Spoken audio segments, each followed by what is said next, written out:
plaque. Thank you. Okay, are we good to go? Good morning, Congress.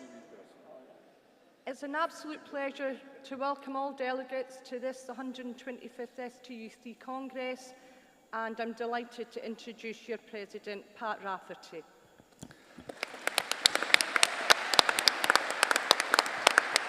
Okay.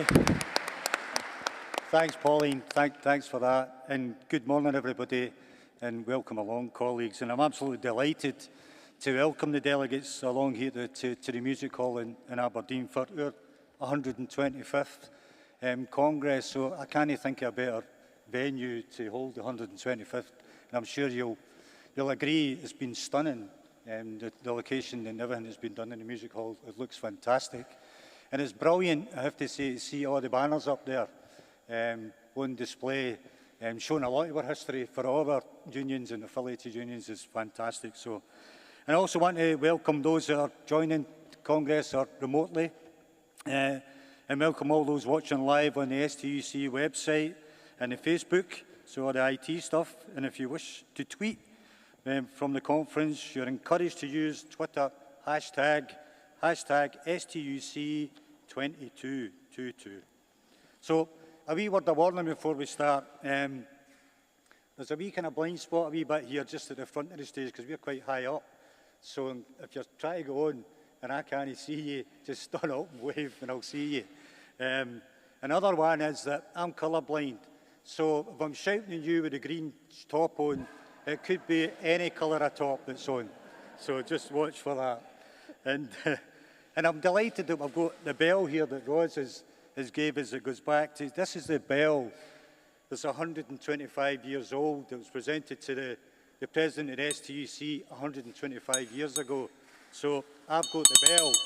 And if you're too long on that platform, you're going to hear that going off and time to go. So, okay, let's get started. I'm absolutely delighted here to welcome for the civic reception as Councillor Barney Crockett, who's the Lord Provost of Aberdeen City Council and a good, strong trade unionist and trade union supporter. So I would invite you, Barney, if you could, to give the civic welcome.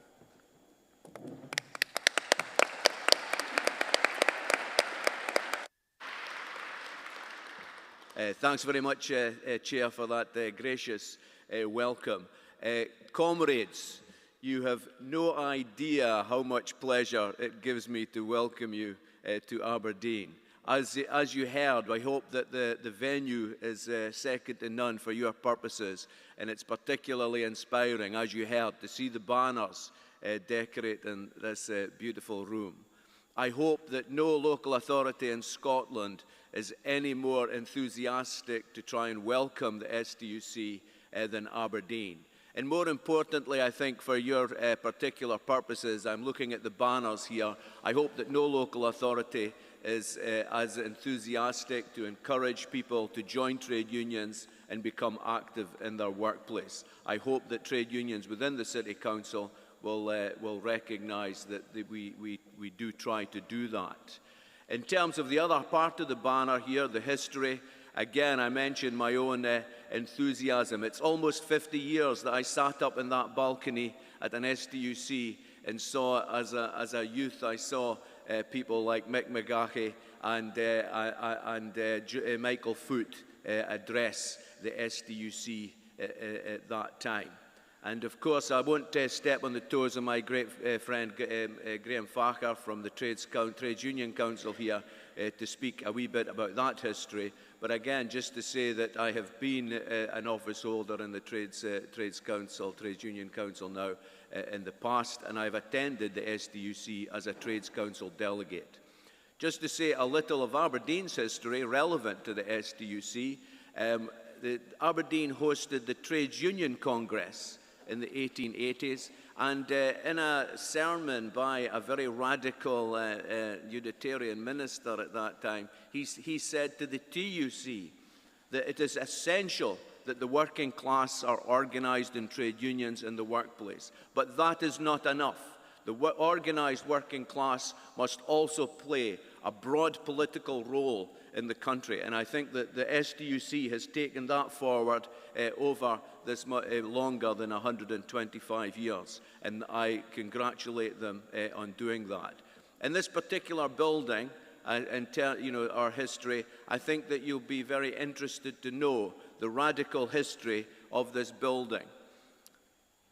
Frederick Douglass, the freed slave, he spoke here in order to promote freeing of the slaves before the American Civil War.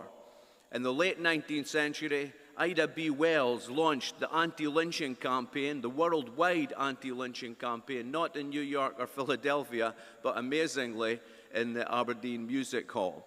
And she did it in partnership with the first woman elected in the northern half of Scotland, a remarkable woman, Isabella Fyvie Mayo, elected to the school board in 1892, and mark this as with Trades Council backing as an ethical anarchist. I'm not sure how many other anarchists we've had elected, but the Trades Council gave her backing.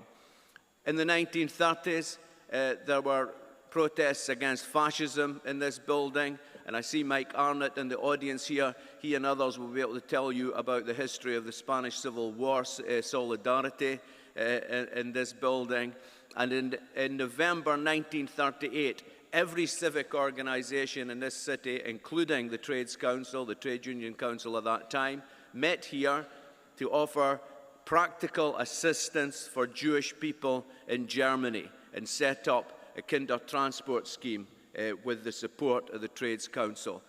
Recently, a woman almost 100 years old, she wrote her autobiography about that, and she said, "Aberdeen was the granite cocoon that protected me from the Holocaust." That's part of our history and part of what you are continuing to do today, the solidarity that you are continuing to do today. So I'll hand over back to the chair and then on to my colleague at the Trades Union Council. But again, from the City Council, can I give you the warmest of welcomes, and I hope you experience that throughout your stay here. Thank you very much indeed.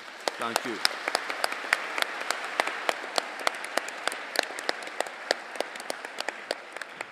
Thank you, Lord Provost, for that tremendous speech and the kind of knowledgeable, fantastic history that you've kind of took us through there was brilliant. So thanks very much for that. And it's been too long, I think, since we've been back to Aberdeen. But I'm sure we'll be back sooner than that. So thanks very much. Can I now invite Graham Farquhar to do the Trades Welcome? Graham is chair of the Aberdeen Trades Council. So could you give the Trades Welcome, Graham? Graham is just sitting down to my right-hand side here, down at the bottom. Good morning, Congress. On behalf of Aberdeen Trade Union Council, very warm welcome to sunny Aberdeen on this, the 125th year. As we say in these parts, felt like Aberdeen. It's an absolute pleasure to have you all here in person after the past 2 difficult years we've all endured. ATUC have been around these parts for over 150 years now. Over 150 years of fighting all forms of racism, fascism, blacklisting, and all forms of anti-trade union employers. Some of our members, 19 in total from Aberdeen, joined the International Brigade and fought in the Spanish Civil War between 1936 and 1939 because they knew it was the right thing to do to oppose fascism. And with other trade unions in Scotland, they formed 23% of the total volunteers from the UK. There is a plaque commemorating this as you come in the front door of this building. It was removed during refurbishment works in the building, but due to the determination and perseverance of Tommy Campbell, the International Brigade Memorial Trust and the ATUC, it was restored and rededicated and put back to its rightful place in January 2020. In our office in Adelphi, which you are all invited to attend tomorrow lunchtime, we have the blood-soaked flag which was used to wrap the bodies of the 2 Aberdonians, Archie Dewar and Tom Davidson, who fought and died during the conflict. Although there was trade unions in Aberdeen from the early 1800s, it was 1868 before we were formed, which was during the Great Strike. And as a joiner to trade, I'm proud to say we were formally established by Aberdeen branches of the Associated Carpenters and Joiners of Scotland and the Operative Masons and Granite Workers Union. And we were instrumental in gaining the formation of the Trades Fortnight, which we still enjoy to this day. To this day, we still promote the interests of all our affiliated organisations and support the work of many partner organisations where they share the same objectives to improve the economic, social conditions of all working people. This includes seeking improvement to social services, education, housing and health, and we will continue to fight with this new cost of living crisis created by a greedy capitalist system. Who would have thought that in 2022 in Scotland there would be children going to school hungry, without jackets and with holes in their shoes, an absolute disgrace. And that is why we at the ATUC have taken this fight out to the communities, and with the assistance of all trade unions and the communities, we will win this fight. Just like to say thank God for central heating. This government would have all schools closed, the kids doffing their caps and out sweeping chimneys today. It would be unjust of me not to get a little plug in for the ATUC, so if you're at a loose end this lunchtime, please join the Aberdeen Women's Alliance for a short history walk of the city centre. And also join Aberdeen Unite retired members tomorrow lunchtime for another short guided walk towards the ATUC building, covering a short history of some of Aberdeen's anti-fascist history on the way, and also visit our stall in the exhibition hall. Please remember, if you're out and about in the city spending your hard-earned cash on food or even alcohol, that all the big multinational chains, they knew how to collect money from furlough and grant. Please spend your money on local businesses to boost the local economy, and do not contribute even a penny of your money to any CEO's third holiday home. It's also worth noting, if you're paying by card, then please check that the staff will receive their tips from their employers. I'll finish now with the motto of City of Aberdeen, which is Bonaccord, which means happy to meet, sorry to part, and happy to meet. Have a good Congress and don't leave it another 21 years to come back. Solidarity to all.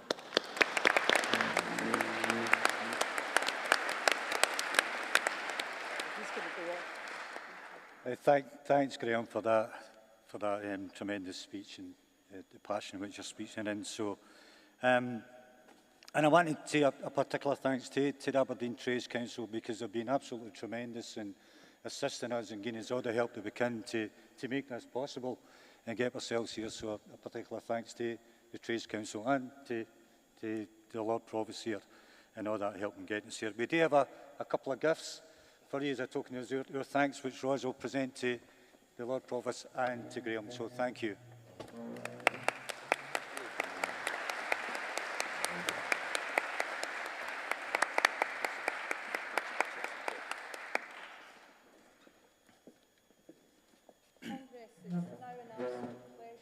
For me to invite Pat Rafferty, the President of Congress, to give his address. Thank you.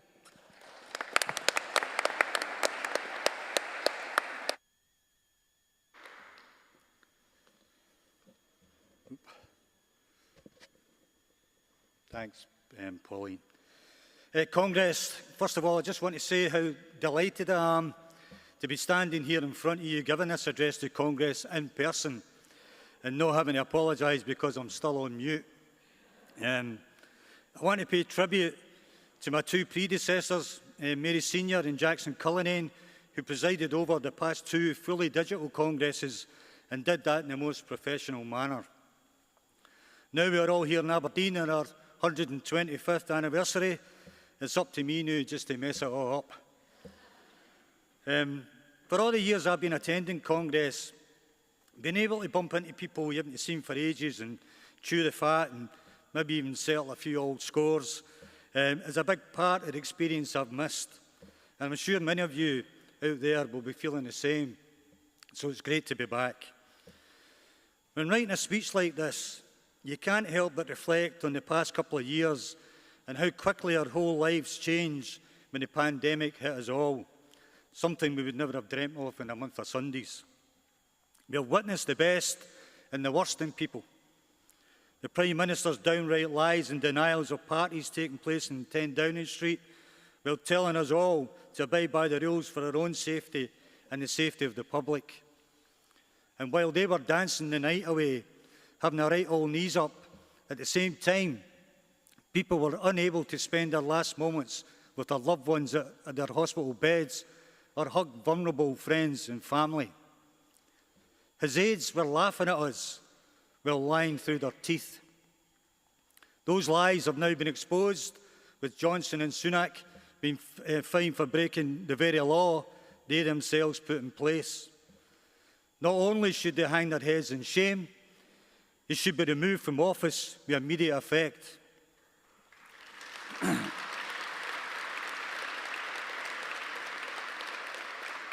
And just to top it off, we have Sunak, the Chancellor of the Exchequer, now under scrutiny over his green card American citizenship and the tax avoidance implications that may bring. His wife, of course, has been avoiding overseas tax by being a tax domicile based in the UK, so you just couldn't make this up, Congress. There's no doubt it's one rule for the rich and powerful and another rule for us. At the other end of the spectrum, we saw the very best of what people do for others, people coming together to help the most vulnerable in our society. We saw workers in health and social care make a choice to remove themselves from their own families to care for the sick and the most vulnerable. Staff living in camper vans or sleeping on a sofa in a care home for weeks. Key workers risking their lives for the sake of others, keeping vital services running. Unions in their branches donating thousands of pounds to food banks and delivering food parcels and medicines to those shielding. The last 2 years has shown us who really matters. And it's not the hedge fund managers or the millionaires. It's the cleaners, the carers, the nurses, supermarket workers, cleansing workers, delivery workers, transport workers, teachers and school support staff, and postal workers, to name but a few, who have kept our society going. Workers who risk their health and well-being to keep us safe and well, and I thank each and every one of you. On an industrial front, we have seen countless acts of solidarity. Trade unionists supporting workers facing the morally indefensible practice of fire and rehire in companies like Centrica, British Gas, Tesco Distribution, and in the further education sector, and that list goes on. However, this has been taken to a new, gutter, inhumane level by the disgraceful actions of P&O in sacking 800 workers by Zoom, and then engage unqualified agency workers to do their jobs for as little as £1.80 an hour. Not even fire and rehire, but fire and replace. This despicable action has brought trade unions from across the country, and indeed the world, together in a show of solidarity. We stand in support of our brothers and sisters in the RMT who are working tirelessly to defend their members' jobs, homes and livelihoods.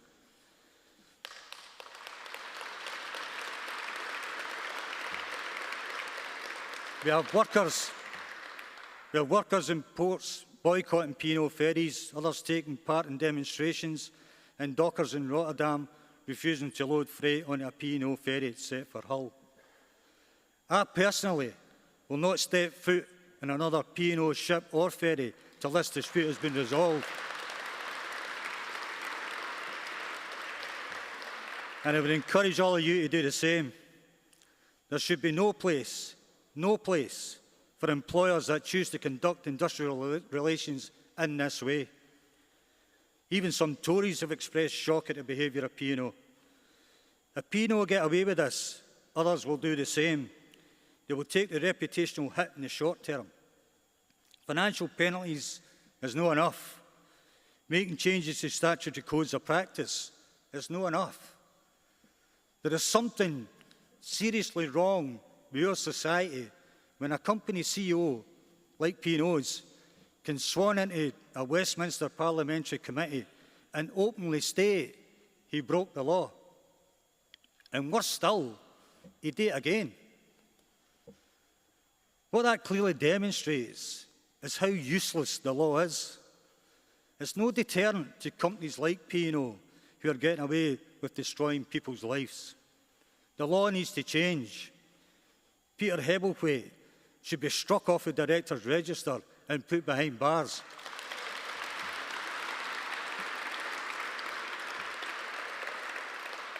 This would send a clear message to employers: act irresponsibly towards workers and face the possibility you will be jailed.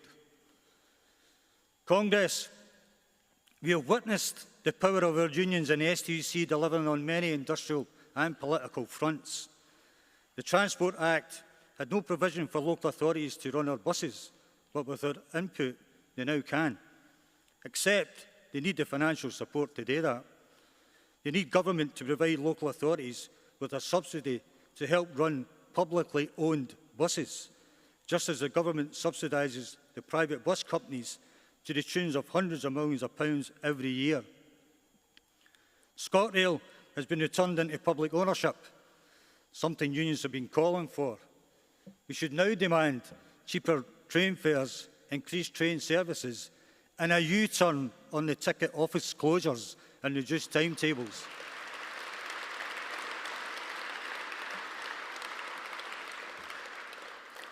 In Congress, when the Scottish Government speaks about the National Care Service, they need to listen to the people who work in it.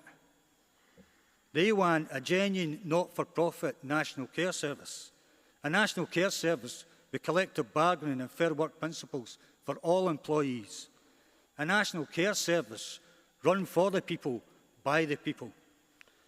Our public sector workers are the backbone of our communities. Yet over the last decade, they have faced real-term pay cuts. They are undervalued, underpaid, and under immense strain. They deserve a real-term pay rise. And Glasgow City Council, you better get your act together, pay all outstanding equal pay claims without any further delays.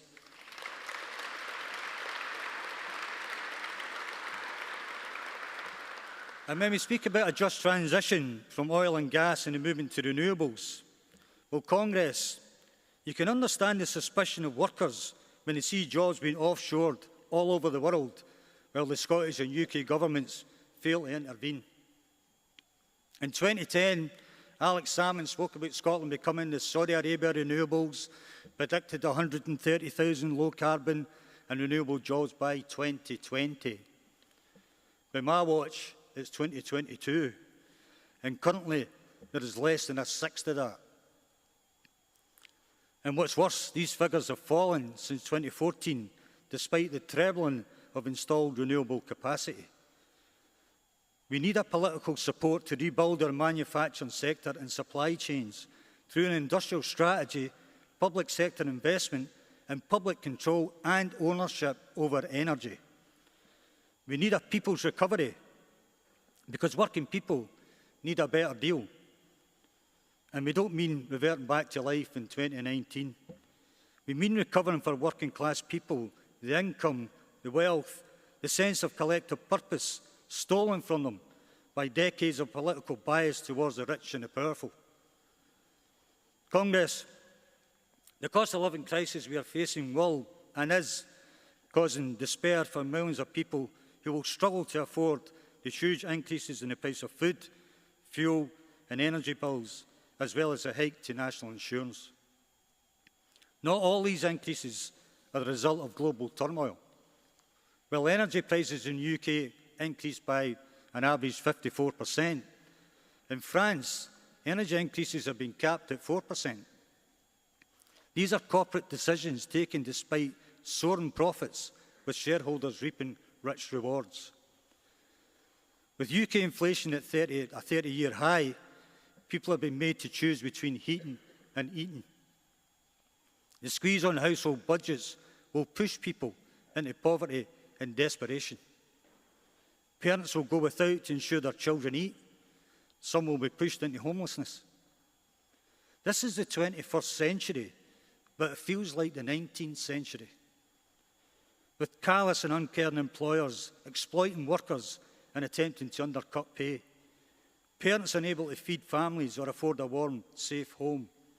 A country run by a group of Etonians that are so out of touch, they see the removal of £20 for the benefits of the poorest in society as insignificant. After all, it's only the price of a glass of wine. The anxiety and depression caused by the actions of these out-of-touch elites who run our businesses in our country will cost lives. Of that, sad to say, I've no doubt. Because we've been here before, when the Tories made working people pay for the banking crisis with austerity and cuts. When they made us pay for the pandemic with our lives and a round of applause on a Thursday night. And now, after all we've been through, they expect us to pay for the energy crisis. Well, Congress, we can't pay, we won't pay, and we will fight back.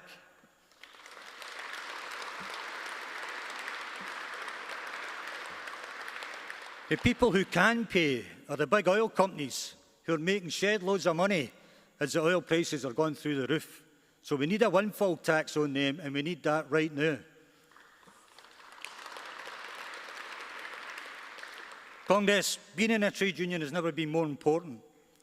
Despite the actions of corporate bullies and hard-lined employers, trade union members are winning victories in the workplace, driving up pay, protecting jobs, and challenging attempts to attack their terms and conditions. We are seeing more and more workers taking action to defend their rights. And we're seeing more workers seeking union recognition in unorganised workplaces. The trade union pay premium is just one reason for that. Being part of a collective that fights for better pay, safer workplaces, equality for all, and challenges attempts to water down workers' rights, that's an organisation they want to be part of. The pendulum has swung too far in favour of the bosses. It's time that together we swing it in favour of the workers.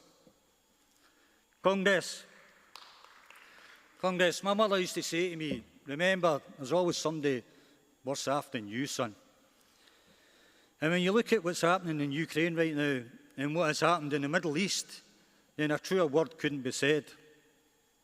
Thriving cities now rubble, homes destroyed, lives lost, harrowing images of 5 million refugees that have fled Ukraine and a further 6 million displaced internally from their homes over a war caused by one man's ego. It's heartbreaking that we have grown to accept the consequences of war and the devastation caused when people flee violence and terror, becoming refugees through no fault of their own. You measure a country on its humanity to others in times of crisis. And while the UK government are willing to send weapons to assist Ukraine to defend itself, they are dragging their heels to provide support for those fleeing the war.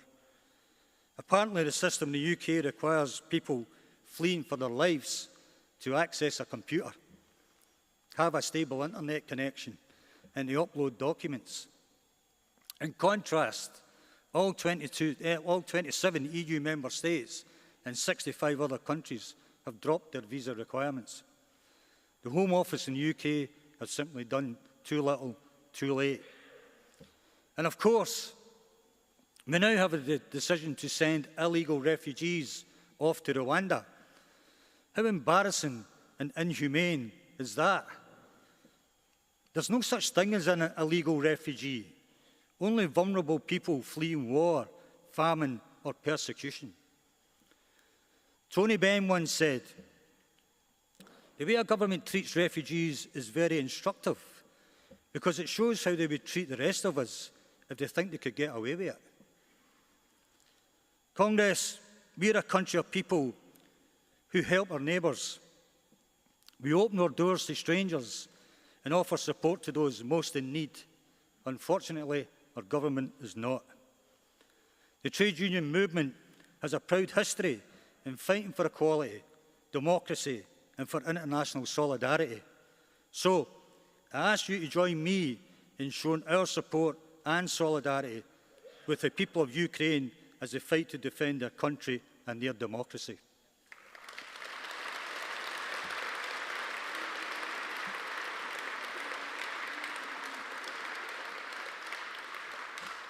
In closing, Congress, I just want to say it's been an honour and an absolute privilege to have served you as President over the past year.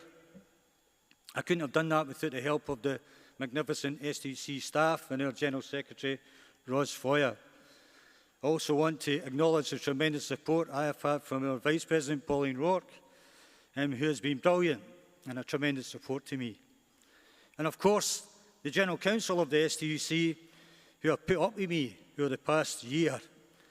I hope I've served you well, colleagues, and I wish you a successful and enjoyable Congress. Thank you.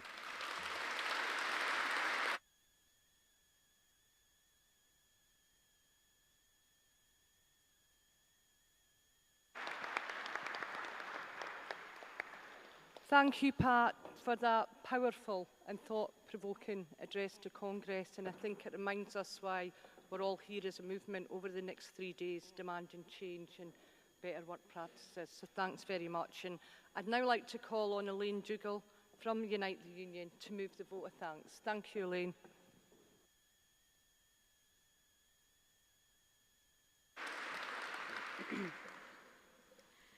Good morning, Congress.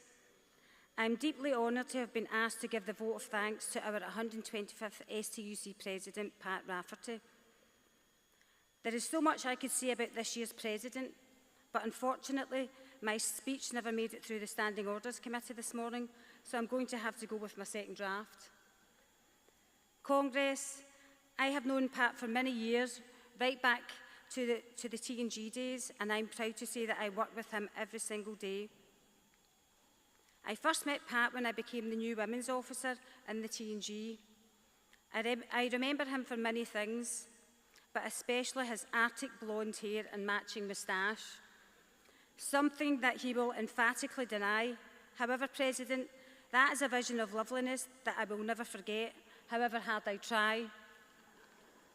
Congress, we meet here in Aberdeen at a very historic time as we mark 125 years of our trade union history, where we have the opportunity to reflect on our past successes and struggles and look towards building and fighting for a better future for all. This year's Congress theme, Proud of Our Past, Organising for the Future, I believe and I know reflects the person that is Pat Rafferty. He is someone that is proud of our trade union history and values, is rooted in principle and tradition, but is also someone that looks forward, believing that a better world for workers is possible. Pat has been both a professional and personal friend to many at Unite Scotland. He lives and breathes trade unionism. He's committed to the labour and trade union movement. His devotion to his role as Unite's Regional Secretary and President to the STUC cannot be questioned.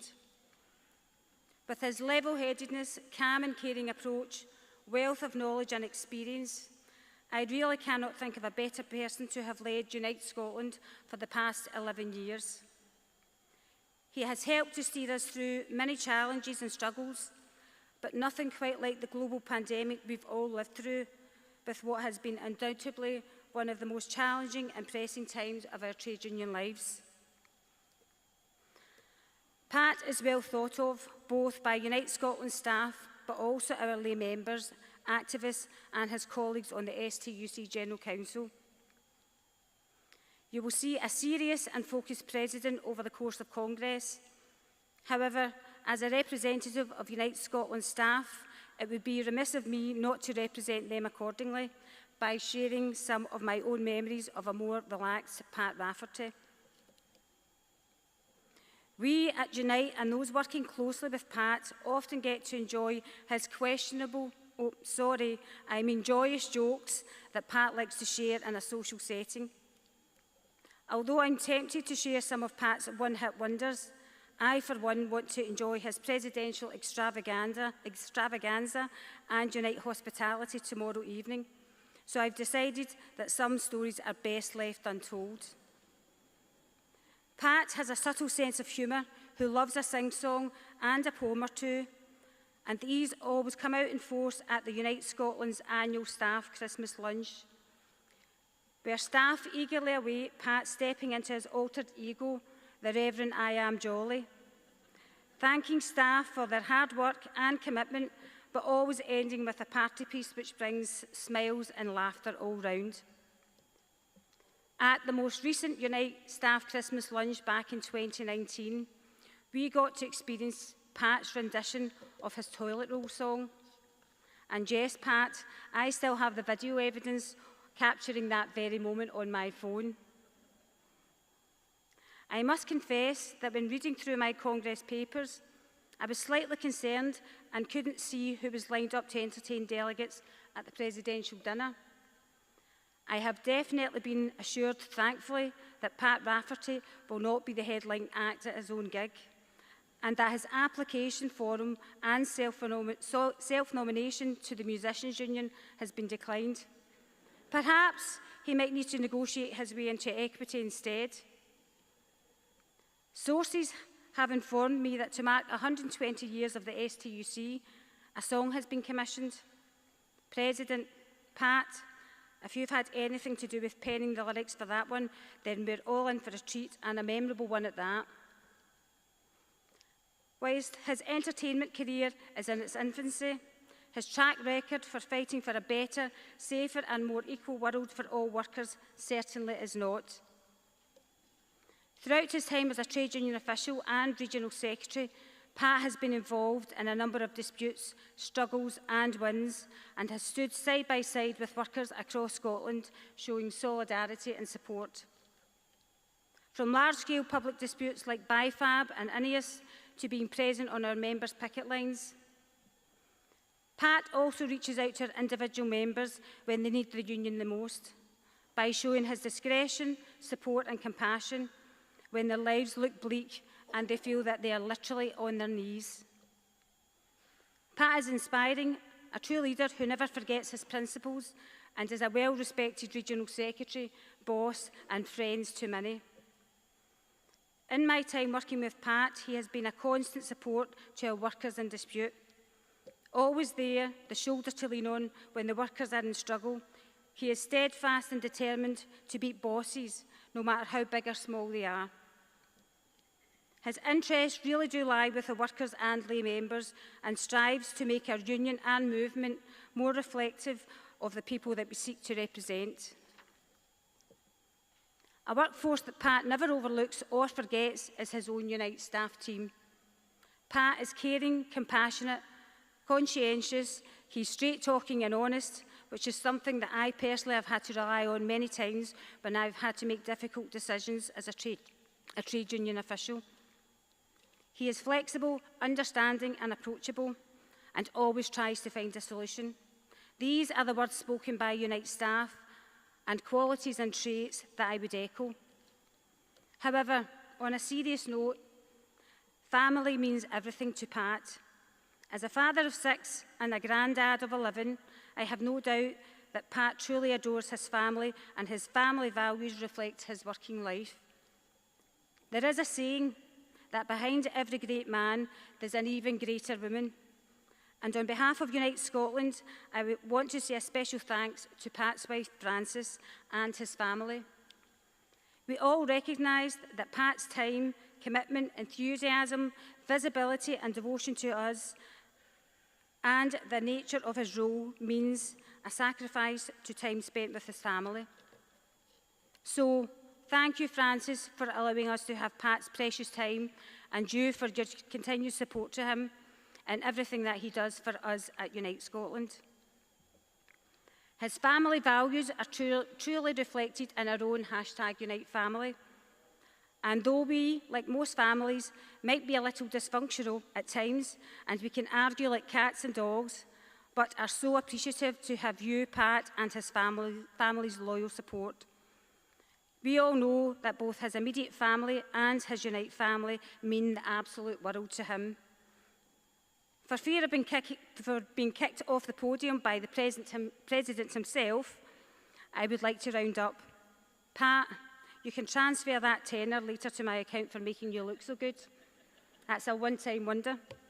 But seriously, President, Pat, on behalf of everyone in Unite, on our STUC General Council and beyond, I wish you all the very best over the next 3 days.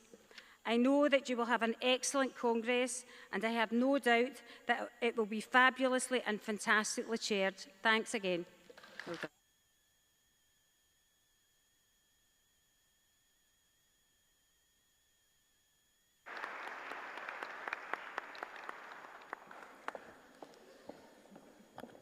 I'm checking my pulse here to see if I'm still alive.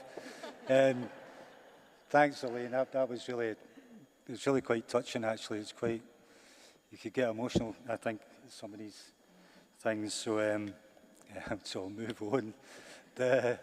So, aye, thanks for that. And it's the best speech I've ever heard you give, I think. So. Right, okay, colleagues, I'm going to move on. So, to Standing Orders Committee's report. So, I'm calling on Willie Docherty, Chair of the Standing Orders Committee, to deliver the first and the second Standing Orders report. I think you were issued with copies of the first report, which was in your wallet. So, on you go, Willie. Thanks, President Congress. Willie Docherty, Chair of the Standing Orders Committee, presenting the second Standing Orders report. Congress, you will notice that I am now giving the second report of the Standing Orders Committee. The first report was included in the Congress wallets, which were distributed at registration. The first report contains essential information and guidance on procedure. It's important that every delegate is aware of the contents of this report. Please note that when I have finished the second report, the President will call for the endorsement of both the first and second reports. Please also note that due to COVID safety cleaning measures, no papers or belongings should be left in the auditorium at the end of any session. I also draw your attention to the guidance previously sent to delegates relating to lateral flow testing and the wearing of masks. Unfortunately, due to illnesses on the Standing Orders Committee, I find myself the only member of Standing Orders in Aberdeen this week. Therefore, to provide additional support, we are asking you to agree to the co-option of Kevin Buchanan from GMB Scotland to provide additional support. Kevin is one of next year's elected Standing Orders Committee members, and Congress will endorse Kevin's co-option now by accepting this report. Please note that an updated order of business was distributed this morning with your wallets that has a yellow cover. Delegates will already have received a copy of the composites and amended motions booklet. This morning you have also received updated composites B and F. Please note that there is no composite E or composite J. I refer you to the arrangements outlined in the first Standing Orders report regarding emergency motions, and the deadline for emergency motions is 3 p.m. today. Please remember that in the event of a time block debate not taking up its full time slot, Standing Orders may bring forward motions from other parts of the order of business. This will only be done with the knowledge of the affiliates involved. However, the cooperation of delegates in this regard would be appreciated. Please note that as indicated to all affiliates and delegates in the first Standing Orders report, the Standing Orders Committee is proposing that speaking times be set at 5 minutes for movers and 3 minutes for seconders and supporting speakers. If speakers are ready to come to the podium as soon as they are to be taken in a debate, may line up on the right-hand side as you look towards the stage. This does not guarantee that the President will be able to take all speakers. Please note that tellers have been instructed to only distribute papers to delegates who are in their seats at the time of distribution. Those who do not have any relevant papers may collect them at the STUC information desk, which is situated in the foyer. As with previous years, only materials which have been approved by the Standing Orders Committee may be distributed within the hall. Delegates and visitors will note that there is a range of exhibitions located in the Myriart Hall and corridors. Delegates are encouraged to visit all exhibitions at some stage during Congress. To avoid disturbances within the hall, you are asked to ensure that all mobile phones and similar devices are switched off, turned to silent, or put on settings which prevent them interfering with Congress business. And finally, delegates, can I pass on to you a kind invitation to attend the Lord Provost's reception, which takes place this evening at 6 p.m. in the cafe area of the music hall. Delegates, I hope you have a good Congress, and I move the first and second standing orders reports.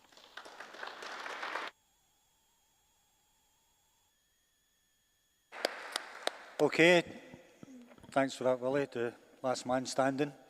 So, okay, Congress, invite the delegates now to agree the reports. Agreed? Agreed. Okay, Congress, I'm now asking you to endorse the Congress tellers as listed in page 8 of the 2022 Congress Programme and General Council report. Agreed? Agreed. Okay, Congress will now pay tribute to our trade union colleagues who have sadly lost since our last Congress, and I'd like to note there is an error in the Congress programme, and of course it's our dear friend Jan Banstable who sadly passed away last year. We're also sad to announce the recent passing of John Stevenson of Unison and Jennifer Elliott of Unite. So for all the colleagues who have passed away, can we now observe a minute's silence?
Okay, thank you, colleagues. Okay, Congress, let's get the show on the road then. So, colleagues, we'll start with the business of Congress with sections 4 and 5 of the agenda, public services, education and lifelong learning. And I'll now invite Mary Alexander from the STUC General Council to move Composite B, public sector pay and pensions.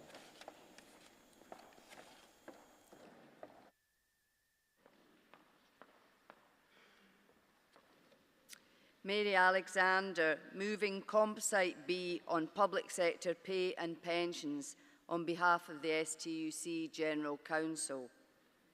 Congress, this is the first in-person Congress since 2019 because of COVID.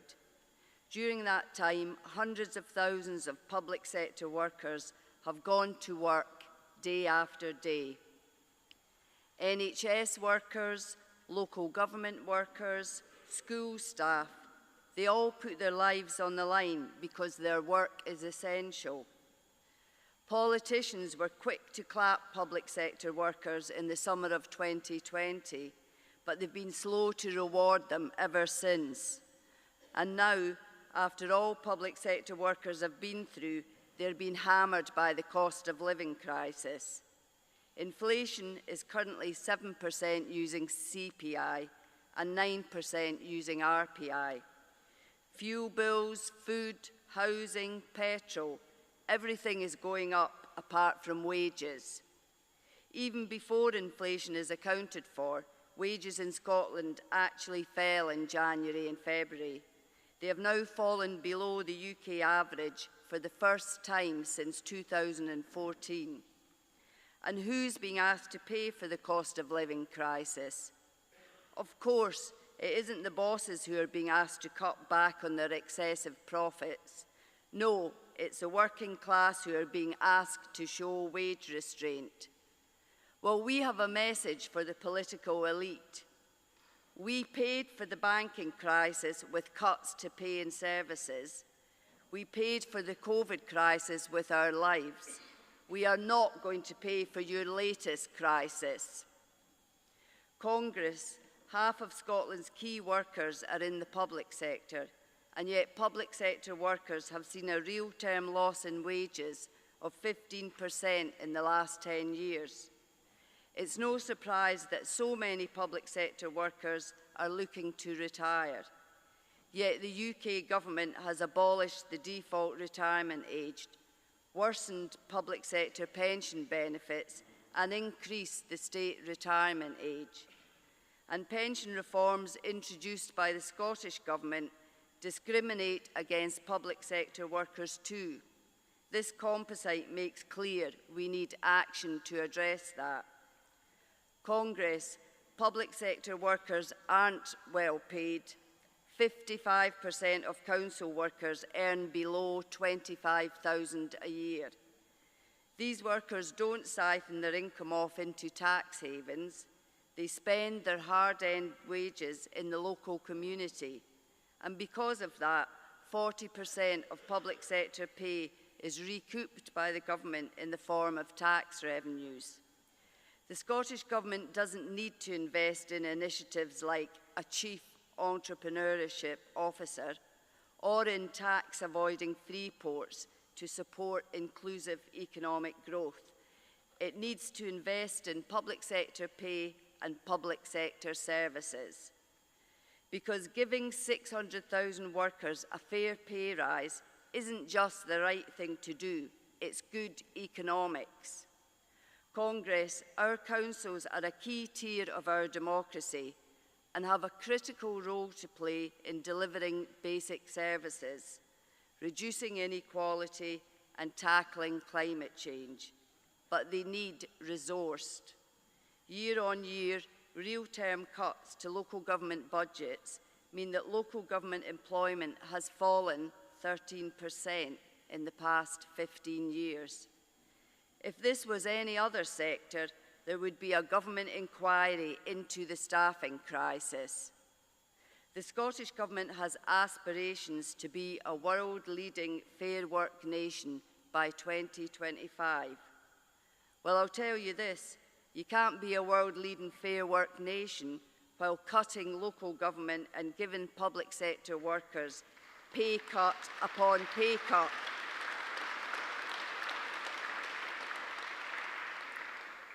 The forthcoming spending review and next year's budgets provide an opportunity for the Scottish Government to right this wrong, but it won't happen without a fight.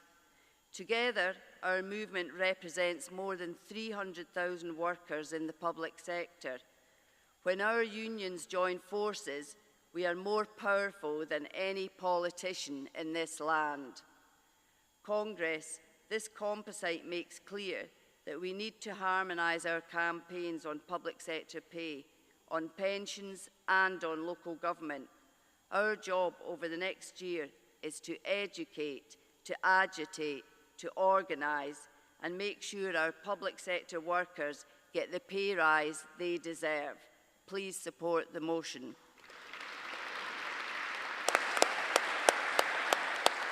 Thank you, Mary. I now call on the Education Institute of Scotland to second the composite. Heather Hughes from the EIS, seconding composite motion B on public sector pay and pensions. President Congress, colleagues, recent financial headlines make frightening reading. As you've already heard, these are the lowest standards of living that we have had for decades.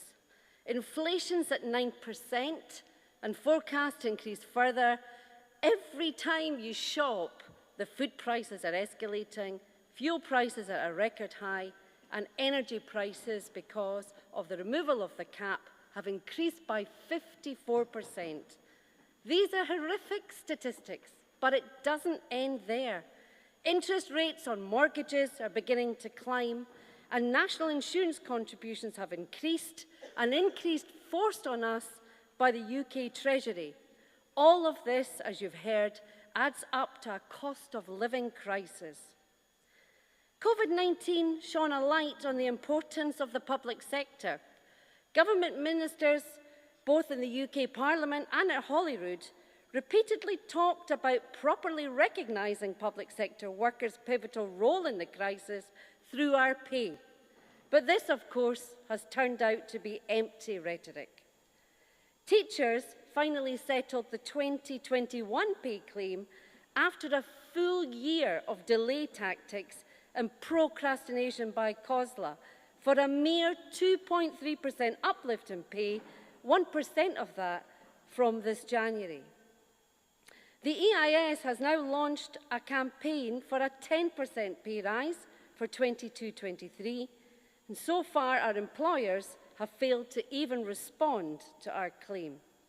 With inflation running at 9%, it doesn't come close to the restorative pay rise that our members are calling for and so deserve. On top of the attack of our wages is the attack on our pensions. Changes to pension schemes have led public sector workers into paying much more, up to 50% more for teachers, receiving a third less and working longer before they can access the pension fund. So why should teachers and other public sector workers work until they're at least 67? Public sector pensions must be decoupled from the state pension age, and workers must have their pensions restored and the value of them improved. Workers must be able to access their pension at a reasonable age without punitive reductions. In all this, where is the incentive to recruit the highest quality of workers into teaching and other public sector careers and jobs? We must now all work together to launch a major public sector campaign for better pay, mobilise our joint unions into demonstrating together and making our voices heard.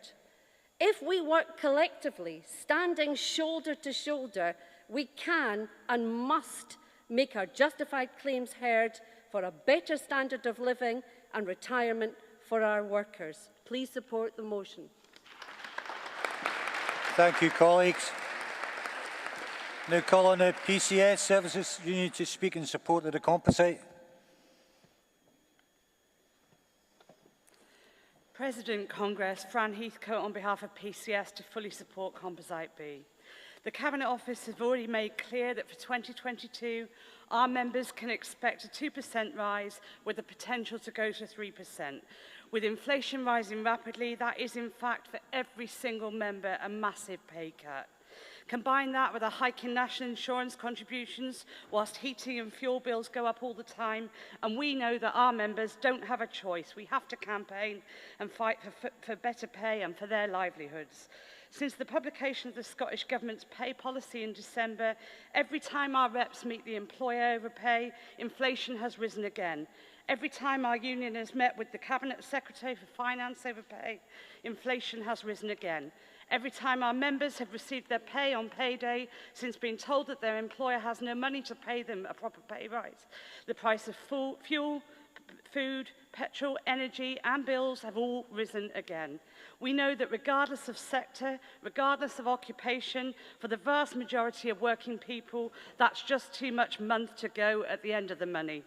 And that is why our members in Scotland, like the rest of the UK, have voted overwhelmingly in our recent consultative ballot to back our demands for a 10% pay rise and to take action if the government fails to put its money where its mouth is. Throughout the pandemic, the First Minister for Scotland praised our members to the highest degree, even stating that she couldn't have run the country without them. Well, our message is this: warm words are not enough. We're told that pay policy protects the lowest paid. That's not true. The policy guarantees minimums, which in cash terms are less than they were last year. We've been promised a pay restoration journey since 2018. Both Derek Mackay and his successor, Kate Forbes, committed to that. Their policy offered a whopping 0.3%, not at all meaningful. And we argue that politicians were gambling with members' pay on the fortunes of an already failing economic model. At that rate, the vast majority of civil servants are unlikely to see pay restored to pre-austerity levels within their working life. With the biggest cost of living crisis in living memory on our hands, that piecemeal restoration will be obliterated overnight. Trade union members deserve better. They are being failed by UK and Scottish Government. Let's stand together, let's get behind the demands in this motion, and let's fight together for the increases that our members need and deserve. Solidarity with all of you. Thank you. Okay, thank you. Thanks for that. The Association of Locomotive Engineering and Firemen to speak in support of the composite. John McHugh has left light rising to support Composite B and public sector pay and pensions. Congress, we're all acutely aware that we are living through a cost of living crisis. It is right that there is a great deal of media attention on this. The ever-increasing cost of energy, food and clothes, and I think everyone in the hall would agree that we need more, far more from the government in action, whether here in Holyrood or in Westminster, to stem the ever-rising cost of living. But a cost of living crisis is created solely by prices increasing. It's created by price increases and wages failing to keep up. Yet we hear very little about that side of the equation.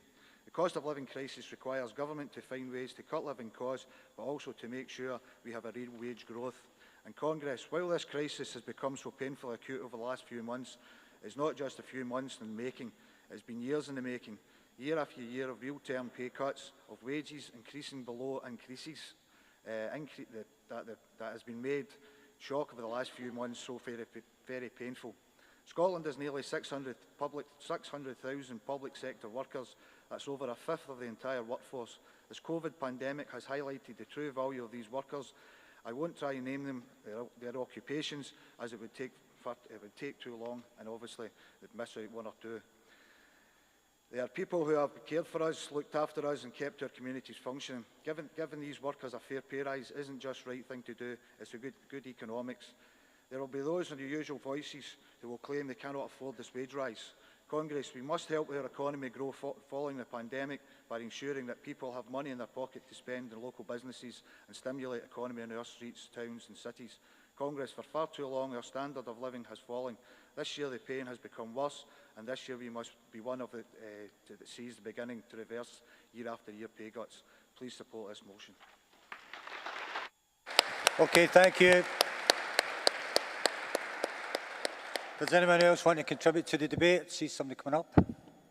Thank you. President Congress, Lorraine Thompson, Unison Scotland, supporting Composite B. Unison is fighting back on pay and for pay equality right across our public services. In our NHS, local government, higher and further education, we are fighting for our members' living standards. Inflation continues to rise fast and it's at its highest level for 30 years. But the basics of life we depend on are going up much higher than this. Food inflation is massive, basics like pasta going up by more than 140% in a year. Rocketing fuel prices increasing by 54% when the energy price cap increased in April, with another huge rise to come in October. 1 in 10 UK adults were already behind with paying for their gas and electricity bills. 6 million more people affected by food poverty. Customers to food banks and to hunger. The managing director of Iceland stated on ITV in January that his stores were losing customers to food banks and to hunger, not to other competitors, not to better offers, but to starvation and charity. Low wages and insecure work are the primary cause of child poverty in Scotland. Years and years of below inflation increases have eroded pay. Some of the greatest problems exist where many public services like social care and early learning and childcare are being delivered by private sector or third sector providers. There's a deeper rooted problem in the continued undervaluing of skills in areas of work dominated by women that is reflected in pay. Appropriate reward is needed for the increased workload and stress placed on staff against the background of unprecedented changes in the working practices and demands placed on them during the COVID pandemic. But this isn't a moral question. Pay is at the heart of the overwhelming practical challenges facing our public services. Low pay and the cost of living crisis are combining to create a staffing crisis across essential public services.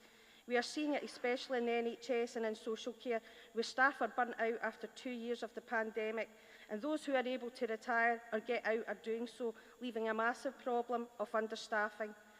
Councils and other providers across Scotland are finding it impossible to recruit to care home services, and the current expansion of early learning is seeing an exodus of staff from private providers into the local authorities.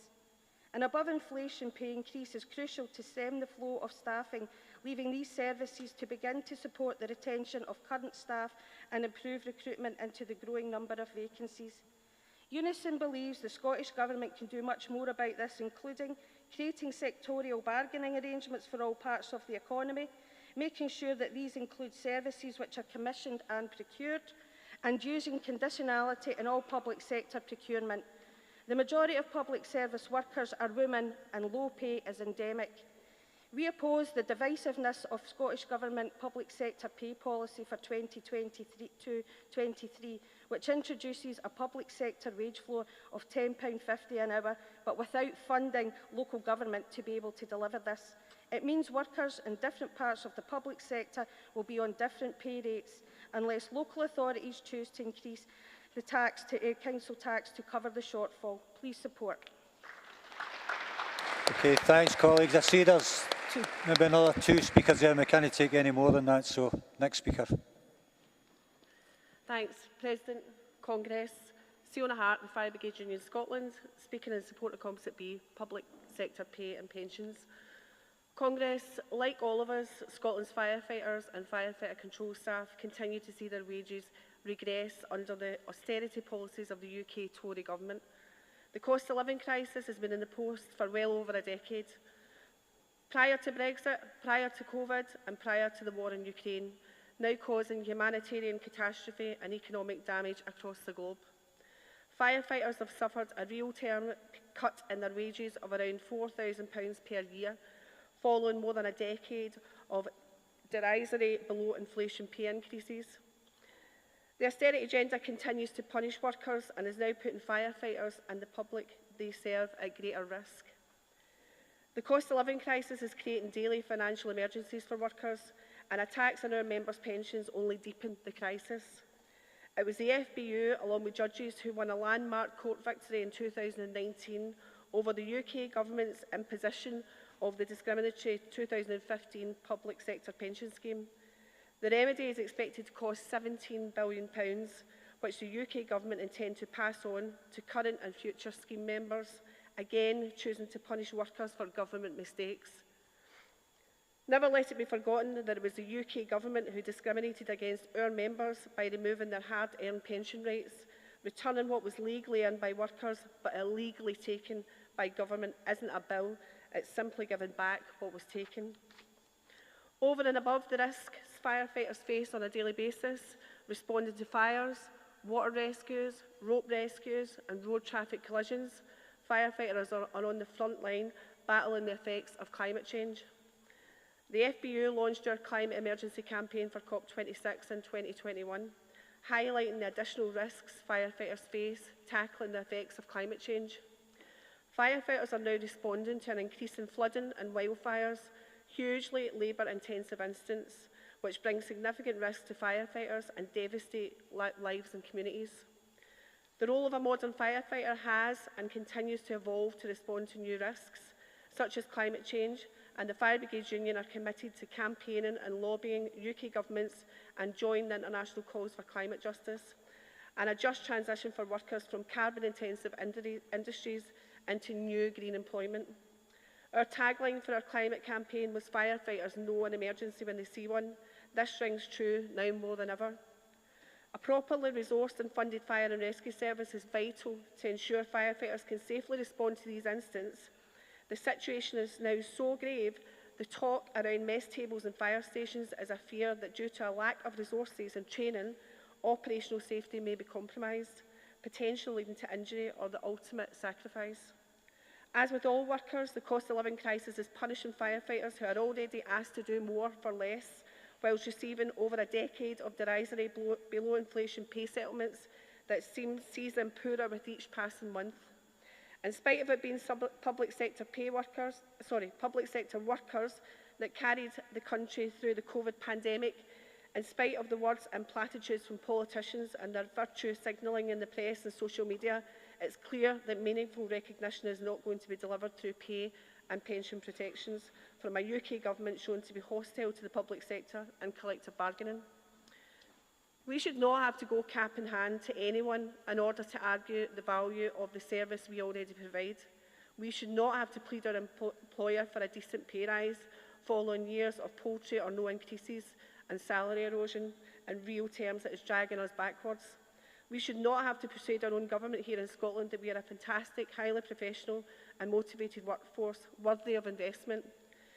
The FBU stands in solidarity with workers and public sector comrades.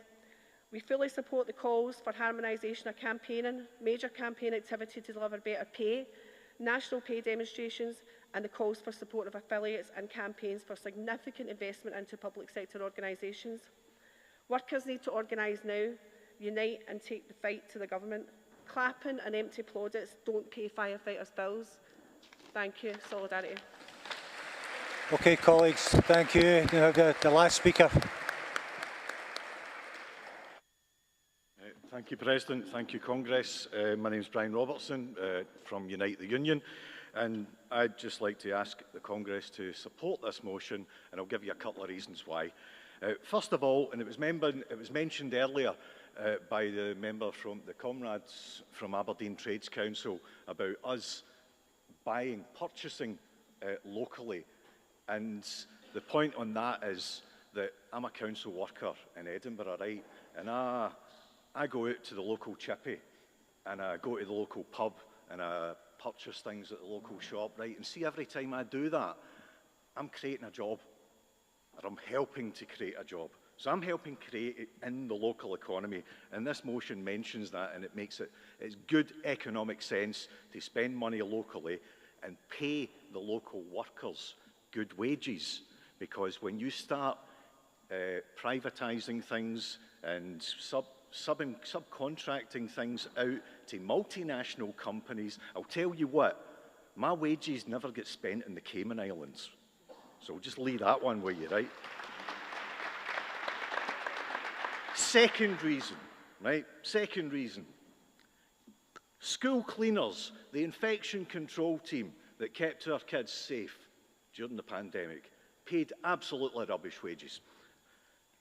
Domestics in hospitals, £10 an hour, right? Absolutely rubbish wages. Refuse collectors, street cleaners, they are the disease prevention units of our society, right?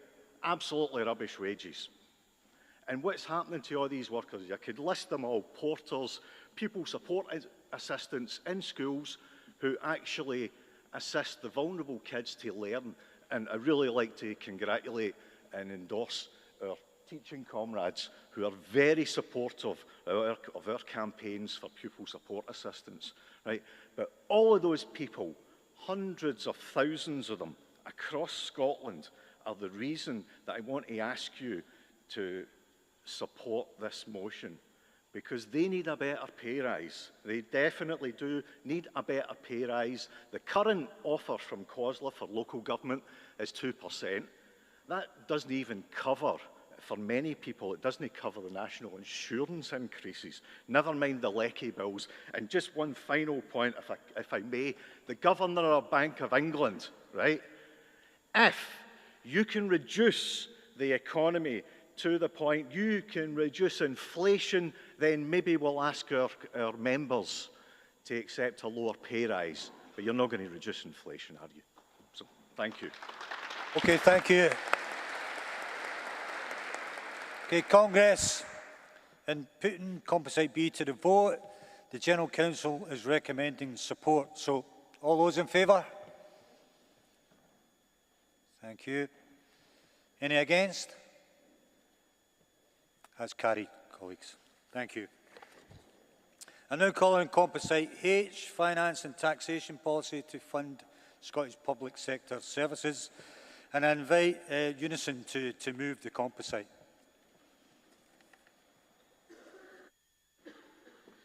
President, Congress, Mark Ferguson, Unison Scotland, moving Comp H.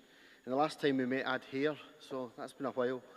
Congress, to quote Boris Liar Johnson, I feel I should apologise unreservedly for yet again another composite motion dealing with finance and taxation.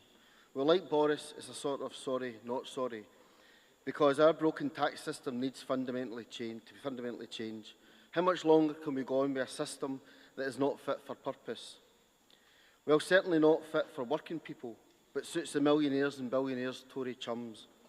On the 15th of May 2020, date of one of the garden parties in Downing Street, there was a virtual meeting held by the Advisory Board, a secret group of the mega-wealthy Tory party donors, or to use the nickname coined by the Sunday Times, the shadowy cabinet. In exchange for large donations to the Tory party, these people have access to Boris Johnson and his ministers and advisers. Are they discussing how to tackle the cost of living increase, lack of funding for public services or poverty wages? Well, of course not. They have their own vested interest in which at that meeting, it was the effect of COVID-19 on their various businesses. The combined wealth of those board members is reported to exceed 30 billion. What better way to lobby direct against raising tax burdens on the mega wealthy?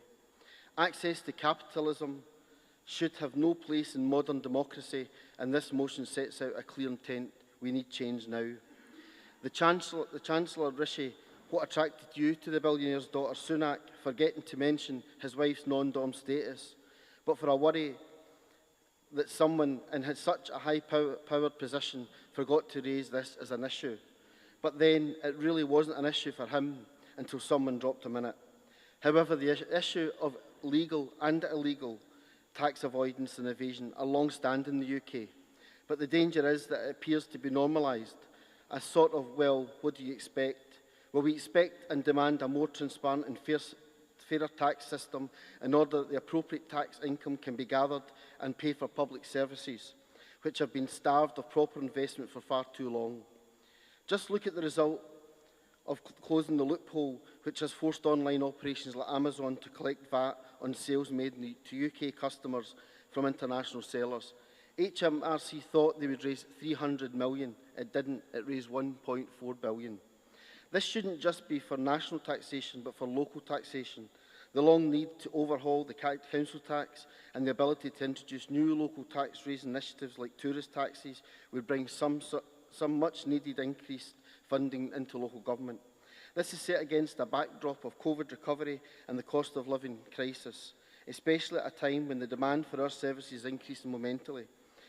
Our public services help the wealth and well-being of people in our communities across Scotland, from education, leisure, social work, libraries and housing, to name and check just a few.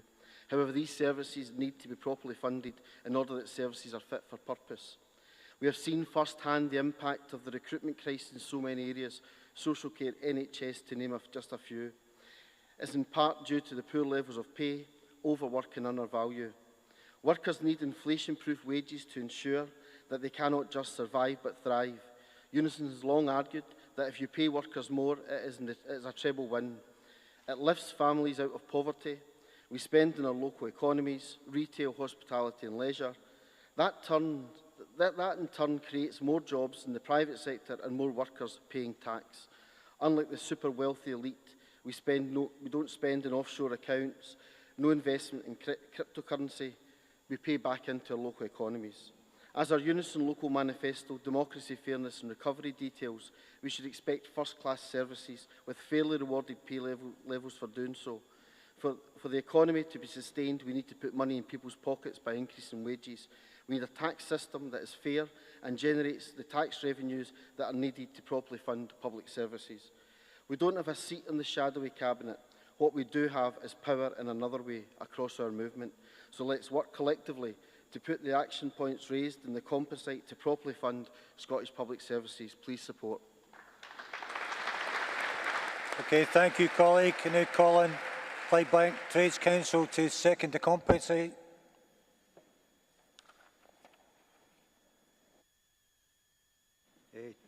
Tom Morrison, Clydebank Trade Union Council, second the composite. Comrades, this composite on finance and taxation policy focuses on the tough times ahead for our public services. The Tory government has decreed virtually level funding for Scotland for the next 3 years up to 2024 in the face of record inflation. At the same time, Boris Johnson has cancelled Scotland's powers of public sector intervention, which was granted under the 1998 Scotland Act, by transferring most EU restrictions on public intervention into British law to be enforced centrally from Westminster. Under the Scotland Act, economic and industrial policy were not reserved to Westminster. Our Parliament was enabled, if it so decided, to take action on employment issues, on industrial closures and to ensure local services were run for the benefit of local communities, what today is called community wealth building. The Johnson government seeks to negate these powers. The subsidiary control bill will give Westminster government the final say on any action that disrupts commercial market forces, such as taking a failed firm into public ownership and investing in its recovery. The Internal Market Act and its associated Green Paper on public procurement sets out rules that allow Westminster to override attempts by local councils such as North Ayrshire to use powers to purchase services and commodities locally, creating jobs and developing skills. That's why we need a broad public campaign in the workplace and the communities to explain what is happening. The loss of these powers directly affects our communities and the economic rights of trade unionists. This is also why links should be made with the trade union movement elsewhere. This is particularly so for Wales, where the Senate has suffered the same loss of powers and where a constitutional commission has been established with trade union participation to assess options. The time has come for broader action. The composite calls for action by Scotland's trade union movement on issues directly affecting the ability of our Parliament to defend the interests of working people. As the composite notes, these powers of democratic leverage, we need them more than ever. Thank you. Please support. Thank you, colleagues. Now calling Edinburgh Trades Council speak in support of the composite. Terry Brotherstone, Edinburgh Trade Union Council. Pestilence, death, famine or food shortage and war. The four horsemen of the apocalypse, according to the Bible. I've been coming to STUC for over 30 years and we've never had one where there wasn't one of these on the agenda. It's the crisis, it's the penalty we pay for allowing the rule of capital to go on for over a century beyond Rosa Luxemburg's posing of the real choice as being between socialism and barbarism. But surely the fact we've now gotten four together means that we can't, even though we're sitting here looking as we have done for many years, a few lateral flow tests apart, we can't pretend that we're returning to any sort of normality, even the normality that has formed the assumption since the collapse of, so-called collapse of communism in the early 90s. That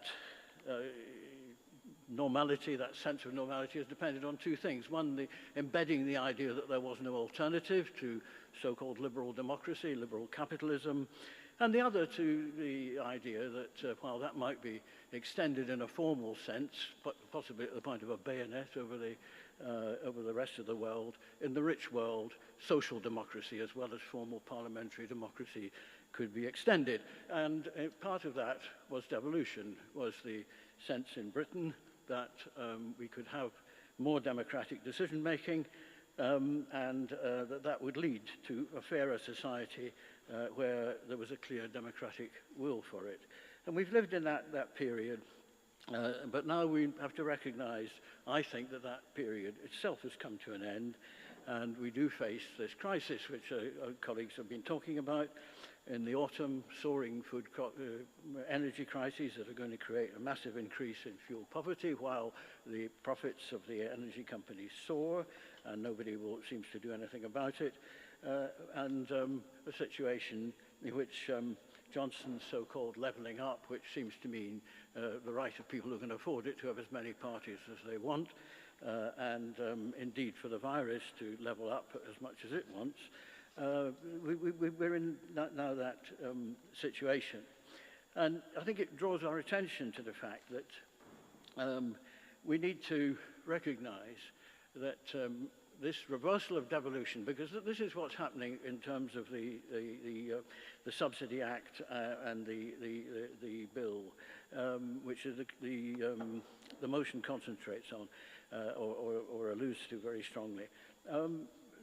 This is what's going on, so that we can't even have that measure of social democracy that apparently Scotland has been enjoying in a way that other areas of the country haven't. So I think the motion is important for two reasons. One is it draws attention to the nature of the crisis, to the extent of it, and to the need for action. But secondly, because it should make us think about the period of history we've now entered into, which I think is a new one. And it requires not just action, and the motion draws attention to what Congress wants the General Council to do, notably in alliance with the Wales STUC. I think that's a very good element in it, but also that we need to be thinking anew about the period of history we're really living in.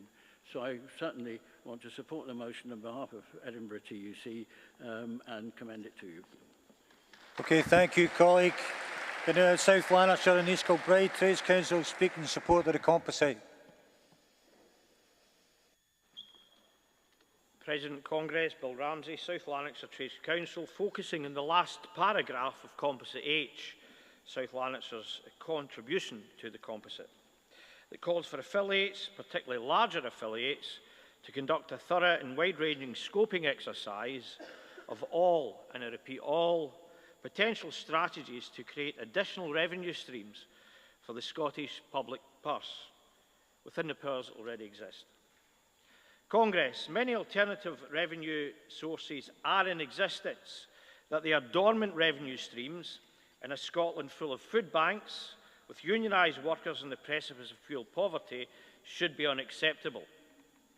Sisters and brothers, it's the duty of the Scottish trade union movement to unlock the doors into these alternative revenue streams, and there are people and organisations ready to work with the General Council and affiliates on the other side of these doors. Individuals like the former MSP Andy Whiteman, showing all of us how land ownership through innovative revenue-raising schemes can be monetised for the benefit of the many and not just the few. Think tanks like the Reed Foundation and Commonweal. Congress, all ideas need to be examined for their feasibility and also others revisited, like the peer-reviewed proposal to investigate the feasibility of a bottle tax on Scotch whisky, a proposal picked up initially by Douglas Fraser, the BBC's economy editor, endorsed at the time by that well-known radical, George Mathewson, head of the RBS, and more recently endorsed for further investigation by economists like John McLaren and former Unison Scotland senior official Dave Watson, because they and others know that the global turnover of Scotch, which can't be produced anywhere else, is £40 billion annually, 92% of which, Congress, leaves Scotland subject to no UK or Scottish tax. You've heard of big oil, you know of big pharma. Well, welcome a wee glimpse of big whisky, and I'm not talking about wee craft distilleries, I'm talking about the Scottish Whisky Association. Only 8% of that 40 billion's worth of Scotch is earmarked for UK domestic taxation. 8% of it gets taxed. 92% leaves the country with no tax. 98% of 40 billion annually. So, Congress, please support the composite and ensure that the Secretariat of the STUC have the resources, in kind and financial, to overtake this crucial work. Thank you. Thank you, colleague. I now call on Dundee Trades Council to speak in support of the composite.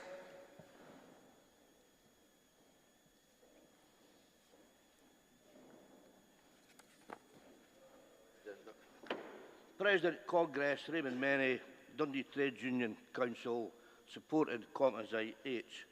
This composite covers a litany of sins, sins that we've been living with since 2007. How do we fight back? The powers in the Scotland Act of 1998 have been totally disregarded and diluted, and we've been regressing ever since 1999. It got worse in 2007 when the nativists took control of the Scottish Parliament, which was supposed to protect the working class of Scotland. We had a massive campaign over more than a decade, our movement, leading the struggle for the so-called Workers' Parliament in Scotland, and ever since its inception, it's failed to protect our class. We've taken our eye off the ball, and since 2007, the ball's not even on the pitch anymore. And since 2014, with the incessant calls for a second referendum, we've been faced with a total distraction from the real issues affecting working people in Scotland and their families.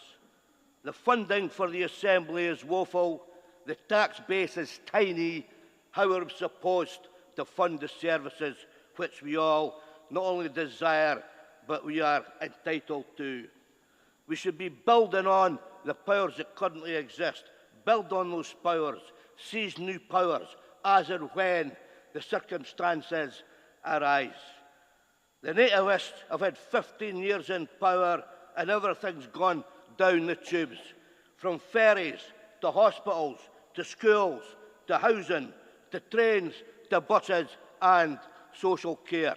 Everything has got worse under their leadership. Why do we cower before them? They're incompetent, they're losers. Our movement is worth more than that. We have the power to fight back, and we should concentrate on the real issues without any distractions. We are the movement of devolution, not independence. 2 million people in Scotland said no in 2014, and they're still saying no today. The dial has hardly moved on that question. So let's remember, we are part of a united British trade union and labour movement. We are the party of devolution, the party of home rule, the movement of devolution, the movement of home rule. So let's get back to our origins and start winning for our class on the reasons that affect them. Thank you. Okay, thank you, colleague. And we have one more speaker, if we can come up, and we'll finish the debate after that. Hello, Congress. This is Graham Smith from United Unions, speaking in support of Composite H. The Subsidy Control Bill and its Internal Market Act have great threats over the powers for the devolved administrations. They look to set UK-wide standards around procurement and take decisions for public procurement out of the hands of local authorities and place them in the names of city region cabinets. There's a threat here to placing conditionality in public sector procurement contracts, and this is something we cannot accept. As Pat's noted, we need public subsidies for municipal ownership of key services. We don't need a way to expedite public funds into private pockets. The other aspect of the composite I want to speak to is on public sector pay. As previous comrades have noticed, the benefit to good public pay is a huge boon to the local economies.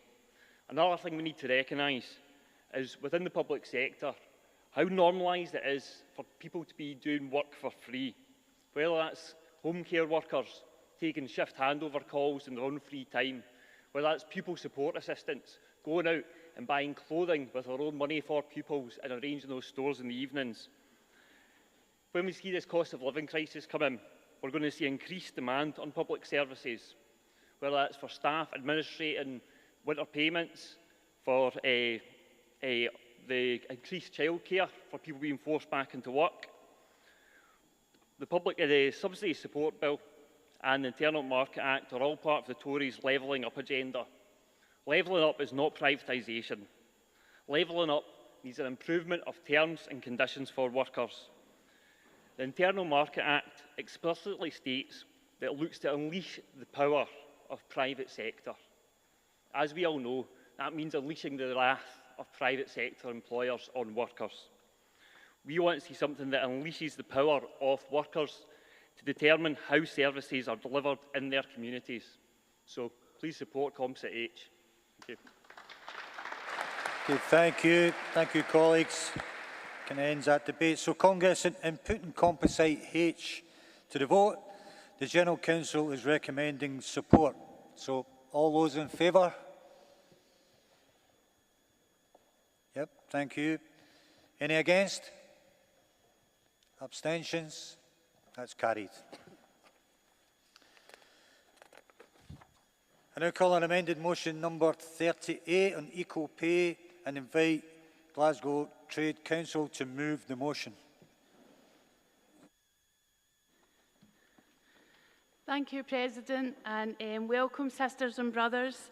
My name is Jennifer McCary. I'm here on behalf of Glasgow Trades Council. The fight for equal pay at Glasgow City Council continues in our city.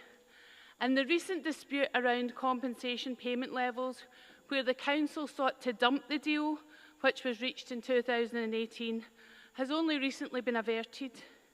Delegates, the historical equal pay strike in 2018 and the settlement of £550 million that landed in the pockets of 12,500 workers in Glasgow was not the end of the story. The process of reforming the pay and grading scheme takes time, and job evaluation and also the delay caused by the pandemic means the inequality continued in the pay packets of women and men at Glasgow City Council throughout the pandemic. And many of these workers delivered life-saving services during the pandemic in care homes, in communities through home care services, in schools and nurseries. The demand that those unpaid wages should be compensated through payments was reasonable and fair, and the Council's response to this was an attempt to divide the workforce and to dump the deal. A united strategy by Unison, GMB and Unite, supported by the other union members of the Joint Glasgow Council Joint Union Committee, delivered a strike mandate and a united strategy that delivered 12,500 strike-ready with a legal mandate to take action. That powerful strategy was enough to deliver a victory with an agreement that compensation should be paid on the same basis of 2018 with no exclusions. And that strike mandate remains for 6 months.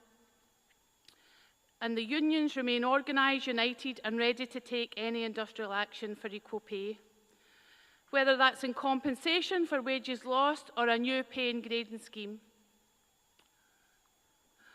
Only because the trade union members were prepared to take strike action, and well done to the joint union strategy built on the strength of the 2018 strike. But across Scotland, the pandemic only highlighted what women know, that female-dominated occupations continue to be undervalued and underpaid. Care, cleaning, catering, retail, hospitality. And the Scottish Governments continue to identify that gender segregation in occupations continues to be the root cause of the gender pay gap, but fails to use the public sector pay strategies to address the inequality, or public sector pay systems to address that inequality also. They use the contracting out, especially in care work, to underpay the workers who undertake that work, and not as a mechanism to undervalue the work women do. One solution, and it's simple: pay more for the job, increase the hourly rate of pay for care work, for cleaning, for catering, for hospitality, for retail. That's one step towards decreasing the inequalities that exist. But why is it that a high-profile equal pay dispute in Glasgow has not led to equal pay claims across Scotland? Women workers continue to be left to do all the labour. The legal framework of equal pay remains complex, lengthy, expensive, an almost impossible landscape for women workers to tackle. Trade union strategies deliver both a legal strategy, which is ambitious, an industrial strategy in which women workers can confidently call for equal pay. Women workers should be able to integrate not only their own pay, but all the workforce, establish claims and cases based not just in grading, but on identifying issues around overtime rates and unsocial hours in the public and private sector. Let's use equal pay as a lever to deal with these issues. Let's learn the lessons of Glasgow, and we've welcomed the GMB's amendment to build awareness of how to use the tool of equal pay, to organise, to build power, to put money into the pockets of the hardest working people in Scotland. Let's build a strategy which opens up our movement to women across Scotland with a focus on delivering equal pay throughout the grassroots of our country. Thank you, colleagues. I now call on the GMB to second the motion.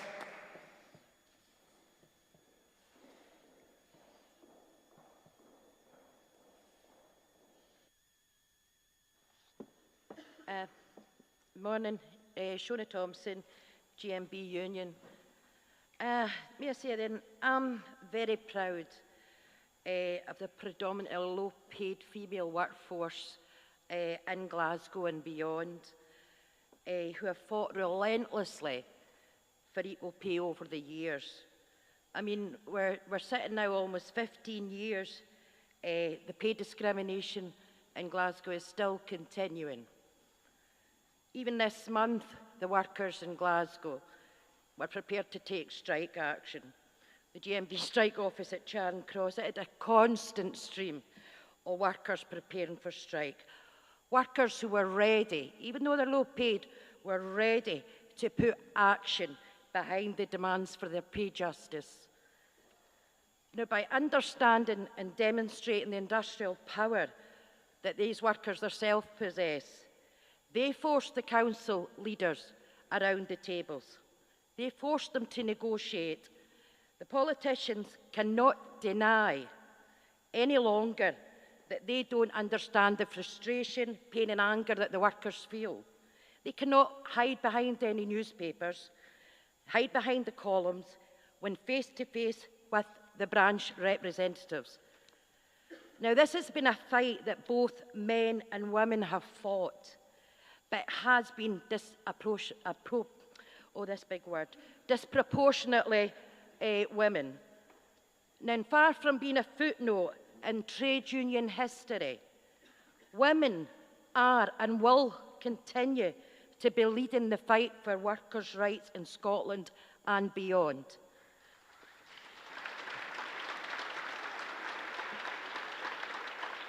Thank you. Despite the progress that has been made, I mean, the fight for equal pay is far from over. Not only does the struggle continue in Glasgow, but workers have equal pay claims against Tayside contracts and in and around Dundee. Equal pay has not and will not go away. It is a fight that many more workers will face in the near and distant future. And that is why this amendment is so important. Union members must be equipped with the knowledge and the skills to ensure that they are able to secure what they are owed. To do that, we need to bring together those that have fought long and hard to pass on their strategies and tactics, so the next generation of trade unionists can organise against discrimination and achieve pay justice. Thank you. Solidarity. Thank you, colleague. Do we have another speaker there? Or, yep.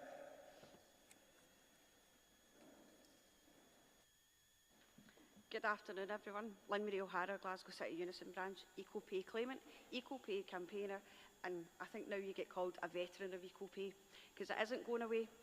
As Shona Thompson from GMB has just said, this is 15 years in the making, what equal pay or unequal pay in Glasgow looks like. And, you know, for the first 10 years, we left it to other people to have talkers, our social care set and staff, education support. We're going to their work every single day. Now, we don't get paid the best wages to start with, but when you're also not paid fairly, there's a real injustice there. So in 2018, as you're all aware, in this very Congress in Dundee, in the Caird Hall, had me up speaking with Shona Thompson about what that great success looked like, about what equal pay and taking industrial action, taking to the streets of Glasgow, shutting down the schools, all of what we did. And we actually believed that when that interim payment of £500 million, which is not to be taken lightly in today's austere society, you know, all this austerity and everything else. So when that was paid out, I want to just put a wee human touch to this. As the convener for catering and DFM in Glasgow, the stories that I heard back in my branch, what people were going to do with that money to enhance their life, there were holidays booked, there were people who escaped domestic violence, there was people who had no pension as women in low-paid jobs, never had a secure pension ahead of them. So there was some money put away for the future. One woman even came in and had booked her funeral, shows that her family were not left with a debt in her death. All of that is awful, but there were some good stories. People went on holidays, people did things, they upgraded their sofa, whatever else they did. But I'm really saddened to say that they tried to dump the deal in the back of what the pandemic was looking like, and none of the people that I represent, and I do not mean any offence to anyone in this hall, none of the people I represent had the ability to work from home. Yes, the cleaners could have stayed there and hoovered their own couch, their own floors. The caterers could make their own dinner. But that never happened. They delivered these jobs every single day. Now, the derisory pay offer was insulting as it was, but also the deal with the council was that they wanted to try and rip it up in what 2019 looked like and throw it in the bin. No, industrial action was back on the table. And unfortunately, the next interim payment for equal pay in Glasgow will look like people putting money in the meter and food on the table. There'll be little room for luxury because there's no money left to enjoy yourself these days when you're working in a local government job that nobody values, and the people doing those jobs should be valued in the backdrop of what is emotionally challenging the last 2 years and physically demanding. So on that, I'm just going to say, support this motion, please. Thank you very much.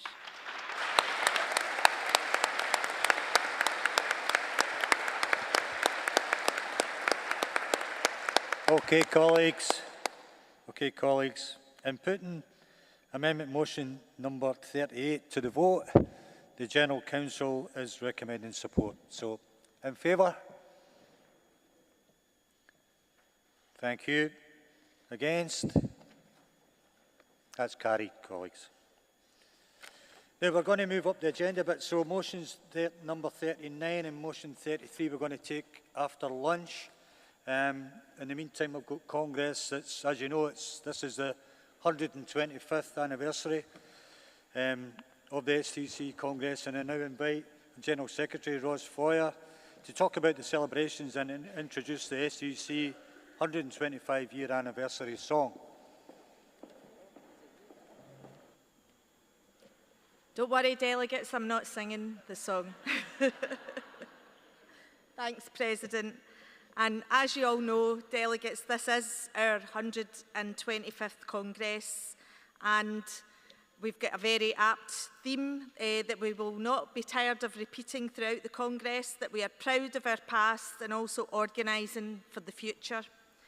And some of you in this hall, I think quite a few of you actually, might well remember our centenary Congress in Glasgow. And I certainly remember it because as a young shop steward, I was honoured and also terrified to be invited by the General Council to be part of a double act with an absolute legend of our movement, the late, great Mick McGahey. And Mick's job was to talk about the first 100 years, and my job was to talk about the next 100 years that would be coming.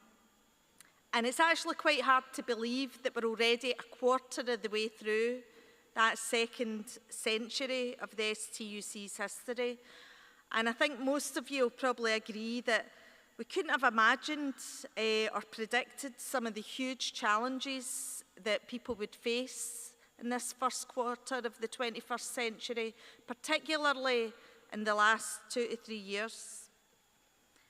And I'm pleased that the General Council felt it was important to take the opportunity to mark the occasion of our 125th year. We've got a programme of events happening throughout this year, but we also have the publication of a book and a song to celebrate our past victories, but also to look to the contemporary struggles facing workers and the crucial relevance of trade unions for workers today. Now, the title of our book is going to be Mon the Workers, and it's not a history book about the STUC because we've already got those. Instead, it features 125 voices and images of workers from right across our movement, telling their stories of key struggles, both past and present, and hopefully telling a few of the stories that are lesser known out there in the wider world. And I'd like to thank Daniel Gray, the author, and Alan McCready, the photographer, for all their work in putting together this publication. It's going to be launched in June at our new STUC Centre in Bridgeton, and you can hear some of those stories and ideas for building our movement going forward at the STUC's 125th anniversary fringe at lunchtime today.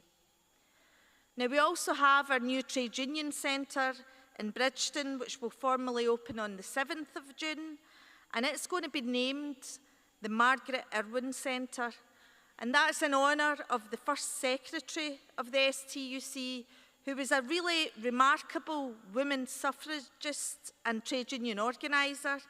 And she was one of the key drivers in the STUC's establishment back in 1897. And today, I'm also delighted to share with you all the first public performance of our brilliant new STUC song. It's called Union Strong, and it's been written and performed in honour of our 125th anniversary by Finlay Napier. And while you're listening to the song, you'll also be shown a short retrospective of the struggles we've faced and the progress we've made for working people over the past 125 years. And the montage has been put together by our student intern, Yusuf Akgun. And Yusuf's been on a paid placement with us, supported through the John Smith Institute Minority Ethnic Emerging Leaders programme. And I'd really just like to take this opportunity to really thank Yusuf. He's done an absolutely tremendous job. He's put a lot of work into the presentation, but also a lot of great work into the wider 125 project throughout his internship with us. So thank you very much to Yusuf for that.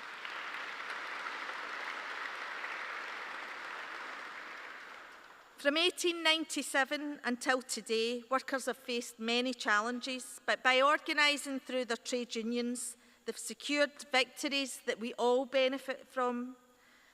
They've secured things like the 2-day weekend and the 8-hour working day, then fighting and winning against the forces of fascism, and following the Second World War, demanding a new deal for workers, an NHS that was free at the point of need, a massive house building programme, free education, decent pensions. They've inspired the world with the UCS work-in, opposed and campaigned against apartheid, stood up to Thatcher and against the poll tax, demanded fairer and more equal pay, as you just heard in the last motion. And for much of our history, this movement has been in the vanguard of the long and ultimately successful struggle for the Scottish Parliament, and we will continue to hold that Parliament to account and demand that it does become a workers' parliament. So we're rightly proud and inspired by all that those trade unionists have achieved across the years who came before us. But as Mick McGahey said, we're a movement, not a monument. So as we face the contemporary challenges of today, like COVID recovery, climate change, and the cost of living crisis, it's our turn now to make our ancestors proud of us and to always remember that when workers come together in collective struggle, we make change happen because in the union we are strong. Thank you.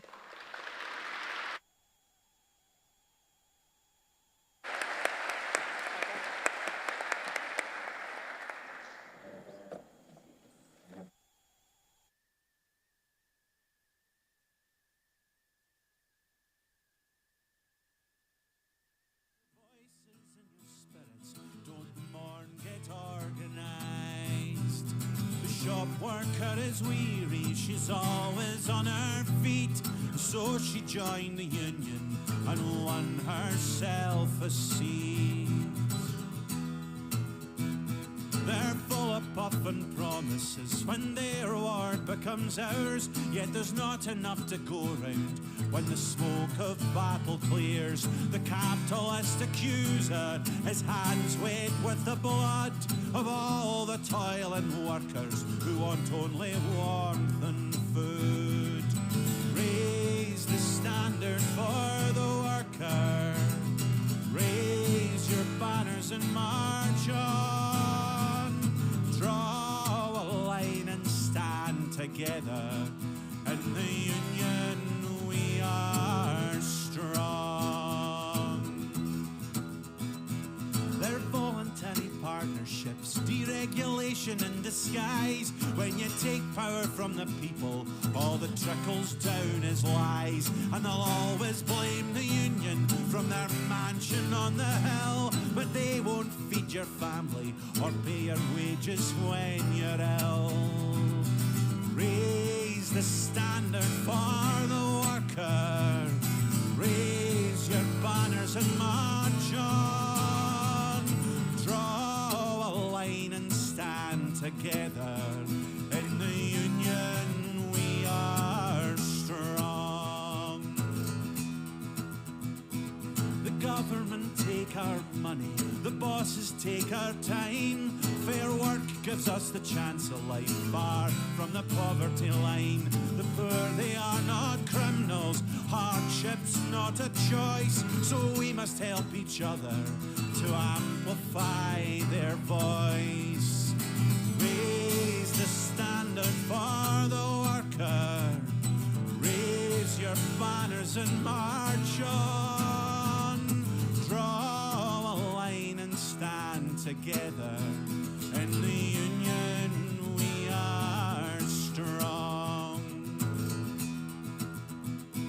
The future may look harder as the costs of living rise. Don't let the rich get richer, it's time to organise. We'll build a bigger table, demand a better deal. We'll fight the 1% till there's equality for all. Raise the standard for the worker, raise your banners and march on. Draw a line and stand together. In the union we are strong. Raise the standard for the worker, raise your banners and march on. Draw a line and stand together. In the union we are strong. In the union we are strong. In the union we are strong.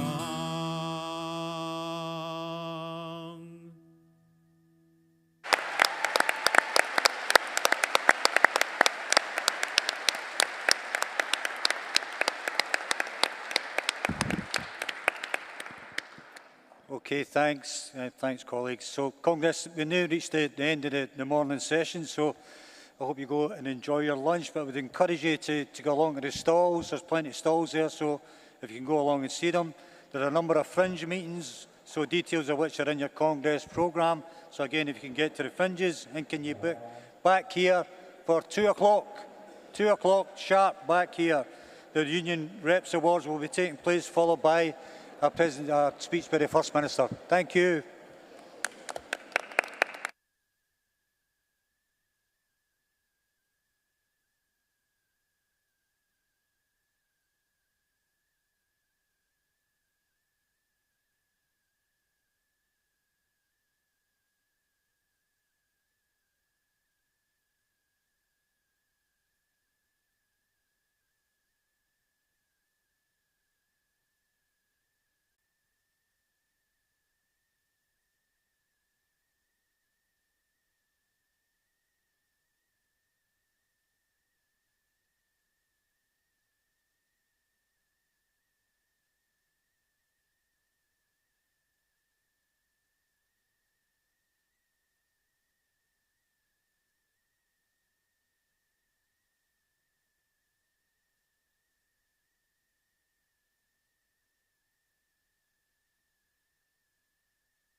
I've known Iona for a few years now.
Okay, colleagues, can you get yourself in and get yourself seated, please?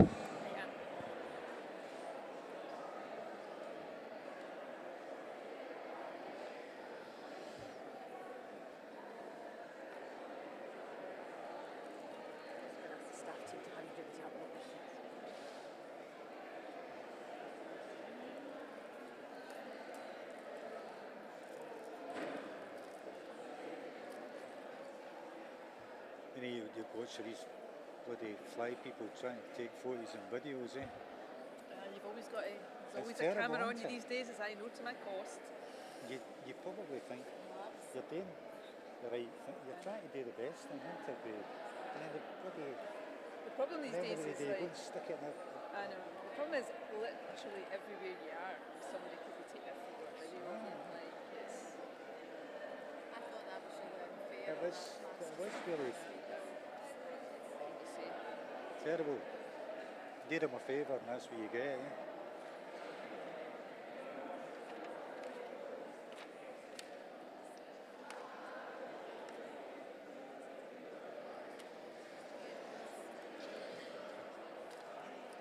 Right, colleagues, come on, let's get in your seats.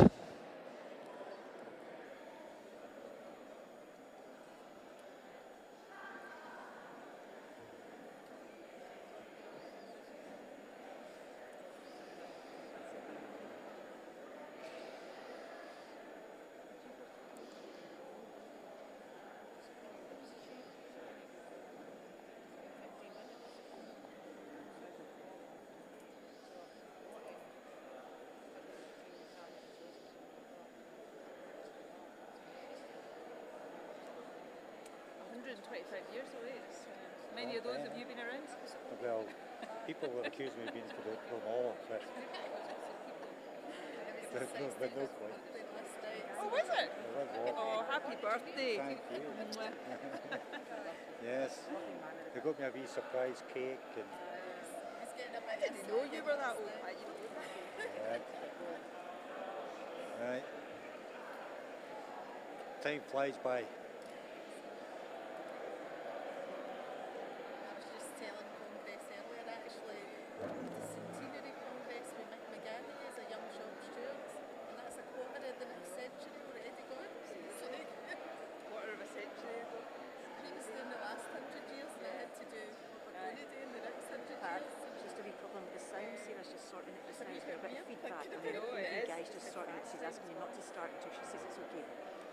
Just a minute.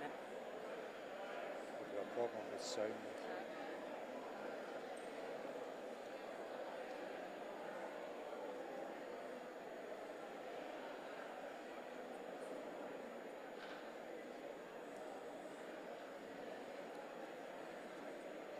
That's it, we're good to go.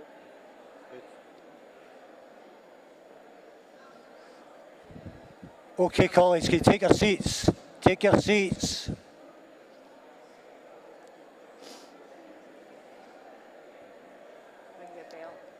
I'm going to ring this up. Ring the bell. This is a 125-year-old bell, so get seated.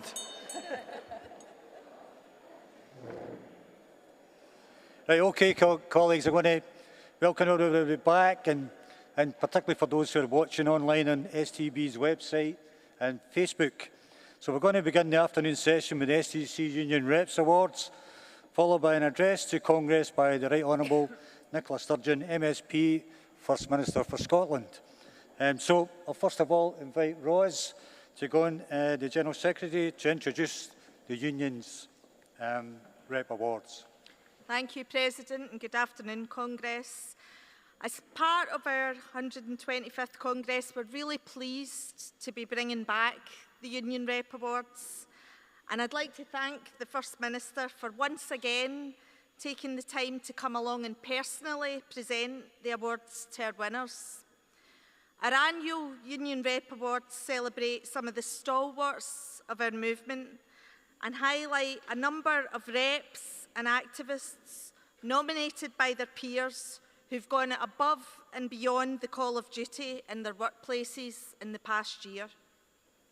Whether it be for progressing equalities, health and safety, organising or learning, we've a great bunch of award recipients this year, and they all thoroughly deserve their awards and will no doubt be at the forefront in fighting for fairness and equality, safety and skills for their members throughout the country for years to come. But right across Scotland, in every sector of the economy, our reps and shop stewards are the face of our trade union movement in our workplaces and in our communities. They're as diverse as the wide range of jobs that union members do, and they're the lifeblood of our movement, an incredible force for good and helping others in need. And every single one of our reps deserves an award for the amazing work that they do. Trade union reps do a job that's good for the economy and good for the well-being of working people by building collective strength, defending jobs, driving up pay, conditions, access to new skills and learning and better working practices. And throughout the pandemic, I've no doubt that the work done by our reps in demanding adequate safety measures, quality PPE and home working where appropriate has literally saved workers' lives. We will in a moment be viewing a short film highlighting the achievements of each of our award winners, but before that begins, I'd also like to take this opportunity to thank the Scottish Government for their continued support for workplace-based, worker-led skills and learning generally that we deliver through Scottish Union Learning, and specifically for the crucial role that trade union training, education and skills support plays for workplace reps. This is invaluable in giving our army of reps and activists the skills they need to support the wider Scottish workforce. So Congress, let's introduce this year's award winners to you all.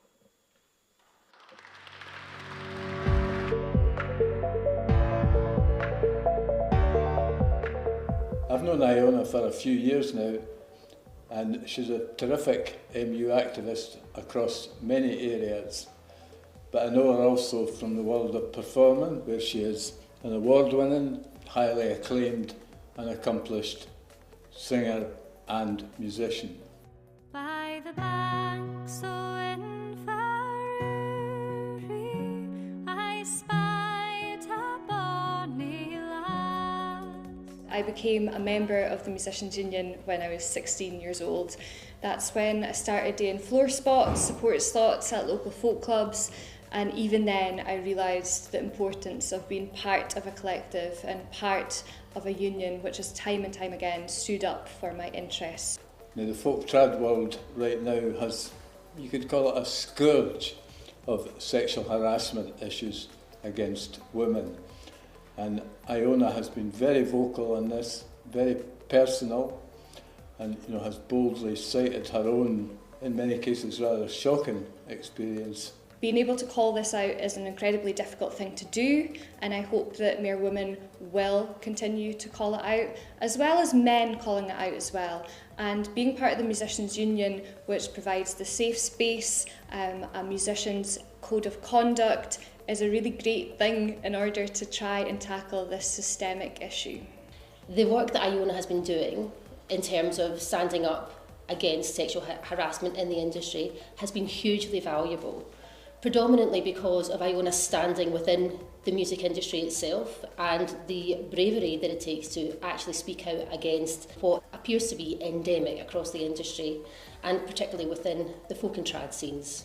Another issue that I've been really passionate about is parenting in the music industry, of which the Musicians Union put forth a motion in the 2019 Women's Congress to support new parents. We are delighted to congratulate Iona on being the recipient of the STUC Equalities Award.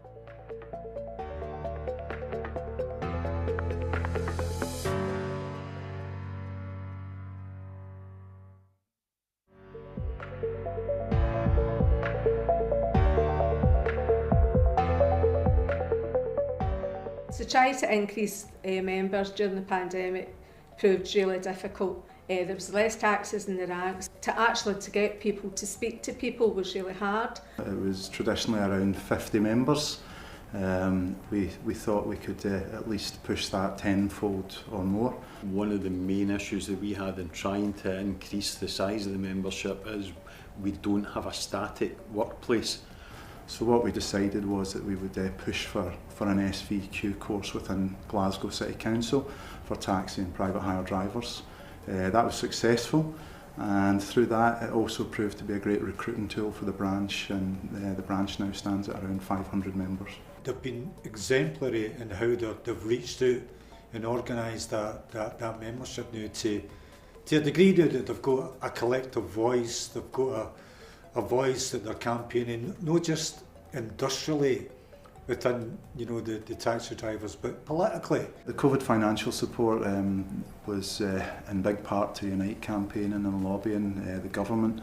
We met with Kate Forbes and we met with a few other important officials involved in the setting up of the grant funding for taxi drivers and taxi operators. It was a real lifeline through the pandemic. Increased membership gives us a seat at the table with other stakeholders that previously we didn't have until we had the union name to back us up. But guys who were against the union, if you like, or were apprehensive about joining, are now starting to hear the benefits of being a member of the cab section. But some of the stuff that our branch did was quite heartwarming and it was the good in society, not just the good within our members in the night. Good people reaching out and doing, brilliant things. And to give back to the community, they asked if there's any way that they could help, and were really willing to do so. So what they did was, they spoke to them at the food bank, and they said it would be really good if they could go and pick up stuff from the supermarkets and bring them back to the community centre. So that would be a bonus for the community. It makes you proud as the Scottish Secretary that that's our branch, that's our members. I can't speak highly enough of them. We're absolutely delighted that we've been recognised as well as our members.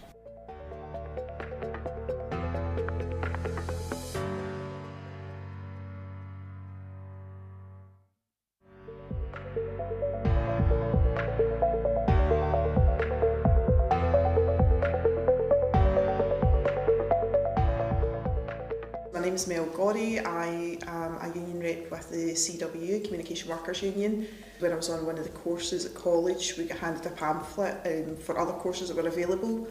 And one of them was a ULR, so I asked questions about what a ULR was, and it sounded great. So I went back to my branch and asked to get trained up as a ULR. Mel was nominated for the Helen Dowie Award this year, simply due to the different things that she had to accomplish and go over due to COVID. When I worked in BT Business Billing, I was introduced to Mel because she was the learning rep. She's completely aware about the telecommunications sector and how it's basically more male to female, that ratio. Seeing people going on to a course and just really enjoying the course, and even sometimes getting that bit of feedback that just says, look, thank you for arranging it. She approached me and she made me aware of the Cisco CCNA course. Without that course, I don't think I would have been where I am today. We've had quite a lot of courses that have impacted people. A lot of people have gained promotions through the courses that we've run, and they've went into different departments within the company, and not all just within BT. One of the nicest emails that I got was from a gentleman learner we had over at O2 Capita. He was getting just under £20,000 a year in a call centre, and he absolutely hated it, and he knew it wasn't what he wanted to do. And then after he got the Cisco qualification, he then got to work from home, which allowed him to care for his disabled wife. I think Mel's hard work, her dedication and also her enthusiasm. She also doesn't take no for an answer very often. From day one since I've met Mel, she's always been very approachable. You'll always get Mel the same way. It's tireless work, but she's earned that that award at the end of the day. Mel has been a ULR for several years and has done an outstanding job for several years, and I'm delighted that she's been able to be recognised as a recipient this year of the Helen Dowie Award. If it wasn't for the funding that we get through Scottish Union Learning, a lot of my members would never have been able to afford the courses that they've been able to go on to, which would have restricted the progression they've been able to make within their careers within the company. It's an honour. I know it's cheesy to say that it's an honour, but it really is. It means an awful lot to me.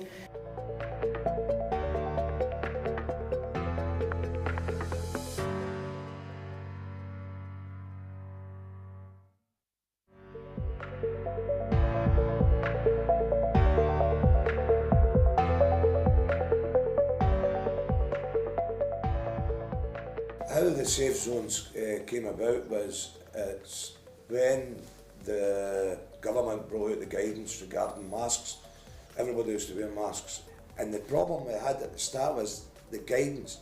The company would read the guidance differently from what we would read the guidance. I decided, right, it wasn't safe for a conductor to dispatch a train wearing a mask, because that is the most crucial part of a conductor's role. I think what Gary has actually done, he's went above and beyond what's been required from Gary Pollock.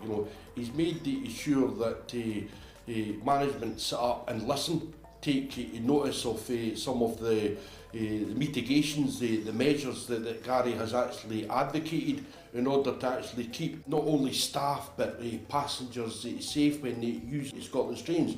And what we got just, it was a wee barrier. It was Velcro on it, right? A wee bit of rope on it, Velcro, and I had a wee sign on it saying, do not enter staff working here. They put that up, and then that made sure that passengers didn't come through that bit here.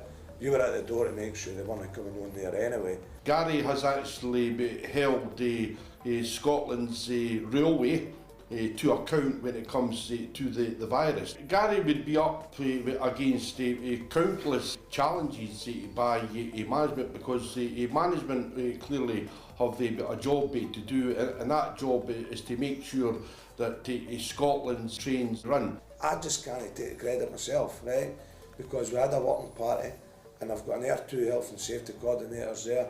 Absolutely delighted that Gary Pollock has been given the recognition that Gary rightly deserves. I'd just like to add that it's an honour to get the STUC Frank Maguire Health and Safety Award.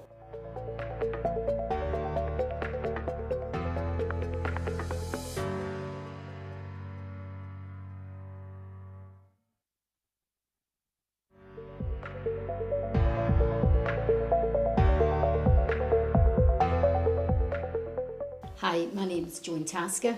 I work for SAMH, and over the last few years I have been doing quite a lot of online learning, and this is through Unite. When I worked in the shops like Galbraith's or Morrison's, I would struggle sometimes putting even stuff out on the shelf. Sometimes I would stand in a corner crying.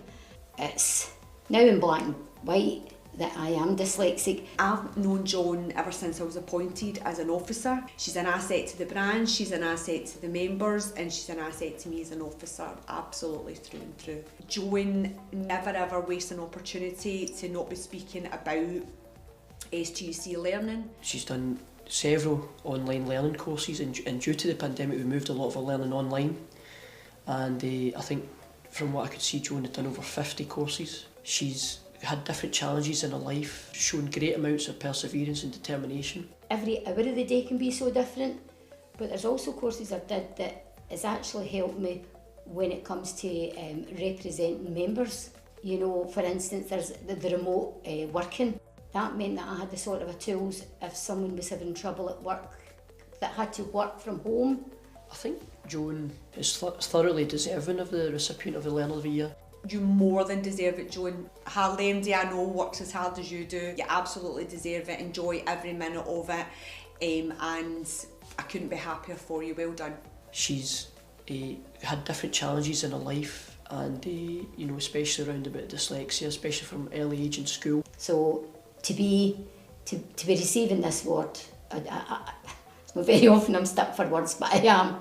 You know, I can't wait.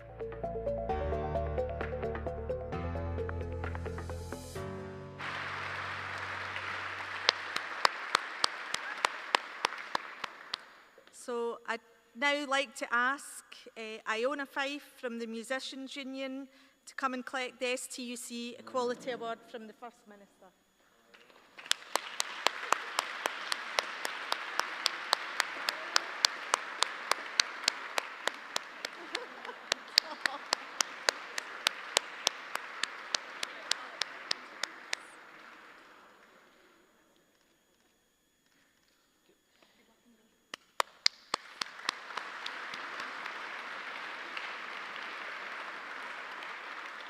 And we have James Carberry, who's going to collect the STUC Organising Award on behalf of the Unite Glasgow Taxi branch.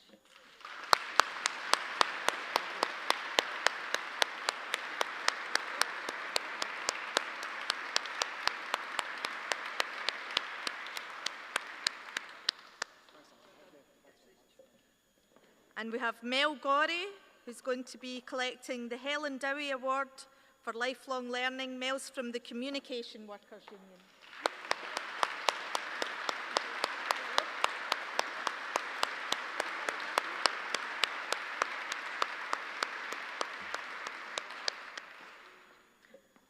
And we have Gary Pollock, who's going to be collecting the STUC Frank Maguire Award for Health and Safety from the RMT.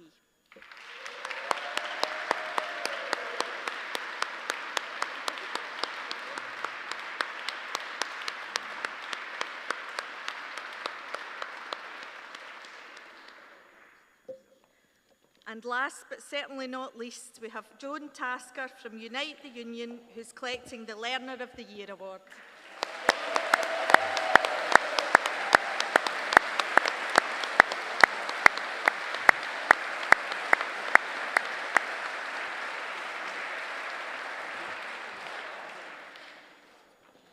Okay.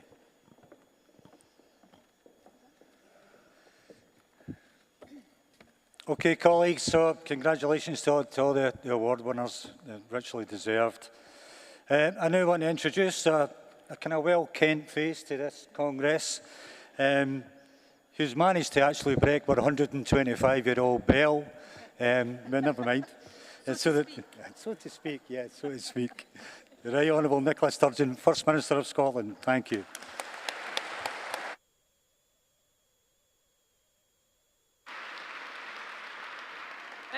Thank you very much indeed, President. I've just learned that Pat has just celebrated his 65th birthday, so happy birthday, Pat. Just going to show that he hasn't been here quite for the whole 125-year history of the STUC. Thank you, Pat. Thank you, Ros. Thanks to all of you. It's a real pleasure to be here with you today. A particular pleasure to be back here in person after a couple of years of seeing everybody only over computer screens. I want to start today with a couple of acknowledgements. Firstly, I think it's appropriate to recognise that the STUC has always been a proudly internationalist organisation, and I know that the thoughts of everyone here, as for everyone across Scotland, are very much with the people of Ukraine as they continue to resist Putin's horrific and illegal invasion. Trade unions have been steadfast in recent weeks in showing solidarity with Ukraine, in urging the strongest possible economic sanctions against Russia, and of course in encouraging support for refugees who come to settle in the UK. I know that many of your members have also been involved in efforts to provide aid for Ukraine, and so I want to start today by acknowledging all of those efforts and thanking all of you for that help. Indeed, I think it is worth just underlining this point, given the times we live in. The trade union movement here in Scotland does have a very proud and distinguished history of standing up for those facing injustice and adversity overseas, and being at the forefront of warm welcomes to Scotland for people who need refuge and sanctuary. And in that spirit, I am pretty certain that all of you will be as appalled as I am at the recent UK government proposal to send asylum seekers to Rwanda. I think it is really important that we all stand united against proposals of that nature.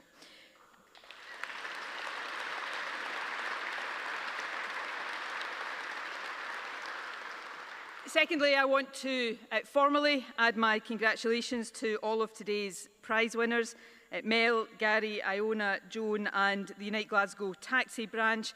I'm sure you will all agree are all outstanding union reps, and they exemplify the many ways in which trade unions every single day contribute to and enhance the well-being of their fellow workers.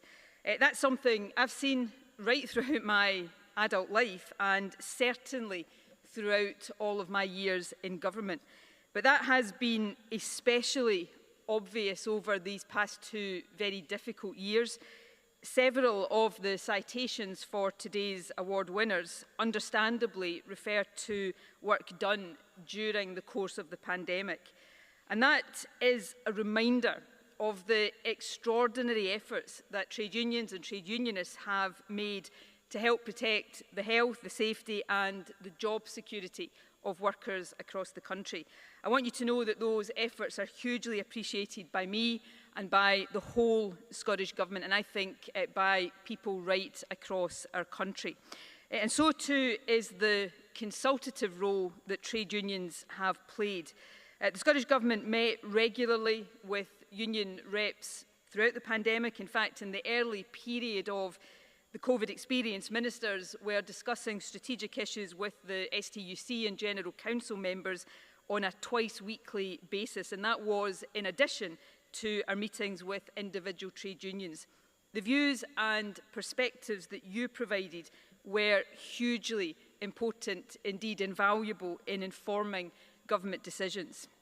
That reflects huge credit on the leadership of the trade union movement. In particular, Ros, I want to record that you and your team did an outstanding job in incredibly difficult circumstances over the past 2 years, and I want to thank you for that.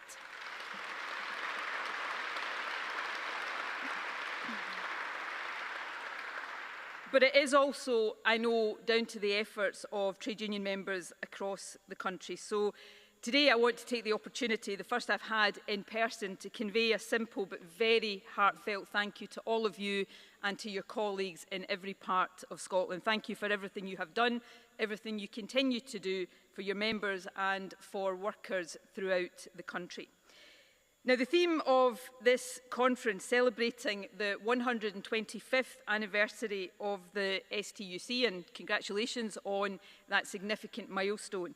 But the theme is proud of our past, organising for the future. The part that trade unions have played in the past 2 years undoubtedly adds an important and very distinguished chapter to what is an extremely proud history. There's no doubt at all that the role trade unions have played in the modern history of Scotland, the role you continue to play in the life of our nation today, is essential and it is thoroughly positive. But in recognising that, I want to focus my remarks today on the second half of that conference theme, which is, of course, the future. As we contemplate the challenges and, of course, the opportunities that we face as a country in the years ahead, it is abundantly clear that the role of trade unions will continue to be absolutely vital. In many ways, in fact, your work will be more important than perhaps it has ever been before. That's partly because the pandemic has exposed and, as we know, it has also exacerbated many of the deep inequalities within our society. We know that people's experience of the pandemic differed enormously according to their income levels, job security and the nature of the housing that they live in. We saw again that work which is invaluable to the lives of people, especially vulnerable people across the country, is far too often undervalued in terms of pay and status. Much of that work, for example, in health and social care and essential retail, is done predominantly by women, who are also, of course, chief providers of childcare and unpaid care more generally. So as we begin to recover from the pandemic, we must not ignore these inequalities. Instead, we must do much more to address them firmly in the future. In particular, and these are the three key issues I will touch on today, we must address the cost of living crisis and tackle poverty and inequality more fundamentally. We must promote and protect fair work in all sectors of our economy without exception, and we must secure a just and fair transition to net zero so that we can also protect the planet for the generations to come after us. Firstly, the cost of living crisis. What is being experienced right now, and I fear that worse is yet to come, is more severe than most of us have ever known in our entire lifetimes. This crisis is hitting hardest those who are already most in need, and it will push many people over the poverty line. No society that values fairness and basic decency should passively accept the poverty and the misery that this crisis is causing. That's why last month's spring statement from the UK government was, in my view, such a disappointment. It totally failed to address what is a growing and an increasingly acute emergency. Now, let me say at this stage, I accept and acknowledge without equivocation the big responsibility on the shoulders of me and the Scottish Government I lead. We have a duty, and it is a duty and a heavy responsibility to do all we can, and we have done so and will continue to do so. At the start of this month, we increased social security payments that we have control over in Scotland by 6%, almost double the increase in UK benefits. The new public sector wage floor is more than 5% higher than the real living wage. We've also recently doubled the Scottish child payment to £20 a week. Remember, a payment that doesn't exist anywhere else in the UK. The doubling immediately benefited more than 100,000 children under the age of 6, and later this year we will extend the eligibility for that payment further and increase it again to £25 a week.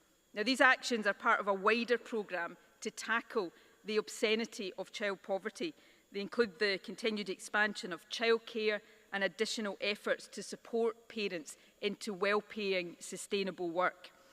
In addition, we've doubled this year's funding for the Home Energy Scotland programme, part of a wider set of measures to promote energy efficiency, lower household bills and tackle fuel poverty. We're reducing travel costs by making bus travel free for people under 22 and have launched a new discount fare package for ScotRail, the newly nationalised ScotRail, just last week. Now, our response to the cost of living crisis is not perfect. Given the Scottish Government's limited powers and given the severity of this crisis, no package is ever going to be perfect. But I want to be clear today that we will continually assess and reassess what other steps we can take. And we will also continue, and I hope we will have your support in doing so, to press the UK Government to take further action, to take any meaningful action, given that they hold the purse strings and most of the relevant levers. But the measures we have taken so far are, I believe, in contrast to the inaction we've seen from the Tories, and that is necessary. The response has been significant. It will mitigate the crisis for some households and demonstrates again the Scottish Government's commitment to protecting living standards and promoting a more equal society. And that commitment to creating a fairer country was also central to the National Strategy for Economic Transformation published last month. For example, and this is the second issue I want to touch on today, promoting fair work is a central strand of that strategy. We will require payment of the real living wage in Scottish Government contracts, and we're applying similar conditions to government grants. We are increasingly requiring adherence to fair work principles and action through our procurement practices and our spending decisions.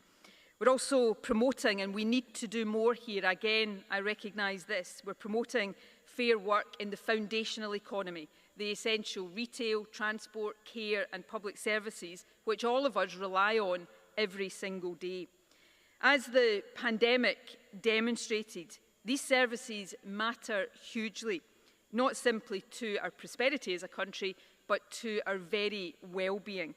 People who work in these services must be treated fairly, with dignity and respect. That's why, for example, fair work is at the heart of our new retail strategy, and let me acknowledge that trade unions played an important role in developing that strategy. It's also why proposals for a national care service include plans to introduce national pay bargaining. We must continue improving terms and conditions for people, mainly women, who work in that sector. And of course, it's why we utterly condemn, and will continue to do so, employers who don't treat workers with the dignity and respect they deserve. The way in which P&O made and then communicated its recent decision to make workers redundant goes against any basic principle of common decency. Put simply, P&O's employment practices belong to a bygone age, and I want to take the opportunity today to express publicly to you the same sentiments I expressed directly to the CEO of that company on the day of the announcement. P&O's treatment of its workers was disgusting and despicable, and every right-thinking person behaving this way should not get away with it. Condemnation in words is important, but it is not enough. We should unite here in Scotland. We must unite here in Scotland to make clear that companies will not get away with behaviour like that. And the sooner we have employment law, in my view, devolved to the Scottish Parliament so we can back that up in action, the better. Fair work.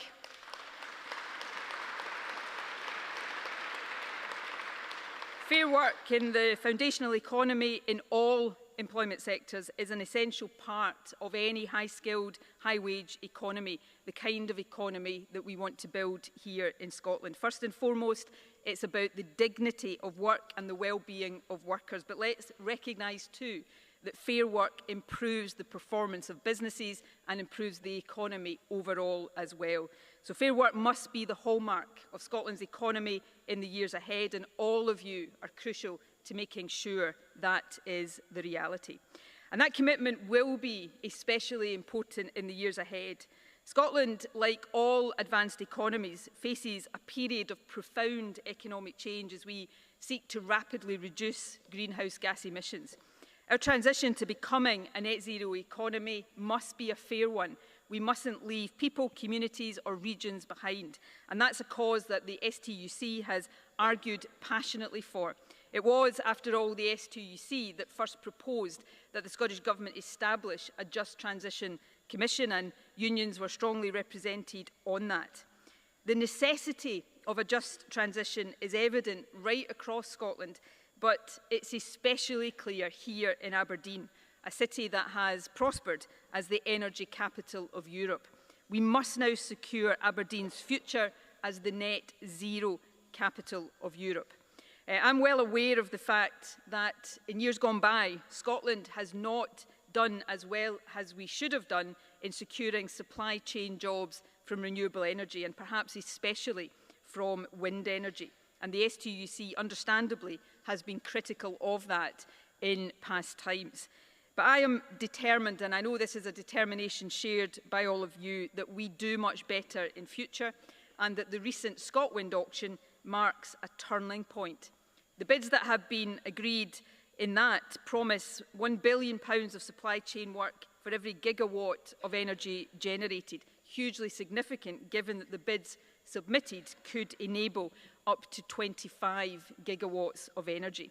But again, words are not enough. Commitments on paper are not enough. We must ensure that these pledges translate into action and high-quality jobs. That's why our supply chain development programme is an important element of the strategy for economic transformation, and why skills is such an important part of the strategy. As new jobs are created, we must ensure that people have the skills they need for the net zero jobs of the future. As we do that, we know we will benefit from the scrutiny, challenge and at times criticism of the trade union movement. The passion and the expertise with which you make the case for a just transition might not always be comfortable for government. It shouldn't be, but it is extremely important. And that's why I'm pleased to be announcing today annual funding for the STUC of £100,000 to cover staffing costs for officials who can liaise with workers and engage with government to make sure that just transition is the reality that all of us want it to be. The union movement has been already crucial to the policy development process for a just transition, and I hope this funding will help to ensure that you are fundamental in the future, not just to policy development, but to policy delivery. Congress, at the start of my remarks today, I mentioned your theme for this year, proud of our past, organising for the future, and its reference to your 125th anniversary. I want to conclude my remarks by reflecting on another anniversary that again speaks powerfully to the very proud past of Scotland's trade union movement. On Thursday this week, it will be 50 years since Jimmy Reid's Glasgow University rectorial address. That is, in my view, to this day, the finest speech in Scotland's post-war era. In its description of people alienated from society and its distress at the cry of people who feel themselves the victim of blind economic forces beyond their control, it remains perhaps depressingly relevant in its diagnosis of the harm that arises if governments don't support people through times of economic change. But it also remains inspiring in its rejection of the rat race, its recognition that fulfilment comes from helping others, and in its assessment that the untapped resources of the North Sea are as nothing compared to the untapped resources of our people. That spirit, that belief that people are social beings will guide the Scottish Government's approach to recovery from the pandemic and our approach to building the economy of the future. And as we do that, I know we will benefit, Scotland will benefit from the partnership, the advice and the challenge offered by our trade union movement as together we organise for a better, greener, fairer, more equal future.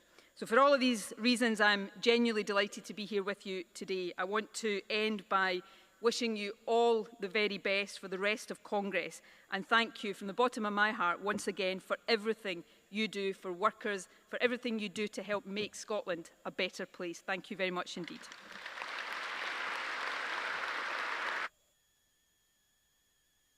Is this on? Thank you, First Minister, and again, it's what to say for taking the time to come along here in which is an extremely busy schedule. So I may look forward to working with you in a lot of the issues that you've raised there in your speech. So thank you very much, and got a small token of our appreciation to you. So, okay.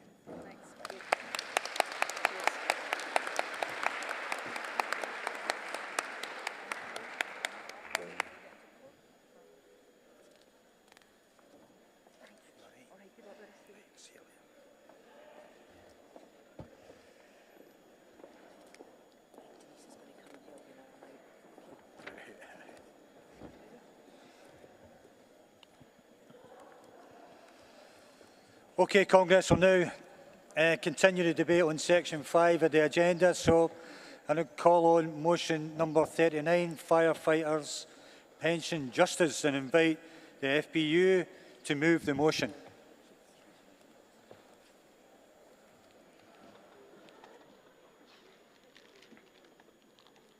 President, Congress, Simon LaRue, Fire Brigade Union, Scotland. Moving motion 39, Firefighters Pensions Justice. Congress, you will no doubt be aware of the victory won by the FBU alongside the judges against age discrimination written into the 2015 Public Service Pension Scheme. The legal battle around remedy of numerous outstanding areas this victory delivered continues against the UK government, apparently disinterested in resolving pay firefighters and public sector workers the pension they are legally due. Legislation to remedy the ruling from the McLeod Sargent case will not be published until October 2023, resulting in hundreds of our members being placed in immediate detriment. The immediate detriment cases are firefighters who have retired since the 2015 pension scheme was introduced or will do so before further legislation is obtained to provide firefighters with a remedy following the removal of the discrimination identified in the courts. On the 8th of October 2021, the Fire Brigades Union and the Local Governments Association agreed a Memorandum of Understanding framework for managing immediate detriment issues.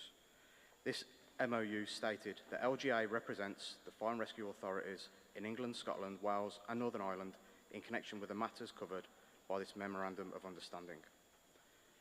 Due to uncertainty around the tax implications of resolving immediate detriment cases, Scottish ministers have refused to adopt the guidance of the Memorandum of Understanding in spite of all parties accepting that these firefighters must be paid the correct high pensions and lump sum from the date of retirement.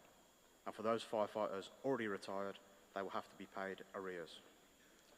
Unfortunately, since this motion was sent for inclusion in our Congress agenda, the UK Treasury and Home Office have withdrawn the guidance and support for the agreed Memorandum of Understanding, sabotaging the framework for fire and rescue services to resolve immediate detriment cases, plunging hundreds of firefighters into ongoing uncertainty, detriment and financial hardship. This deliberate act of obstruction from the Treasury and Home Office will likely see the FBU back in court against the government intent on pushing workers and ripping up the social contract. Congress recognises the contribution that firefighters have made in keeping communities safe and demands that the Scottish ministers and the SFRS immediately adopts the MOU framework as a means to pay firefighters the pension they have earned, deserved and legally must be paid. Despite the UK government's continual heel-dragging on resolving to immediately pay deserving members of the public sector and the pensions they are due, firefighters in Scotland must not be made to endure continual financial hardship by having to wait until October 2023 for the Treasury to produce their guidance. Congress, I move.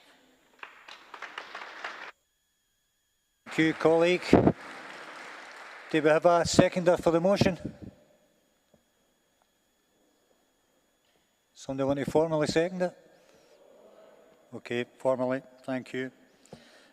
So, Congress, I don't see there's any speakers sitting at the side there, so in putting the motion 39 to the vote, the General Council is recommending support. So, all those in favour? Thank you. Against? That's carried. Carried, colleagues. So I now call on motion number 33, ending age discrimination in the Scottish Teachers Pension Scheme, and invite any SUWT to move the motion.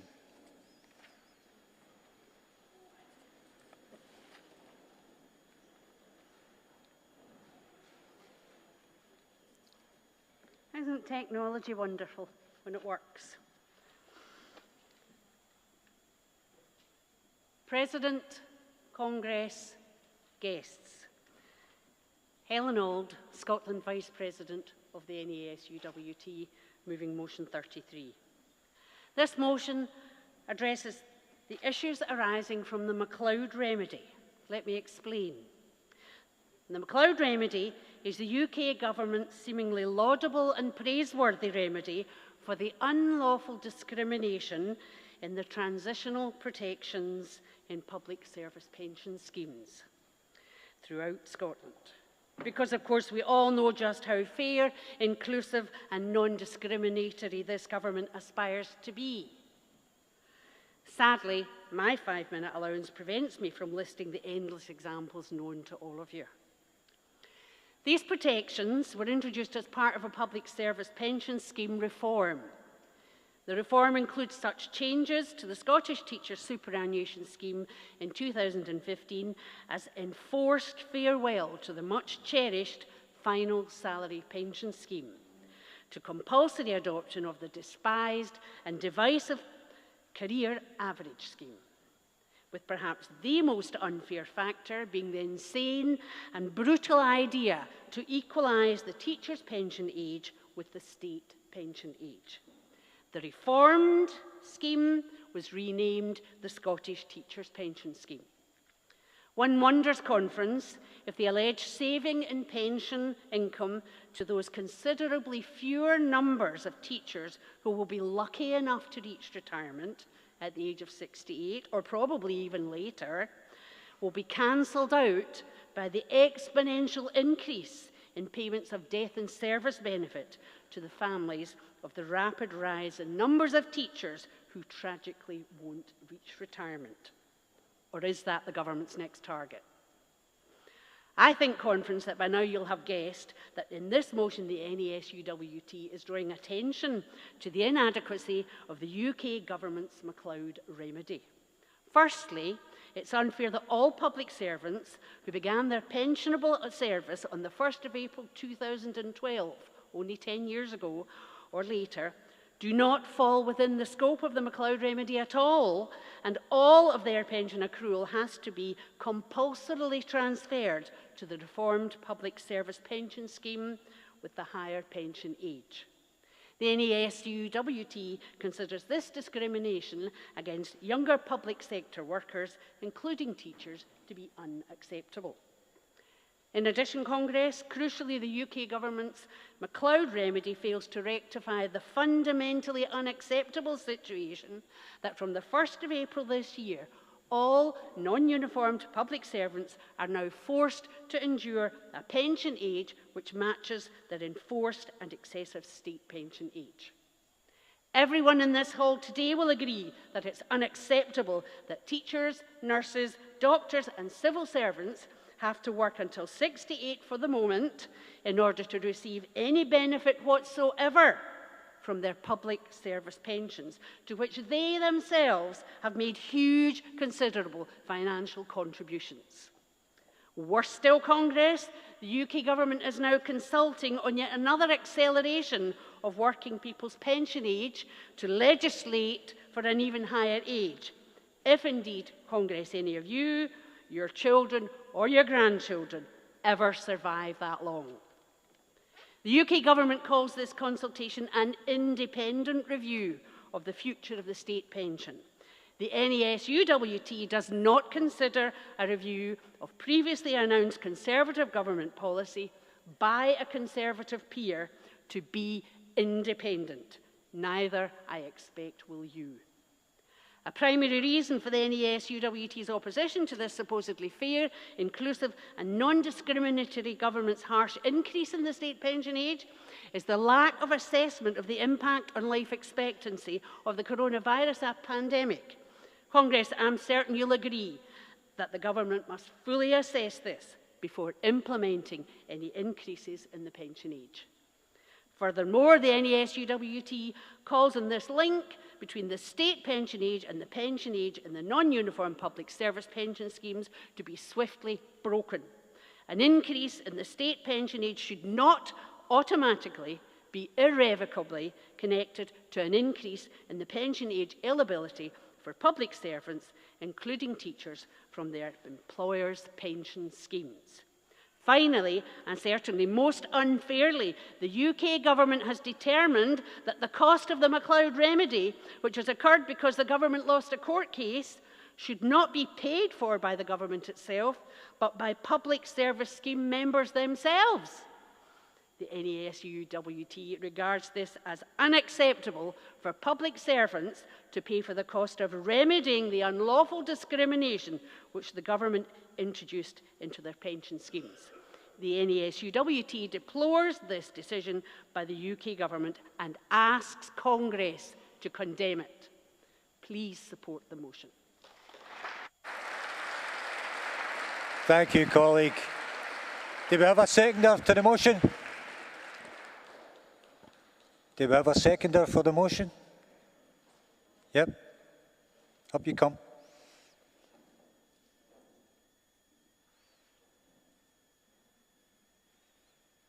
I just want to formally second the motion on behalf of the SSTA and commend what Helen said so far. Thanks. Thank you. The Speaker.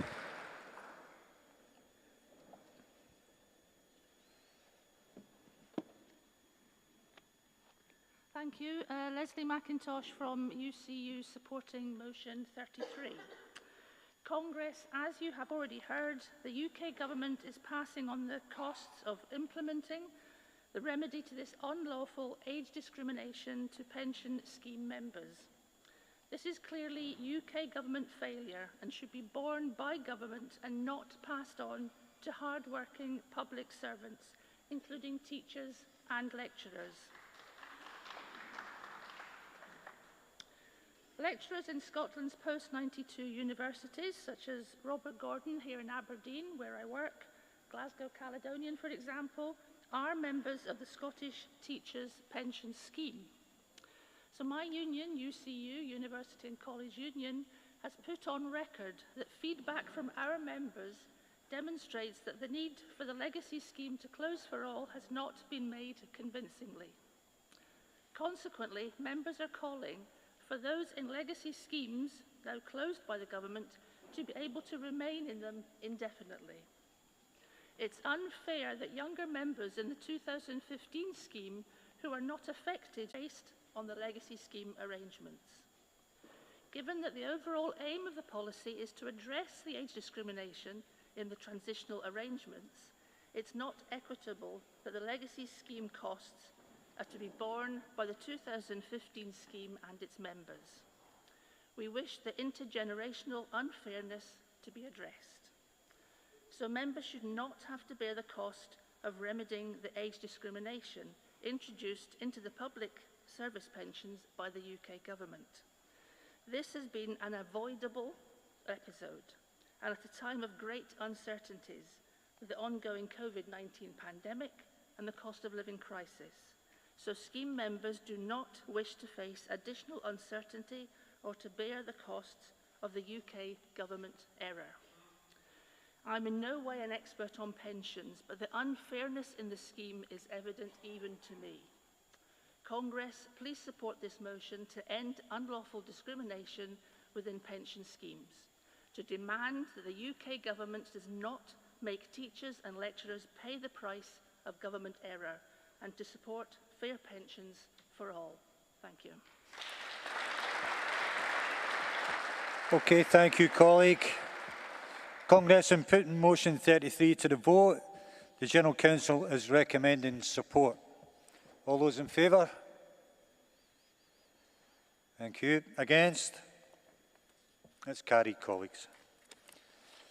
I now call on Composite K, Commonwealth, Community Wealth Building and Acting Locally, and invite the CWU to move the composite.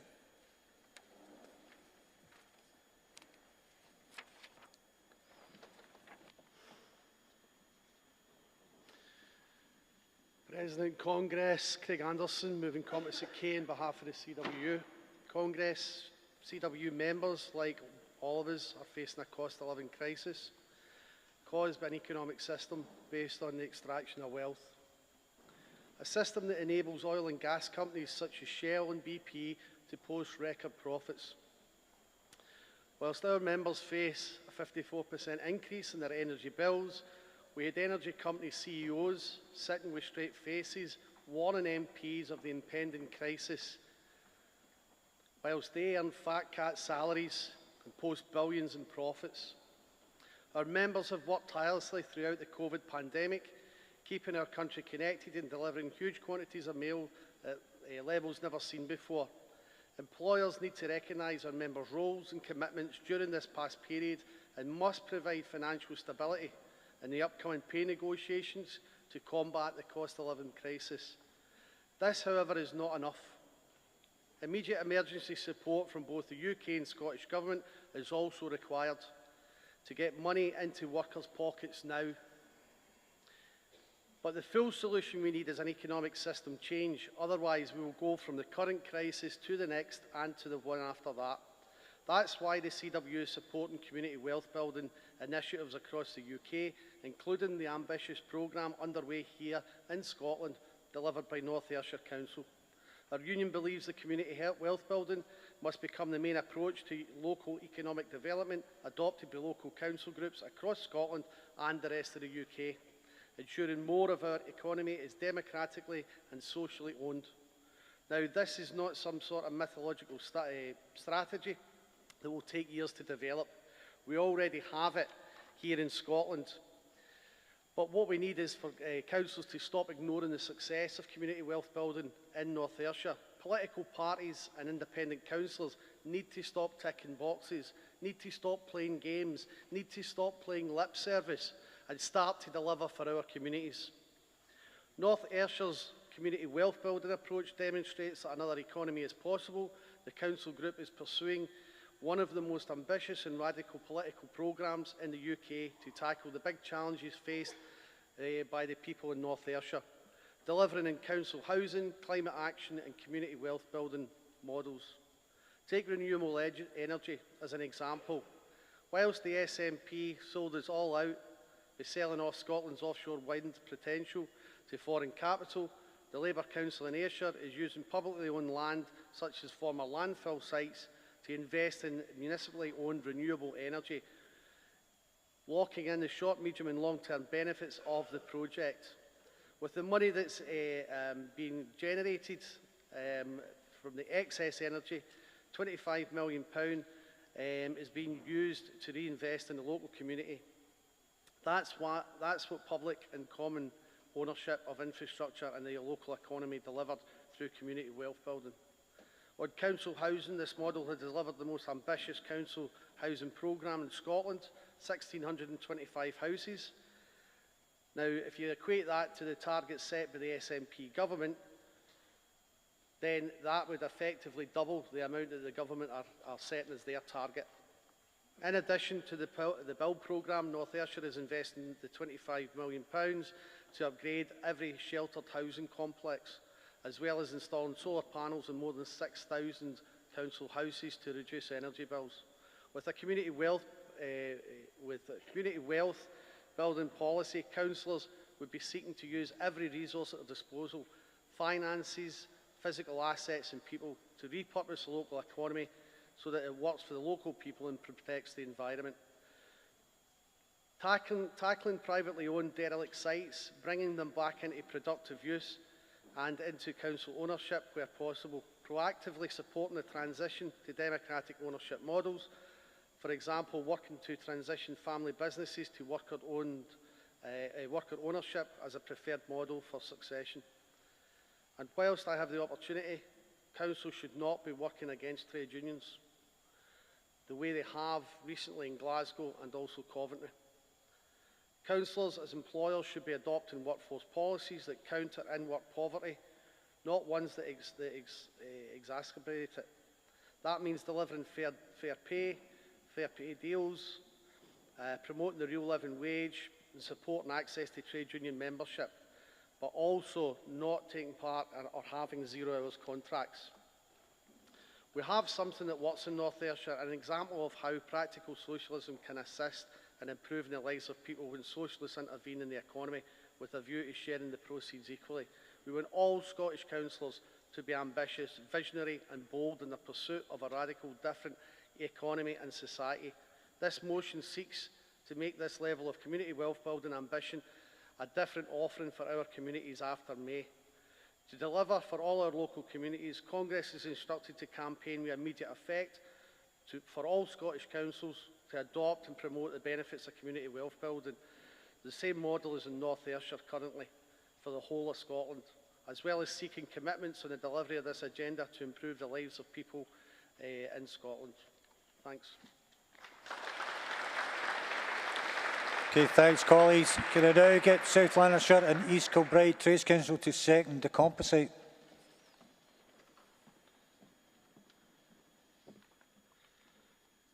Good afternoon, President and Congress. Kenny Wallace, first time speaker. Thank you. Thank you. Thank you. I represent South Lanarkshire East Kilbride Trades Council and I'm a Unite member. I'll focus on the part of the Composite K drawn from our motion 54, Think Local. National initiatives are of course important, however so-called economies of scale are often false economies, as they can be a blight on the communities and be a driver of even more climate disruption. Often portrayed as efficient, they can cost communities dear. It is for these reasons we need to look at things through a local lens, from the point of view of ordinary people in ordinary communities. Instead of creating entirely new workforces and leaving existing workforces to wither, take existing workforces and reskill them.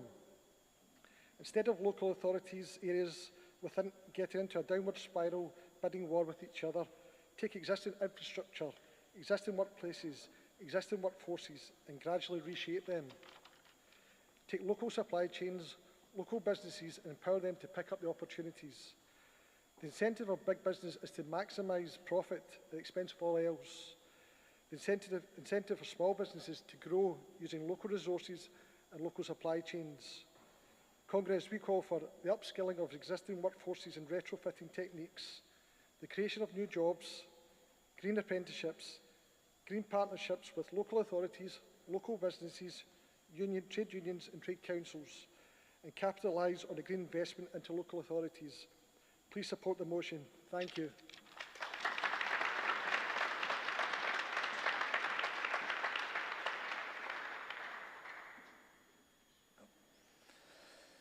Okay, can I now call on Unison Scotland to speak in support of the composite?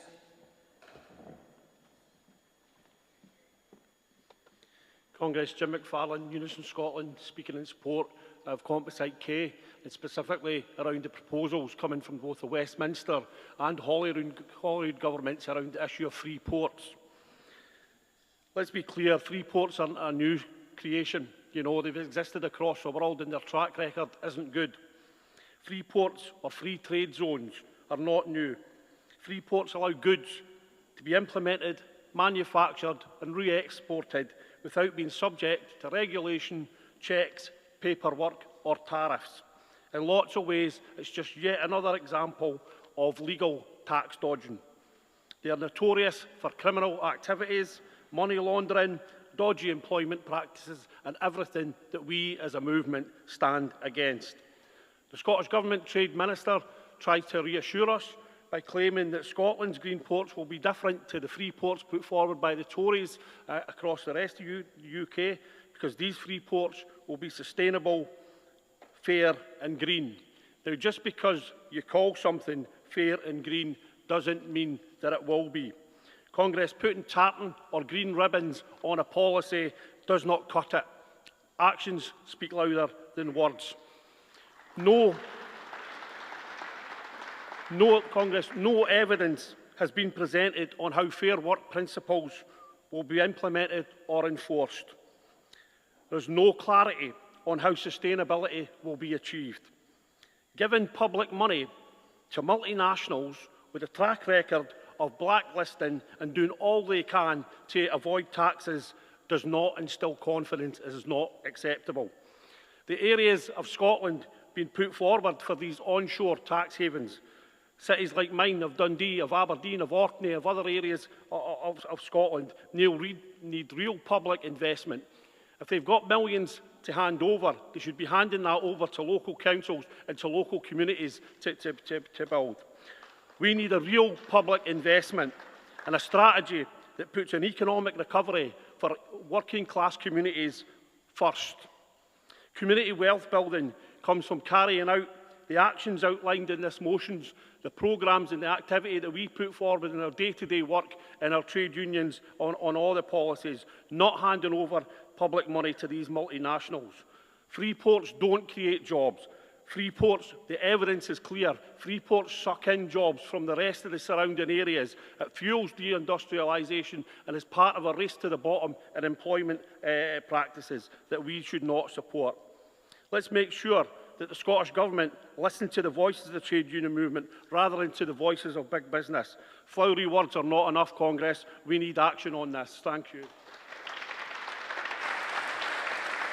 Thank you, colleague.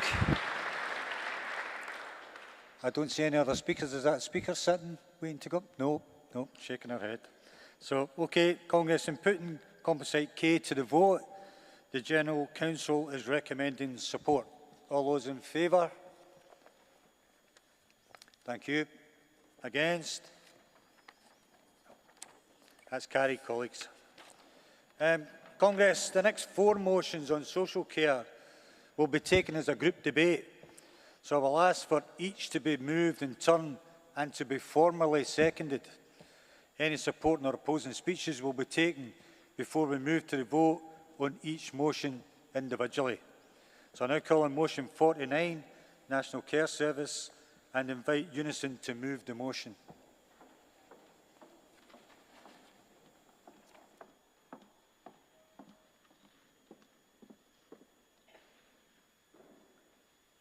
Afternoon, Congress. Lillian Macer, Unison Scotland, moving motion 49, National Care Service. President, Congress. So this morning and early afternoon we've heard many delegates talk about the devastating impact that COVID has had on communities and on workers. But Congress, this is one thing that COVID hasn't had, the pandemic hasn't had that devastating impact on, because we had a crisis in care long before COVID. We had a crisis in care and continue to have a crisis in care long before we heard of the pandemic, which was COVID. And that crisis resulted in the privatisation of our care service, the marketisation of our care service, and the underfunding of our care service over many years and generations. And the private profiteers that have taken profits out of the care service, on one hand during the pandemic, put their hand out for the COVID payment, but on the other hand, siphoned it off to the Cayman Islands and big business profits. And that's the care service that we currently have at the minute that we know that we need to change. The market-based system in care is not working, has not worked, and it's time now for us to call it out. A system that puts profit before people, that puts profit before workers, that puts profit before service users is not a service and a system that we want to see in Scotland. Congress Unison is absolutely clear that the profit-based motive must be removed from care. The Feely report, which was a consequence of the spotlight that was shone on the care service during COVID, recommended that the recommendations from the Fair Work Convention be fully implemented. Those recommendations that looked to put in place sectoral bargaining, that looked to support the workers and the workforce within care, became a priority. Well, that still is not been applied as such yet. And when the First Minister spoke about the National Care Service and told us all that there will be sectoral bargain once we have a National Care Service, well, we all in this room know that we don't need to wait until we have a National Care Service. There's systems and processes in place right now that we could have sectoral bargain and we could lift those 200,000 women out of low pay and give them the right fair work agenda that they absolutely deserve.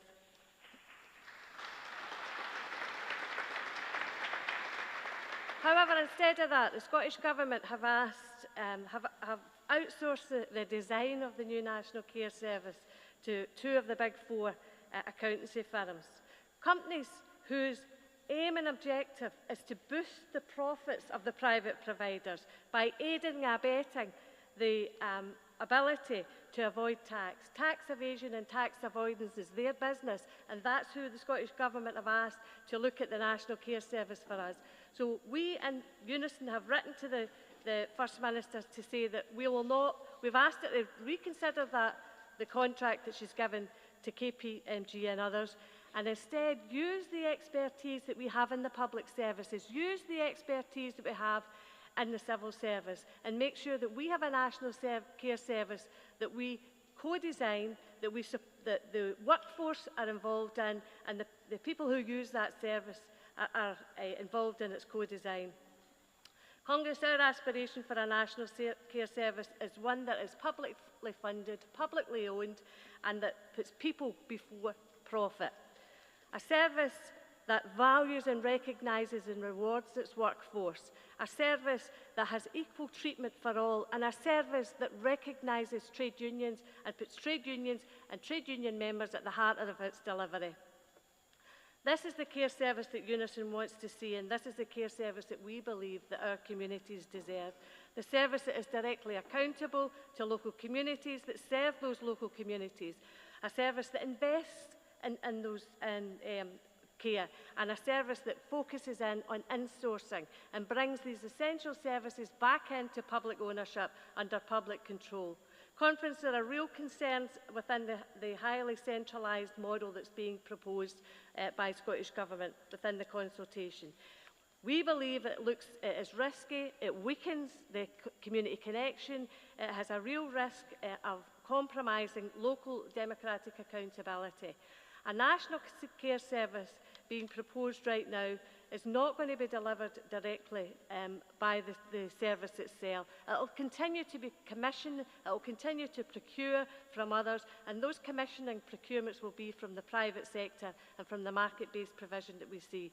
If the current financial conditions persist, then there is a real danger that the KPMG-designed care service will mean that there is an extension in the market.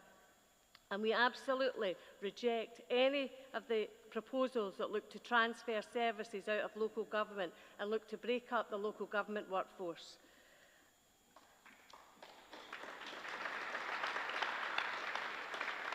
Our health and care system is not just a service, but it is a central piece of the local economy. Investing in these services should be part of any economic recovery from COVID, providing meaningful, rewarding work that for hundreds of thousands of low-paid women is absolutely essential. We want to see dignity, respect for all of those workers, and we're calling on that system to provide that. I'm absolutely proud of the work that my trade union has done to look to implement the Fair Work agenda within social care. But we absolutely know we need to do more. And that's why it's important in this debate that collectively we come together as trade unions and focus on the service and focus on those members and absolutely hammer home the need to have that collective bargaining in place.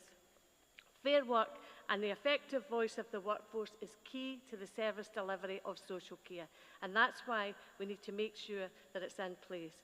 There is a real opportunity here, and we should not squander it. We need to make sure that we hammer home that we need to address the problems in social care, and we can do that now. We need to improve the experience of the workforce, but of the population that rely on these services. These are vital to our community cohesion, they're vital to the individuals that receive them, and it's absolutely essential that fair work is first, up front, and absolutely delivered for these workers. Thanks very much, Congress. I move.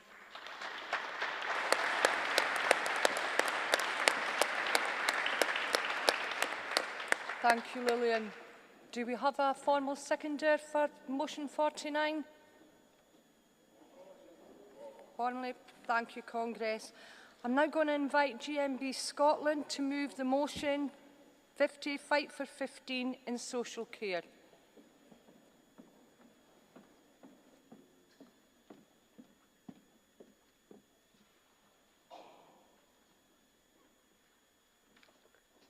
Good afternoon, President, Congress. Mary Mulligan, GMB Scotland, moving motion 50, Fight for 15. The social care sector is in a recruitment crisis due to chronic low pay and poor conditions in terms and conditions, not because of the workforce, but because of the consistent long-term neglect of the sector by employers and government. In the midst of a recruitment crisis, carers are being expected to take on more and more for less. Carers are experiencing burnout and low morale, leading to rising sickness, absence and high vacancy rates. This impacts on their ability to deliver the high-quality care that people need and deserve. As our population grows older, the need for carers will only increase. 20% of carers are not on permanent contracts, 11% are on 0 hours contracts, 13% work over 50 hours a week, 15% work unpaid overtime. Almost 25% of staff leave within the first 3 months of joining an organisation, excuse me, who can only blame them when conditions are as bad as what they are. Carers need to feel valued so that they remain in the sector. These figures are not just numbers. Each and every one represents a person working in the care and the many people who care for them. These are real people with real needs. Instead of making these needs profits being put before people, the priority of care must be of providing high quality, person-centred care, not in a race to the bottom of the terms and conditions and workers' welfare. Exploitative employers have been allowed to profit off the back of the hard work and compassion of carers to improve the care sector of those who need care with the long overdue National Care Service. This starts with those doing the care. The foundation of any National Care Service must be the ability to set minimum standards on terms and conditions for workers through collective bargaining. But carers don't have to wait until the National Care Service for fair pay. For far too long, they have been overworked, overlooked, undervalued and underpaid. The time is now to deliver for carers. The latest offer from the Scottish Government and pay is simply not good enough. £10.50 for an hour, not mitigating the cost of living crisis carers are facing, and it does not reflect the value of carers. Carers know their worth. It's not £10.50, it's not £12. Carers in GMB have made it clear their worth is no less than £15. When it comes to delivering pay justice for female workers working on the front line of the public services, whether it be for working in the care or those fighting for equal pay across local government, we are always expected to wait. But carers can't wait. They deserve £15 now. Health and social care partnerships have recognised this and have reacted to the understaffing crisis by offering families of service users £15 an hour. Now it's time for all the parties at all levels, government, to recognise that they implement £15 an hour, not £12 starting from April. Scotland's care workers have gone above and beyond to provide care across the country. Scotland's care workers have gone above and beyond to provide care across the country, and I know they will continue to do so. Pay is their priority. Congress, show Scotland's carers that you care and back our fight for 15. Thank you. Please support. Thank you. Congress, I'm calling now for a formal seconder to motion 50. Thank you. And I'll now invite Unite the Union to move the motion 51 on the National Care Service. President, Congress, we require a complete overhaul of how care is delivered in Scotland. A task we recognise as huge, but has been neglected for decades. We know the Scottish Government hopes to have it fully operational by 2026, but exactly what type, form or shape this will be is unclear. But we are deeply concerned about the current direction of travel. So far, the Scottish Government has been vague in the extreme about the mechanics or even about how it views a National Care Service working. As trade unions, we know that care isn't working. It isn't working for those that work in social care or those that need care. The problem is the system, in fact, the systems of care in Scotland. There is a definite postcode lottery to the levels and packages of care. At the heart of the problem is pay. A recent Audit Scotland report found that £9.79 is the average hourly pay. With 210,000 paid carers, the sector accounts for 8% of the Scottish employment. 8% of the Scottish employment. And as has been said before, 20% are not on permanent contracts, around 11% are on zero-hour contracts, and 15% work unpaid overtime. Let us not forget, Congress, that estimated 700,000 unpaid carers, 20% of whom are over 65 and 4% under the age of 16. During this pandemic, the majority of these unpaid carers have had no respite. In fact, many day centres are still to reopen. These figures highlight from Unite's perspective that first and foremost, a national care service must be properly funded and publicly owned. It must have direct involvement from trade unions and local government. Unite is specifically calling for a minimum of £15 an hour for all social care workers, a minimum floor of terms and conditions for all social care workers with 2 30-minute rest breaks, access to sick pay and consistent provision of pension. We need collective bargaining in all areas of social care, and Unite is calling for the SSSC registration fee to be fully funded by Scottish Government, not just for the new starts. Accountability is a major issue. The National Care Service has to be democratically accountable and delivered locally. Our NHS and local authorities are the backbone of care, and this should be built on but not diluted. The new service can't be a Trojan horse for the expansion of the private sector. We know the private sector is rubbing its hands and drooling over this as an opportunity, but we know that care never comes before profit for them, and that includes their staff. Already we have seen private consultancy firms have ordered contracts by Scottish Government, and that is just in the design stage. KPMG, a £546,000 contract, just a small part of the £3 million that's been handed in government contracts since the start of the pandemic to support our health and social care services. And PricewaterhouseCoopers also given a £250,000 contract just to advise Scottish Government on the redesign of the health and social care system. Let's be clear, Congress, these firms are not going to design the private sector out of care. We know this because we have seen it in practice. Privatisation is a failed policy. Just look at Carillion. Congress Unite believes the new service must be both an accountable and genuine public service, with profit completely removed. We can all agree there is no issue of greater importance than the quality of life and inclusion our loved ones receive in social care. However, Congress, we need to equally ensure that we deliver a new national care service which fairly and justly rewards those who give the care. I move. Congress, I am now calling for a formal seconder to the motion 51. Come on. Formally, thank you, Congress. And I'm going to now call on Edinburgh Trades Council to move motion 52 on the National Care Service.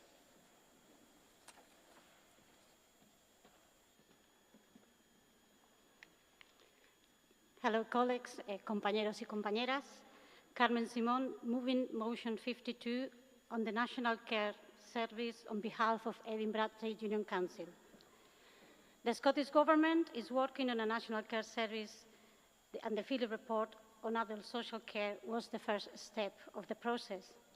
Its recommendations have been taken on board by the Scottish Government.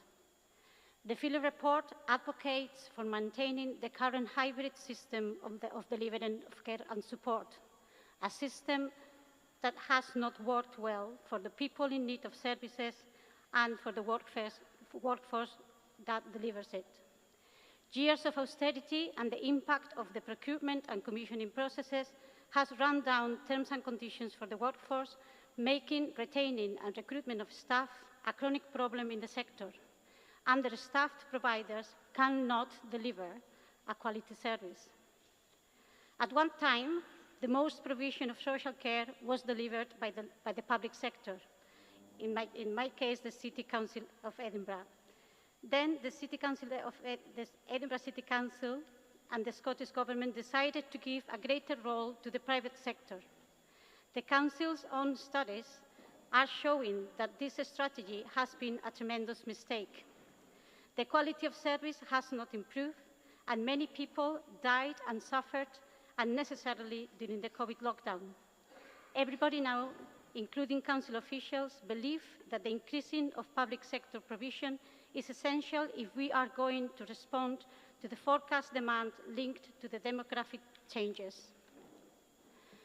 The Philly report, embraced by the Scottish Government, expects us to believe that partnership between providers is possible and that this so-called partnership will improve the provision of care and support in a market-led economy. We know that this is just not true. A market-led economy is driven by competition, and private providers are driven by profit that is often invested and kept offshore. Edinburgh Trade Union Council believe that social care should be administered by the local authorities. They are the better place to do so, and they have always been. For this to be effective, though, it is imperative that local authorities are properly funded. The Philly report is far from ideal. However, it establishes that there is a need for a change of culture. We need to look at care not in terms of investment, but not in terms of cost, but in terms of investment. It also specifies that more investment should be allocated for prevention and early intervention services, because doing otherwise is just a false economy approach for the provision of social services that ends up costing much more to the taxpayer in the long run, because emergency and crisis services are more expensive to provide. In Edinburgh, people assessed as having low or moderate care needs are not funded to access what they deserve. The latest State of the State report produced by Holyrood shows that the vast majority of people in Scotland, over 70%, are happy to pay more taxes in order to access better public services. Local authorities have been underfunded for years, and integration joint boards have shown that they are able to make decisions without taking into consideration the consequences that their decisions will have on the people receiving and delivering services, because they are not accountable. They are not democratically elected. Last year in Edinburgh, the IGB decided that 4 public care homes had to be closed because a care inspector report established that they were not fit for purpose. Residents were not consulted.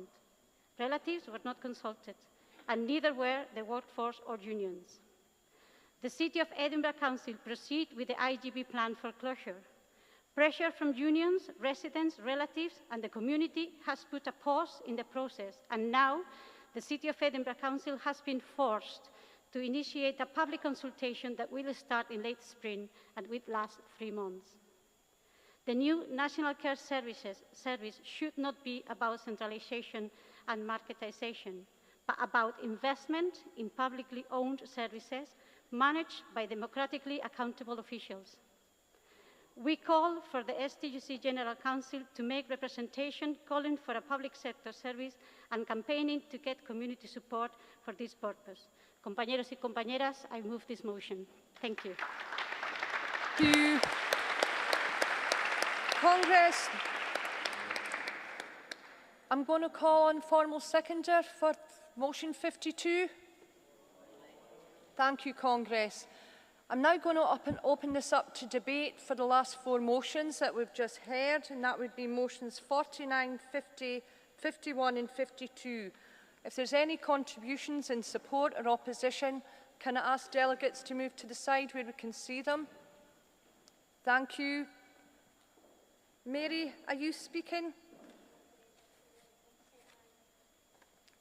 Okay, so this is an opportunity to get up and make a contribution on either of the 4 motions we've just heard. Okay, okay. Congress, there doesn't appear to be any speakers on these motions, so I'm now going to move to the vote on each one in turn individually. And the General Council is recommending support for all 4 of those motions. So for motion 49, for all those in favour? Thank you. Is there any against? Any abstentions? Motion 49 is carried. Motion 50, Congress, all those in favour? Any against? Any abstentions? Motion 50, Fight for 15 in Social Care, is carried. Motion 51, for all those in favour? Thank you. Any against? Any abstentions? Motion 51, National Care Service, is carried. Motion 52, all those in favour? Thank you. Any against? Any abstentions? Motion 52 on the National Care Service is carried. Thank you, Congress.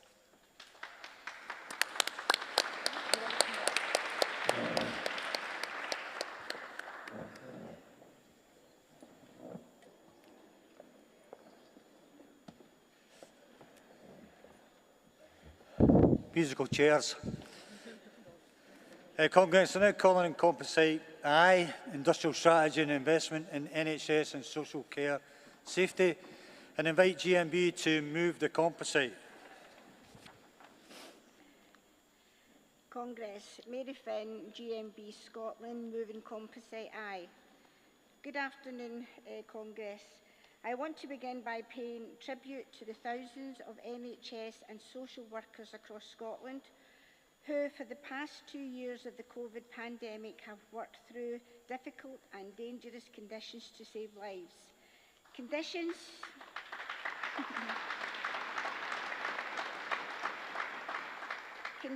which were entirely avoidable had Scotland and the rest of the UK had a robust industrial strategy for domestic manufacturing, specifically for proper PPE. No one could have predicted the COVID pandemic and the PPE required. However, the absence of PPE in hospital wards and care homes was a direct result of neglect from politicians to put a strategy in place to respond quickly to the crisis. Instead, we had to rely on other states to provide equipment to keep staff and patients safe. COVID has, without doubt, taken its toll on our NHS staff. A recent pay survey of GMB members working in our NHS and Scottish Ambulance Service show just how desperate the workforce has become. 92% have been short-staffed on a shift. 91% are reporting workplace stress. 83% are worried about the toll their work is taking on their physical and mental health. And perhaps more concerning, 65% have considered leaving the NHS and SAS. If even a fraction of this number did leave, this would be catastrophic for the NHS, SAS and those in need of care. Staff are being asked to do more and more for less and less. This is unsuitable for our health service. The current cost of living crisis has compounded the stress that staff are under. Not only do they have to deal with incredible levels of overwork and stress in their jobs, they must also contend with increased financial pressures at home. 74% are worried about heating and fuel costs. 47% have cut back from everyday items, and 38% are worried about paying for food and groceries. After the dangers NHS workers have faced, this is a national disgrace. While restrictions are being lifted, this does not mean the pressures of COVID and other illnesses have subsided. Not only is an increased pay offer deserved, but it is needed to ensure Scotland remains the skilled and experienced staff to save lives in short and long term. The lessons of COVID must be learned. Relying on manufacturers, sectors in other countries has been a disaster. We need a strategy that improves domestic manufacturing to keep staff safe. Our NHS workers are the very best of our society. They do not need warm words. They need an improved pay offer. It's time for the Scottish Government to show they truly value NHS and social care staff. I move.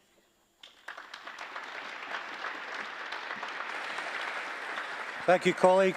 Now invite the Royal College of Midwives to second the Compensate.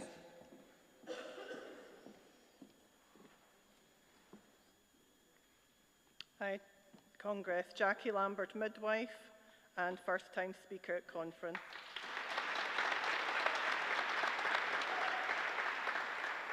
I'm supporting composite motion I with focus on the second half on investing in Scottish maternity services.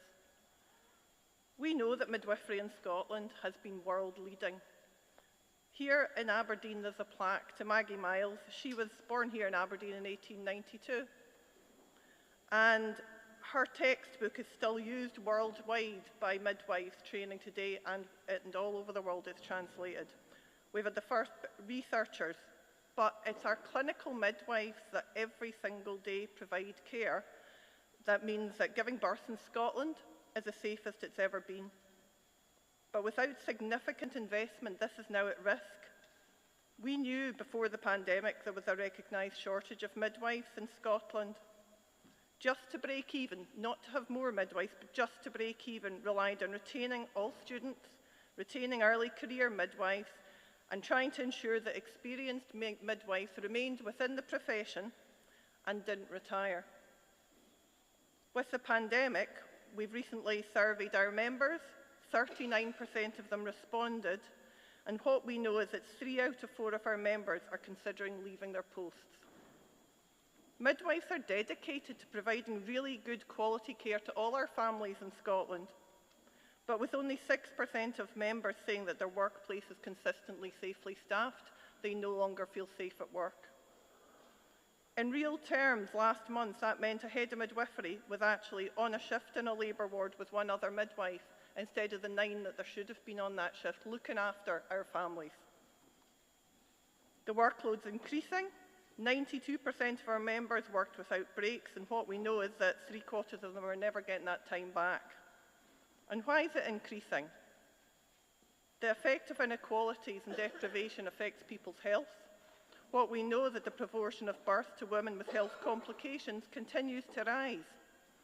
This carries an increased risk of adverse outcomes, and those deprivations and inequalities, the impact on your physical health, the impact on your mental health. But without the number of midwives, the time, or the career opportunities to support and develop midwives to support women, will not be able to achieve everything that the profession is capable of. Midwives are concerned today about the safety of mothers and babies in their care. They're dissatisfied with the quality of care that they are able to give, and without immediate action to invest in maternity services, this crisis can only worsen. Congress, please support the motion calling on the Government to act urgently and invest in Scotland's maternity services to improve retention and recruitment of maternity workers and protect safety at working in maternity services. Thank you. Okay, thank you, colleague. I now invite the Royal College of Podiatry to speak in support of the composite.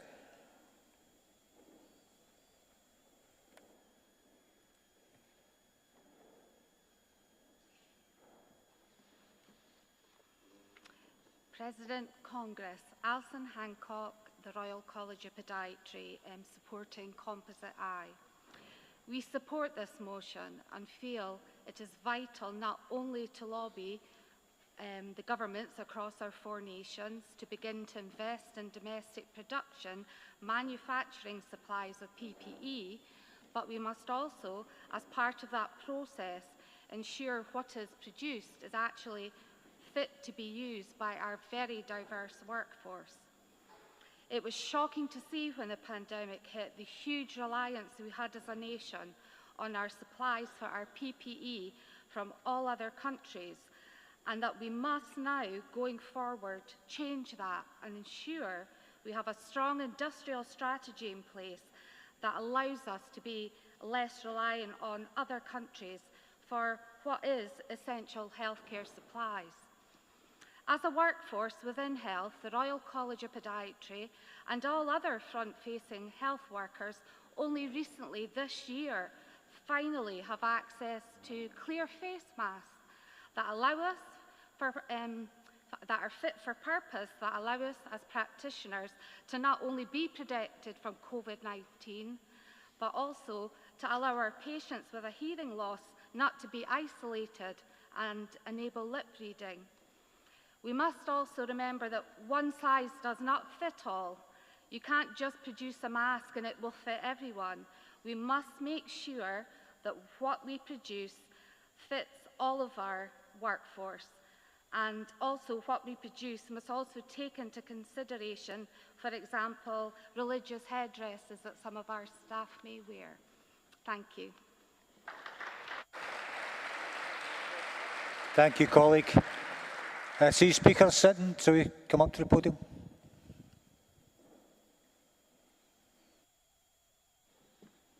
Thanks, Chair. Jim McFarlane, Unison Scotland, second time speaker today. Congress, the pandemic clearly exposed the false narrative that the capitalist free market can meet through supply and demand the needs or basic needs of workers to do their job safely. Our members across the Health and Social Care Partnership stepped up to the plate and they were let down. They were let down by the government, they were let down by their employers. Frontline workers in our hospitals, our care homes and in the community responded magnificently. Due to the slow, bureaucratic and sometimes mysterious ways of the public sector procurement policies, that meant that what they needed to do their job was not available. Too many health and social care workers were left scrambling around for basic PPE just to do their job safely. Too often that wasn't available. Too often what was provided was inadequate or out of date. Some people got very rich through the pandemic. We need to ensure that in the future that health and social care workers have a reliable domestic manufacturing supply chain for every single resource that they need to do their job, not just during the pandemic but throughout the year. We need to ensure that the resources are in the right place at the right time for our members to do their job. It's not a coincidence that it was trade unions and trade union branches that were much more able to source basic things like hand sanitizer or face masks than some of our employers were able to do. And never forget that while the Tories and their rich friends and their families were partying or getting rich, raking in millions from public funds for track and trace and PPE that didn't work, our members, our families, our friends were out there looking after and caring for the most vulnerable people in society and putting themselves at risk. Congress, never again should our members be put in that position without the necessary PPE and staffing levels that are needed to do that job. Union reps are fighters. We're all fighters. We're trained to be fighters. But too often our members and our reps were spending time fighting with management for the basic supplies of resources for them to do their job. And that's not what they should have been doing through that time and through that public health crisis. Congress, we all knew, well, I certainly knew, and I'm sure you all did too, that the Tories and big business never really care how working class people live in long ways, as long as we turn up to work for them. But through this pandemic, we also found out they didn't care how we died either. We need to make sure that never happens again. Okay, thank you, colleague. I don't see any other speakers there, so in putting composite aye to the vote, the General Council is recommending support. All those in favour? Thank you. Against? That's carried, colleagues. I now call on motion 42, Firefighters and Public Safety, and invite the FPU to move the motion.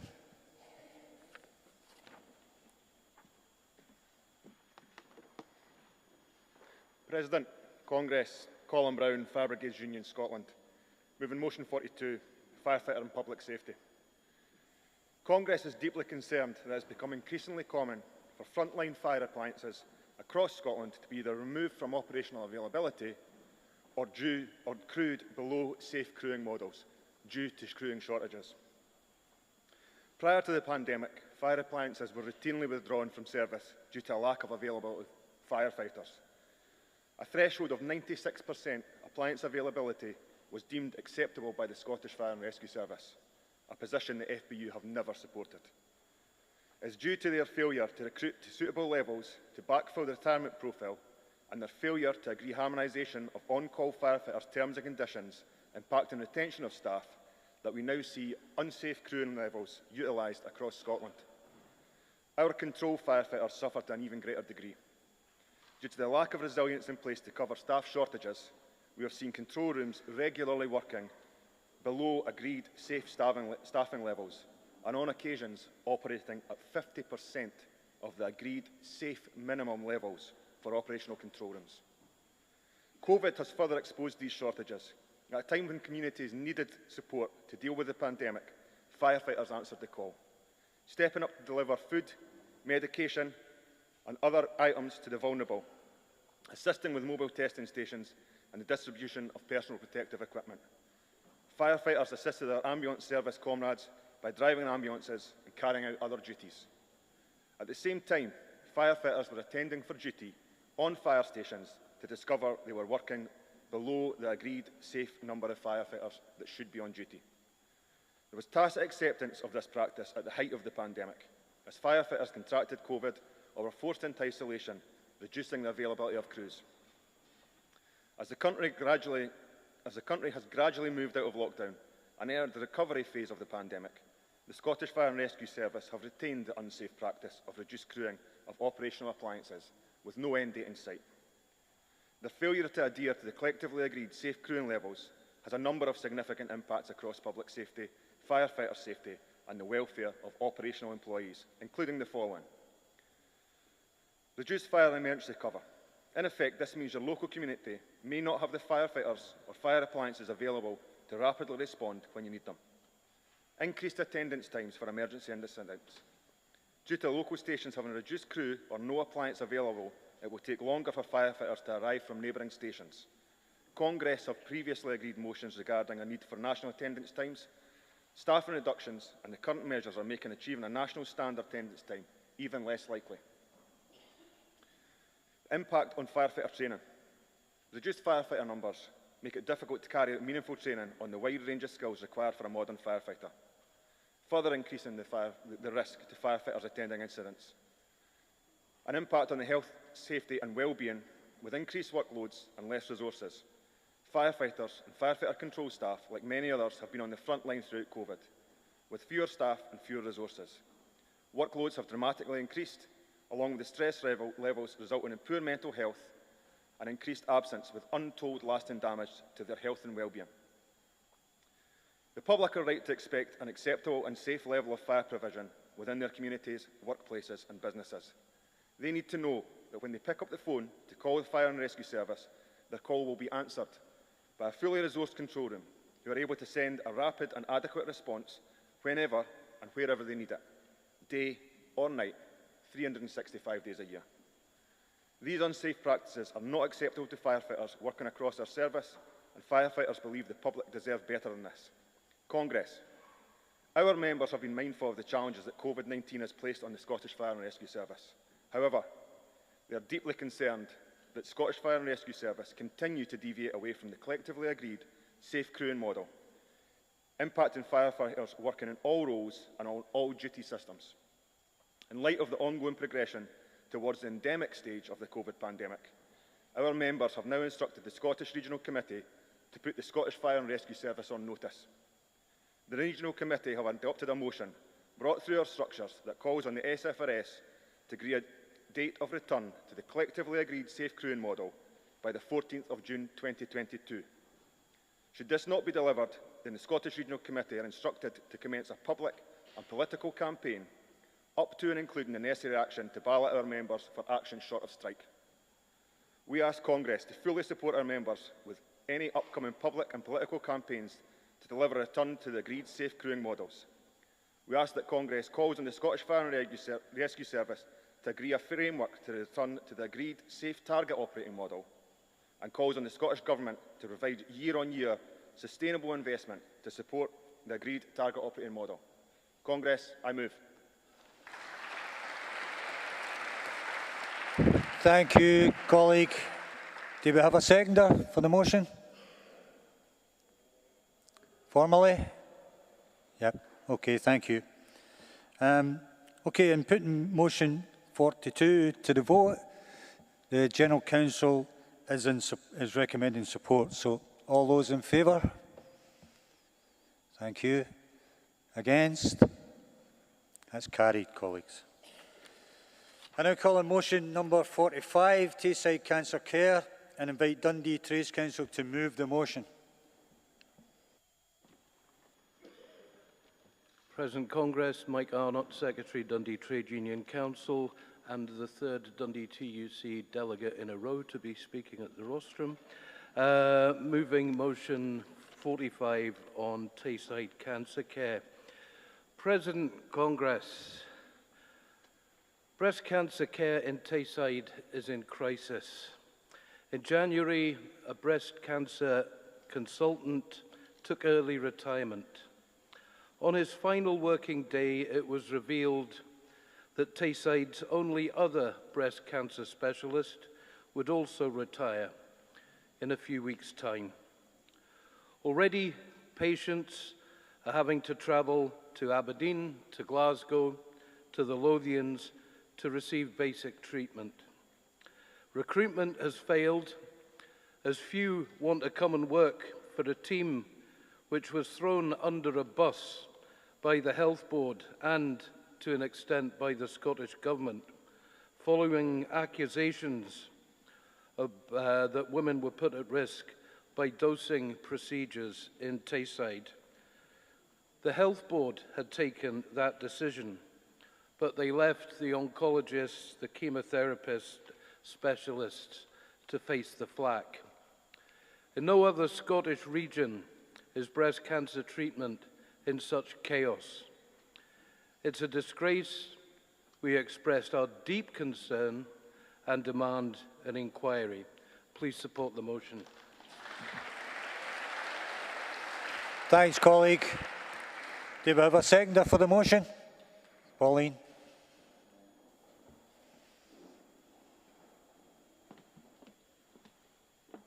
President Congress, Pauline Rourke, Communication Workers Union, seconding motion 45, Tayside Cancer Care, and thanking Dundee Trades Council for placing this on our agenda. As Congress, I doubt there is anyone in the hall today whose lives have remained untouched by cancer. Friends, family, work colleagues who we may have witnessed going through various stages of this illness with varying degrees of recovery. However, what I am sure has not gone unnoticed is the importance of the absolute best of care, support and sensitivity being delivered at what is an extremely difficult and testing time for all involved, but most importantly, the person diagnosed. This is why the situation in NHS Tayside and the failure to provide oncology consultants, specialist nursing and support staff for NHS breast cancer patients to deliver a local service is unacceptable, with patients being faced with no other option but to travel to other health board areas for care.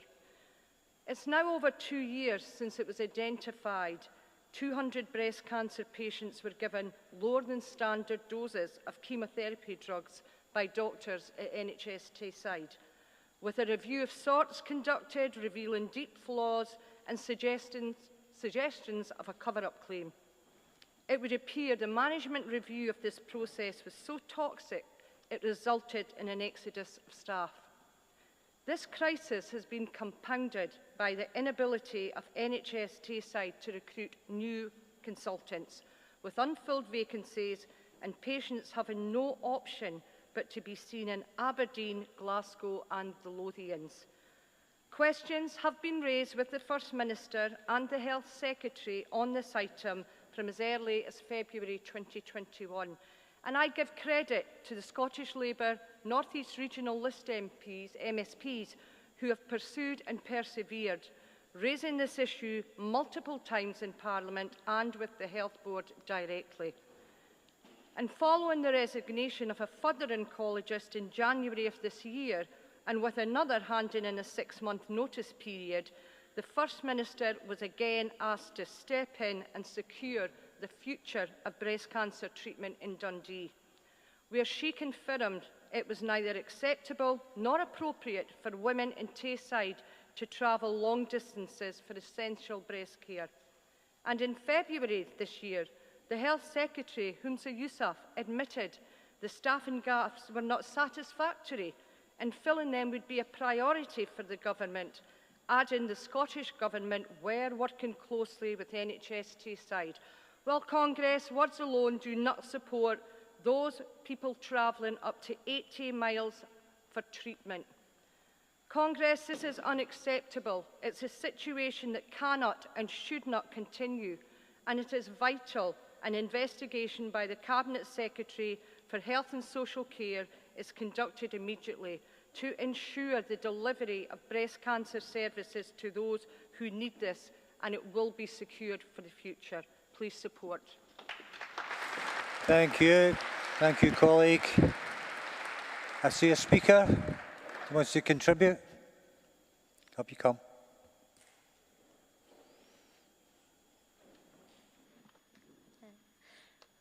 Congress, Denise Rothney from Communication Workers Union. Sorry. When I read this motion, it actually made me cry. Last year, I battled breast cancer, and it was the worst and most scared I have ever been. Luckily for me, I live not far from Aberdeen, where there are specialists.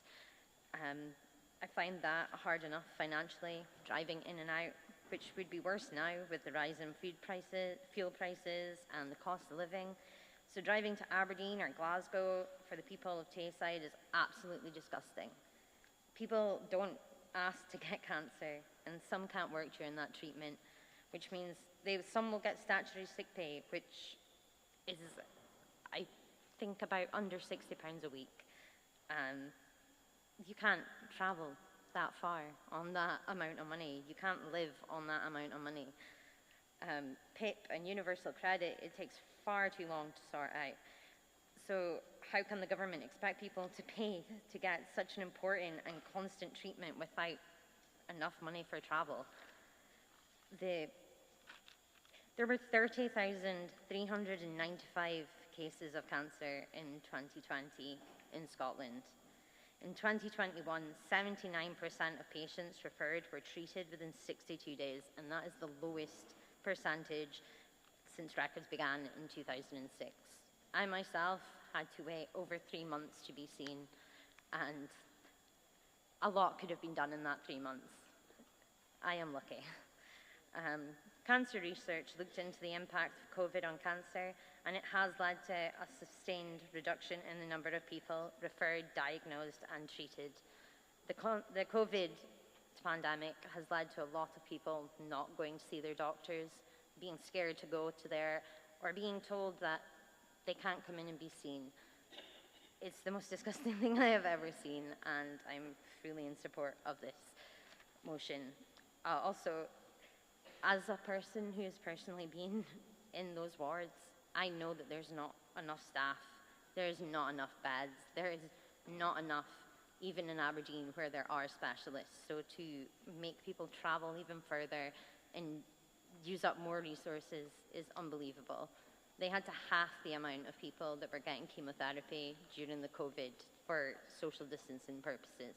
This means that in 2022 and beyond, the cases are going to skyrocket, which means we definitely need to do something right now about this, and please support this motion.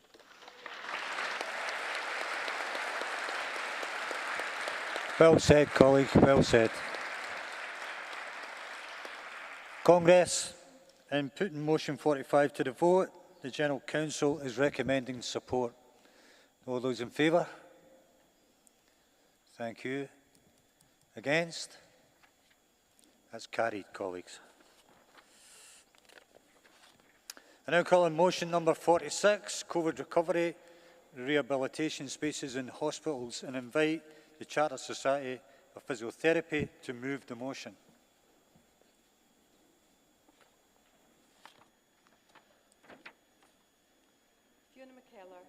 Chartered Society of Physiotherapy, moving motion 46, COVID recovery and rehabilitation spaces in hospitals. Good afternoon, Congress. We're aware of the incredible, previously unimaginable strain that the pandemic has placed on our NHS over the past 2 years. Our members have had to adapt how and where they deliver services, Some services were completely paused due to the impact of the virus, and some were unable to deliver essential care and rehabilitation because health boards repurposed critical rehabilitation and therapy spaces for other uses, including office space, meeting venues, and worst of all, storage. The recent paper from the Institute for Public Policy Research, called The State of Health and Care, stated that disruption to primary, community and specialist outpatient services over the past 2 years, an unequal recovery could lead to an estimated 2,800 to 4,400 additional years lived in disability for people with long-term health conditions in the UK. In August 2020, the Scottish Government set out its strategic framework for supporting people through recovery and rehabilitation during and after the COVID-19 pandemic. This document stated that rehabilitation is critical in ensuring that people are appropriately supported during the recovery so that they can regain their health and well-being and reach their potential so that we can flourish as a nation. So why has it been deemed acceptable by boards to commandeer therapy areas for other uses? And why has the use of so many of these clinically crucial spaces not yet been returned to the purpose that they were intended? What message does that give to our patients about the importance placed on their recovery? They don't matter. Their health and well-being is less important than having somewhere to store unused equipment. How does this meet the health and rehabilitation needs of our local populations? What message does this send to our exhausted and burnt-out members, our therapy teams? Their contribution to a patient's recovery doesn't matter, doesn't influence patient outcomes, doesn't impact on hospital discharges, prevention of admissions and improve access times. Staff health and wellbeing in NHS Scotland has been deemed to be of the utmost priority by this government. So how does limiting the ability of a specialist professional to do their job by denying them space to practice in make them feel valued, involved and informed in decisions that affect them, as our NHS staff governance standards state they should do? In 2021, the SNP manifesto pledged to increase frontline NHS spending by at least 20%, implement an NHS recovery plan to restore paused services, catch up on treatments that have had to be delayed, and bring waiting times back within targets. They also pledged to support specialist care, ensure equal access to rehabilitation, and to create a right to rehab by the end of this Parliament to ensure that no one is excluded. To enable this to happen, we need boards across Scotland to stop purloining and deprioritising essential therapy space in what is a completely unnecessary deconstruction and disinvestment of essential clinical service provision. Instead, we need them to safeguard and protect therapeutic space. We need to be able to hold each and every board across Scotland accountable for providing high-quality, person-centred rehabilitation in an environment that is fit for purpose, safe, and enables the best outcomes for both the physical and mental health of our patients, your family, your friends, our communities. Congress, we call upon STUC General Council to support the CSP in calling for local health boards to stop any further plundering of rehabilitation and therapy areas, and support the CSP's call for health boards and trusts to review their current rehabilitation and therapy service and ensure there is sufficient space to enable good quality rehab for the people of Scotland. Congress, I move. Thank you, colleague. Do we have a seconder for the motion? Thank you. Good afternoon, Congress. Simon Fever, British Dietetic Association, second in motion 46, COVID recovery and rehab spaces in hospital. COVID-19 has affected us all. In particular, NHS staff have had to work flexibly to adapt to the ongoing pandemic. As part of our way out of COVID and as we move into recovery, we need to have sufficient high-quality therapy and rehabilitation space. Over the past 2 years, a significant amount of rehab space has been lost, and we are having to fight hard locally to reclaim it. In my capacity as a trade union rep, I was taken around an acute mental health unit about a couple of months ago by an occupational therapy assistant who was concerned about their lack of available space they had to work with patients. In our walkabout, he showed me a previous therapy workshop which had been converted into office space. This space was used by staff to take patients away from the clinical environment and to allow them to do art, woodwork and other creative therapies. Their gymnasium had also been converted into a PPE store area, denying patients the opportunity for physical activity and rehab away from the ward. This has not been converted back yet, and we're having to fight to retain it as a therapeutic space.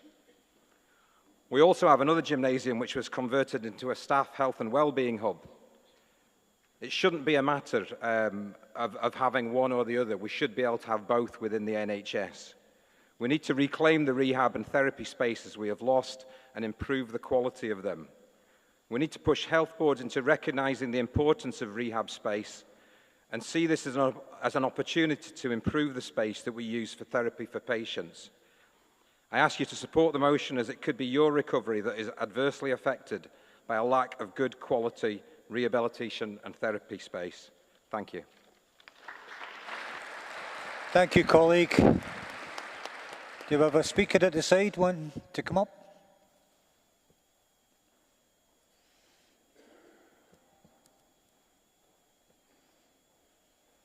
Afternoon, Congress. Susan Sim, Unison, supporting motion 46. Sorry, wrong one. Sorry, apologise. First time speaker.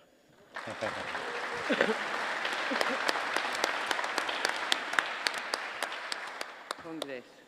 Problems similar to those in physiotherapy are found right across the NHS estate. The lack of space and space allocation are major issues, putting patient safety and staff welfare at risk. The pandemic made these worse, but the design of the new hospitals meant there was already a problem. The rest space and change area facilities staff disappearing. Imagine adding into this threat posed by the COVID-19, the need for physical distancing and the impact on staffing levels.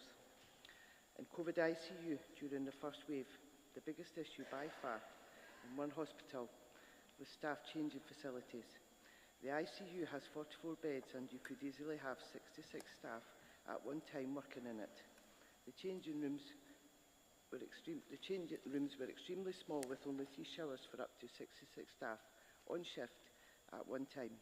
A prime breeding ground for staff to staff spread of COVID. Then there's overcrowding on wards. We know on boards where there's extra beds and patients are being put into wards, reducing the free flow space around beds.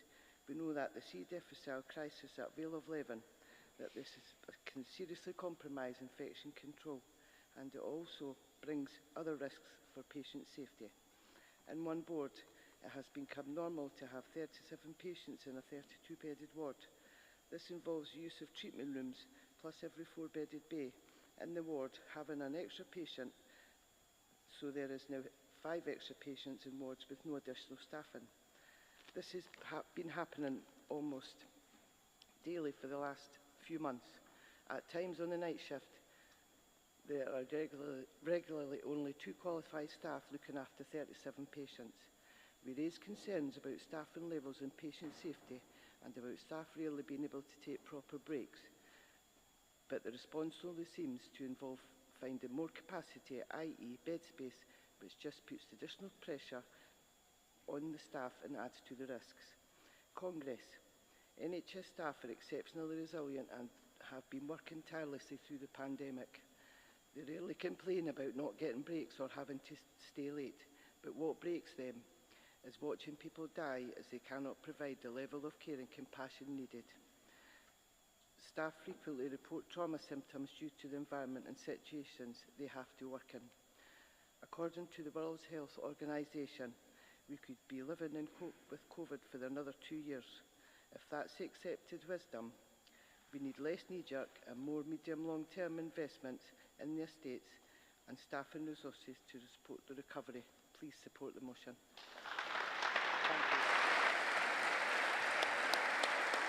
Thank you, colleague. Thank you. So, Congress, in putting motion 46 to the vote, the General Council is recommending support. All those in favour? Thank you. Against? That's carried, colleagues. I now call in motion number 47, Voice of Community Pharmacy Workers, and invite South Lanarkshire and East Kilbride Trades Council to move the motion. Good afternoon, President, Congress. Hazel Marshall, South Lanarkshire and East Kilbride Trades Council. Moving motion 47, Voice of Community Pharmacy Workers. I'm pleased to assist with the presentation of the PDA's first motion to Congress. The Pharmacists Defence Association, the PDA, is a newly affiliated union. The National Officer for Scotland is Paul Flynn. He will second this motion. Going to the chemist is something we all require to do at various times in our lives. The majority of pharmacists that help you will be employees rather than pharmacy owners. There are about 1,200 pharmacies that are now operating by large companies, many of them global operations. Their first loyalty is to the shareholders, certainly not their employees nor their patients like you and me. Therefore, pharmacists have little or no say on the provision of care or what priorities they should be to the benefit of patients. The Scottish Government negotiates pharmacy contracts directly with the owners. They are representing themselves and their shareholders. There is no input from pharmacists and support staff unions. By definition, these owners and senior management must ensure increased profits. But it should never be to the detriment of the service they provide with public funding. After all, health is not a consumer or a customer choice. No one chooses to be ill. Pharmacists bring enormous untapped potential that can, if allowed, provide tailored healthcare locally to improve the health outcomes across Scotland. But many tell PDA they feel unable to do this due to poor company management, shocking working conditions, excessive working hours, unsupported training, and a lack of qualified support staff, to name but a few, all taking its toll on Scotland's pharmacists. The Fair Working Convention should ensure that pharmacists are represented at contract negotiations, and we should urge the Scottish Government to involve the PDA. This would enable these issues to be addressed effectively so that neighbourhood chemists can provide the best care possible to Scottish patients. Please support this motion. I move. Thank you.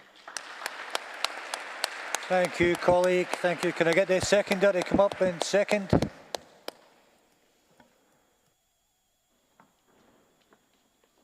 Good afternoon, Congress. Thank you, Hazel, for your introduction, and thanks to the South Lanarkshire and East Kilbride Trades Council for getting us here. As they mentioned, first time Congress, first time affiliated union, and first time speaking. So,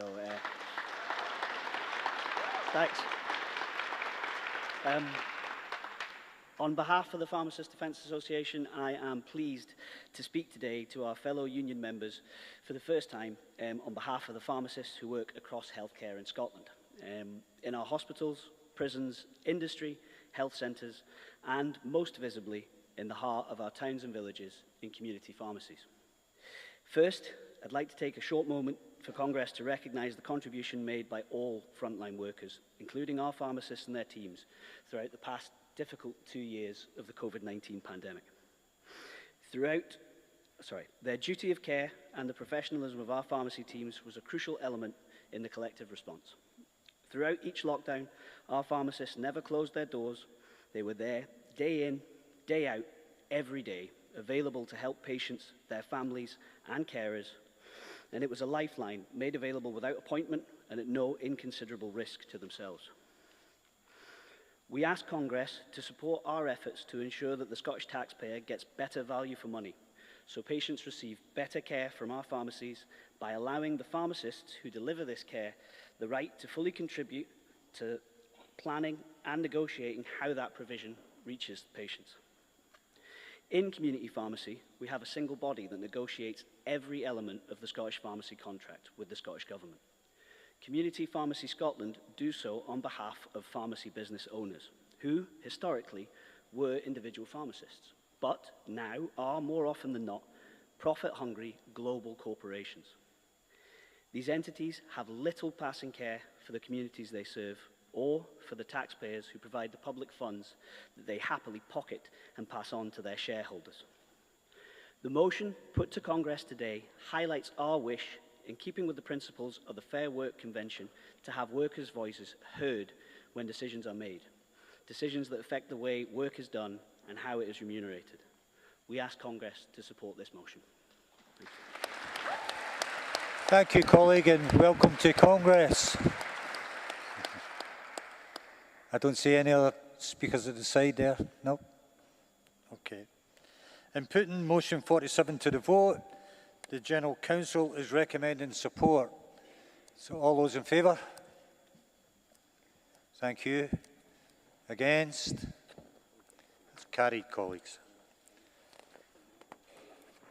I now call on motion number 48, work-related stress, enough is enough, and invite the Royal College of Midwives to move the motion.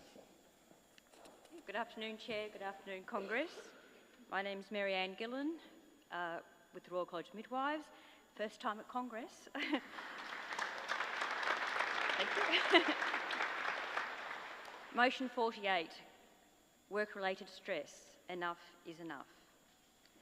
A major crisis for maternity services in Scotland is looming. In December 2021, the RCM undertook a survey of its members' experiences at work since the start of the pandemic. Unsurprisingly, not only were we overwhelmed with responses, the strong overarching themes confirmed that our midwifery profession is burnt out. Midwives and maternity support workers are suffering significant ill health of their own as a consequence of being at work. The main stressors are long shifts with no breaks, working beyond their finish time, and the mental anxiety of worrying that due to fatigue, the care they give may be affected. The stressors are unrelenting, and through our survey, midwives shared with us that they are struggling with the physical and the mental capacity to cope day to day. High numbers indicated their desire or intention to leave the profession. This coincides with a dearth of midwives available for recruitment across Scotland. And until midwife numbers improve substantially, midwives need resources now to help combat work-related stress. The Health and Safety Executive's formal definition of work-related stress is the adverse reaction people have to excessive pressures or other types of demand placed on them at work. Work-related stress across NHS employees isn't a new concept or experience. However, 2 years of working in an environment and service that was entirely unprepared and ill-equipped to respond appropriately to a worldwide overnight pandemic has taken its toll. Midwives play a vital role in delivering public health information to women and their families, encouraging them to make healthy lifestyle choices, which in turn promote the well-being for the next generation.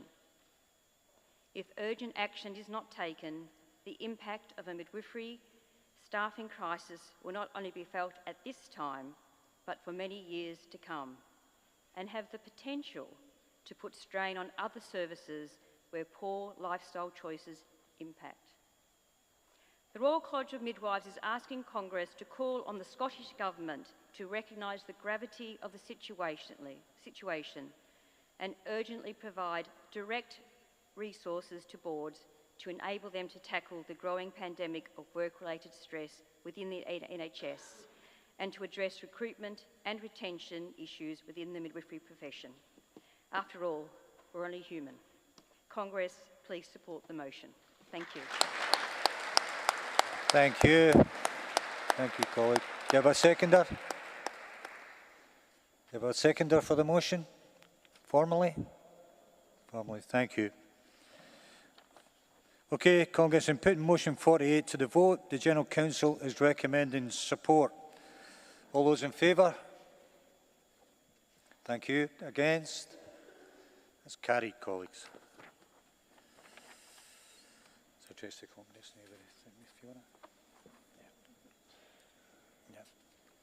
Congress, we're now going to have an address to Congress for Fiona Steele, Chair of the STUC Women's Committee, in our video contribution. So Congress would now like to introduce the video address by Fiona Steele, Chair of the STUC Women's Committee.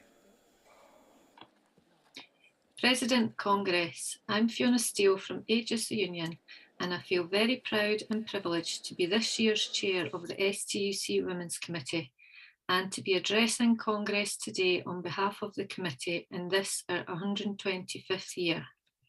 I'm sorry I can't attend in person, especially as it's been so long since we've all been together. However, I'm grateful for the opportunity to address conference today via this video link. The Women's Committee has a proud history of strong campaigning. The victories we have secured for women in Scotland over the last 95 years demonstrate the strength of the role we play in the trade union movement. I'd like to use my address today to highlight our key priorities this year and to give you an overview of some of the work we're doing in these areas. When I first joined the STUC Women's Committee in 2013, I couldn't believe the volume and diversity of work that the committee got through, and it's still the same today. There are no shortages of issues that we could dedicate our resources to, so narrowing it down to a workable plan is always a challenge. Our current campaigning priorities address the very real concerns women still have around feeling safe, valued, and secure in the world of work. Our specific focus this year is on COVID-19 recovery, tackling sexual harassment and gender-based violence, and continuing our universal free school meals campaign to help tackle the escalating levels of poverty affecting women and children. All very relevant issues in Scotland today. Free school meals for all has been a campaign priority for the Women's Committee for decades. It's interesting to note that free school meals was on the agenda of the very first STUC conference 125 years ago, and it's the Women's Committee that have kept it at the forefront of campaigning since then. We relaunched our campaign in the wake of the pandemic as we had grave concerns that poverty levels would escalate further and women and children would bear the brunt of this. We strongly believe that the introduction of universal free school meals will not only help to combat hunger and poverty, but will shatter the stigma and shame associated with the provision of meals on a means-tested basis and will fuel young people's ability to learn in the classroom. Congress, no child should be too hungry to learn. So last week we relaunched our campaign under the banner Food for Thought. Our campaign is widely supported by all of Scottish trade unions, the education workforce, the Scottish Youth Parliament, a number of community groups and organisations, and a broad range of poverty and social justice related charities. It's also supported by the Scottish Government's own poverty and inequality advisors within the Poverty and Inequality Commission. We have a number of actions planned around the May local Scottish Government elections, so please look out for our campaign material and support us where you can. The cost of living crisis will be discussed over Congress, and our own Equalities Fringe will focus on this topic too. Universal free school meals must be part of mitigating the cost of living crisis, especially on women and children, and it must remain a key policy demand for us trade unionists. Congress, if we're serious about building a safer, fairer and more equal Scotland, then trade unions also need to be at the forefront of tackling sexual harassment and violence against women. So this year, the Women's Committee launched a sexual harassment at work survey as part of the 16 days of activism against gender-based violence. We wrote to unions, a variety of external organisations, health boards and COSLA, and asked them to distribute it to their networks to maximise coverage. We launched the findings of this survey to mark International Women's Day at a joint event with Thomson Solicitors covering sexual harassment and gender-based violence as health and safety and fair work issues. The workshop brought women together to discuss the legal aspects as well as the challenges faced by women experiencing these issues in a diverse range of workplaces. It's fair to say that the survey findings made for grim reading. Despite decades of campaigning, Advancements in legislation and greater public awareness of its prevalence in more recent times, sexual harassment at work is endemic for women, and all too often it goes unchallenged, unchecked and dismissed. Congress, our survey revealed that hundreds of women's experiences of sexual harassment at work in Scotland continue to go unreported and unaccounted for. All too often their experiences are minimised, misunderstood and mishandled, leading to a growing mistrust of employers to address sexual harassment. From workplace culture and insecure, precarious work to predatory bosses and gaslighting, women continue to face multiple reporting barriers and are at the receiving end of a system that is failing to prioritise their safety, dignity, rights and respect. It's great to see that unions are starting to adopt the report as mandatory training for reps, as their role is crucial in calling it out and getting it properly addressed in our workplaces. But conference, this needs to be a mission for all of us, and we would strongly urge all unions to embed this into their staff, reps and activist training. Tackling sexual harassment cannot just be left to us women. Silence on sexual harassment is compliance. Our conference was held online in October, and as you would expect, many of the motions concentrated on the impact COVID has had on women's lives. Women make up 70% of key workers.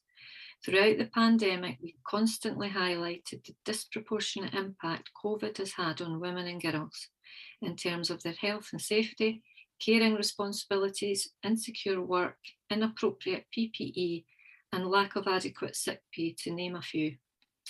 Despite us only being 3 years away from the Fair Work Framework's target date of 2025 for Scotland to have a world-leading working life, the messages coming to us loud and clear from our Women's Conference was that the impact of COVID-19 means, if anything, things are getting worse for the working women of Scotland instead of better.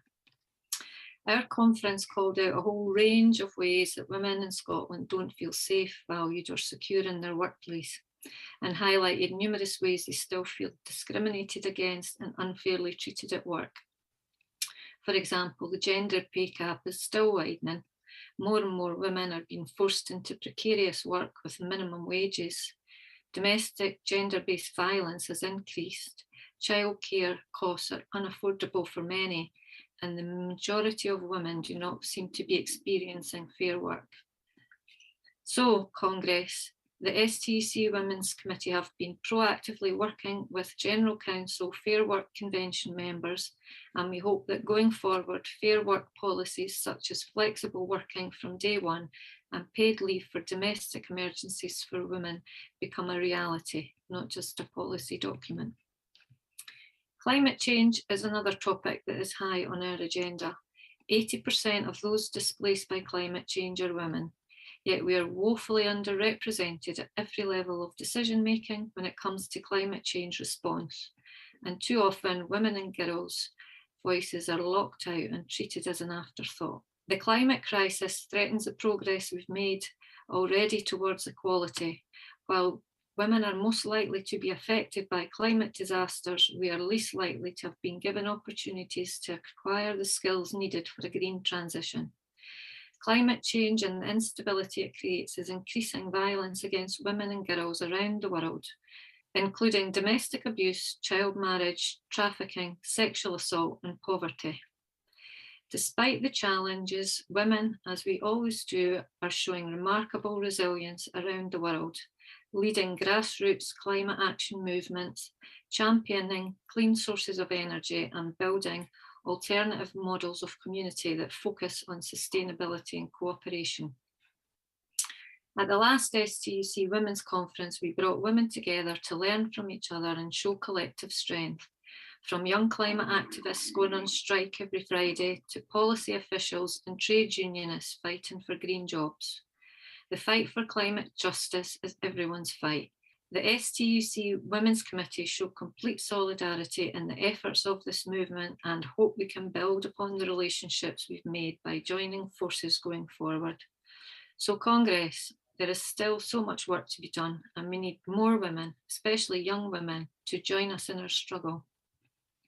This year, we have two key themes running through our work plan. One is intersectionality, and we've already started to build on the work we've been doing with other equality committees by meeting with them to discuss potential topics for collaborative working that will meet the objectives of us all. All the equalities chairs this year are women, and we're all keen to work together to engage with underrepresented women in every area. The other key theme is bringing in more younger women into the union movement and helping them develop into activism. And we've already started discussions with the Youth Committee around how best we can work together on this. It is alarming that only 10% of workers aged 16 to 24 in any sector of the UK are in a union. With such low union density, it's no wonder these workers are failing so badly in the workplace. Now more than ever, they need a strong collective voice. I regularly talk to new starts in the private sector about the importance of joining our union. The majority of them are women and under 25. I am shocked by how little they know about our movement and the benefits of belonging to it. They have no idea that the basic rights they now take for granted were hard fought for by generations of union members before them. So we need to educate them and encourage them to participate.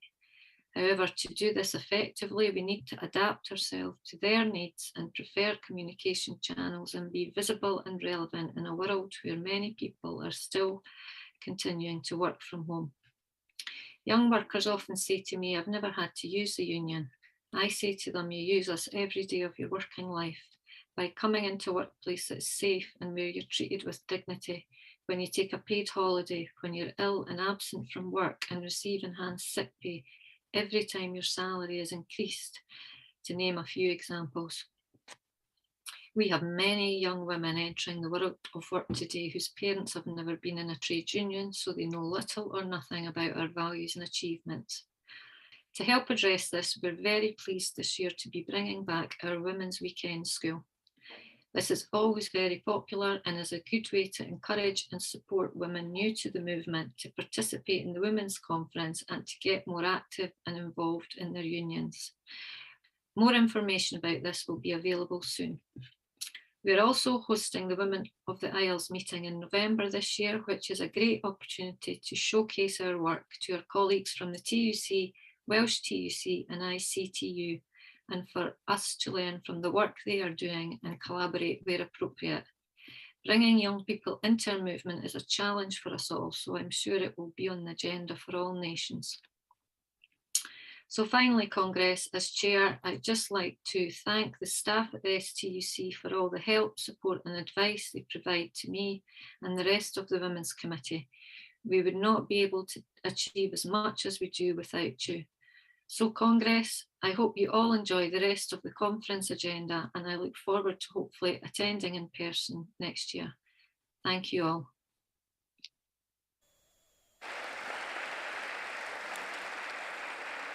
Okay, colleagues, then just want to thank Fiona for her contribution to Congress, and you can see the tremendous work that's been done. And place on record our thanks to the STC Women's Committee, who did a tremendous job in the stuff that they're doing on behalf of the STUC. Congress, I'm now going to move on to sections 9 and 10 of the agenda, International Parliament and the Constitution. And as reported to Congress by Willie Dockett, the Standing Orders Committee Chair, a copy of a statement on Ukraine has been circulated to delegates. And I now call on Larry Flanagan to deliver the statement on behalf of the General Council.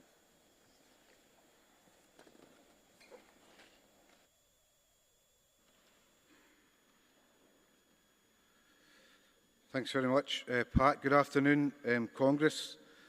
Larry Flanagan, General Counsel, EIS, and last time speaker. Hey, I'm excited. So I'm very pleased, colleagues, to be moving the statement on Ukraine on behalf of the General Council, and I think it's important at our Congress that we do spend some time and make some comment on this issue. One of my other hats beyond the EIS is I am the European President of Education International, and as such I've been directly involved in a number of discussions with our affiliate within Ukraine, the Teachers' Union of Education Workers and Science Workers, and also in discussion with teacher unions in the neighbouring countries in Poland, Moldova and Romania, who have been taking in most of the refugees. In fact, during the lunch break I chaired an online meeting of education affiliates to look at the solidarity work that has been done with regard to refugees, or as was explained by the Ukrainian delegate, they prefer the word displaced because most of those who have had to flee the war are keen to actually return. Over 1 million refugees have already returned to Ukraine as a result of the Russian operation moving to the east of the country. And we heard a lot of statistics in the forum today, but the one that struck me most was that in just over 8 weeks, over 215 school children have died in the war. So that's actually quite shocking, to be honest. And we have, over the last 2 years, we have grown used to COVID statistics.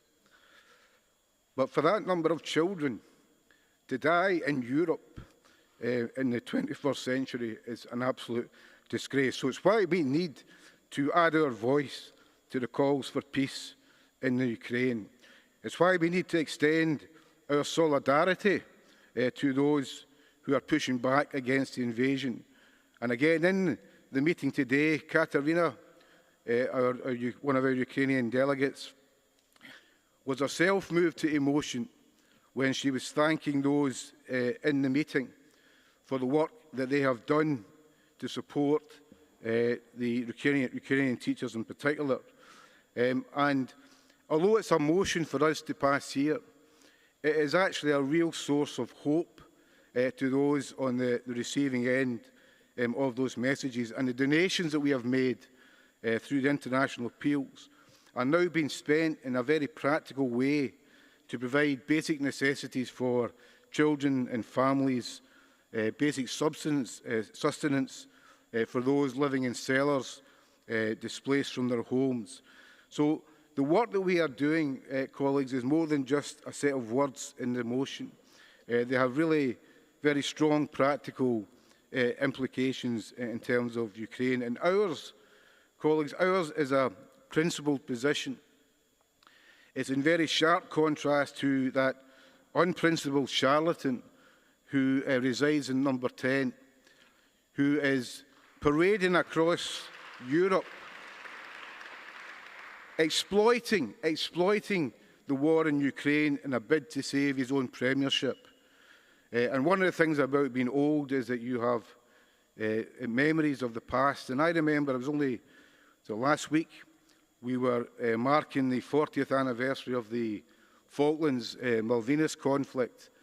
And those of us who were around then remember how Thatcher unashamedly exploited that particular war in order to save our own premiership. And we should treat Boris Johnson with the same disdain that we showed to Margaret Thatcher back then, because his position on Ukraine is a million miles removed from our position, which is based upon a genuine concern for the people of Ukraine and for social justice. So turning to the...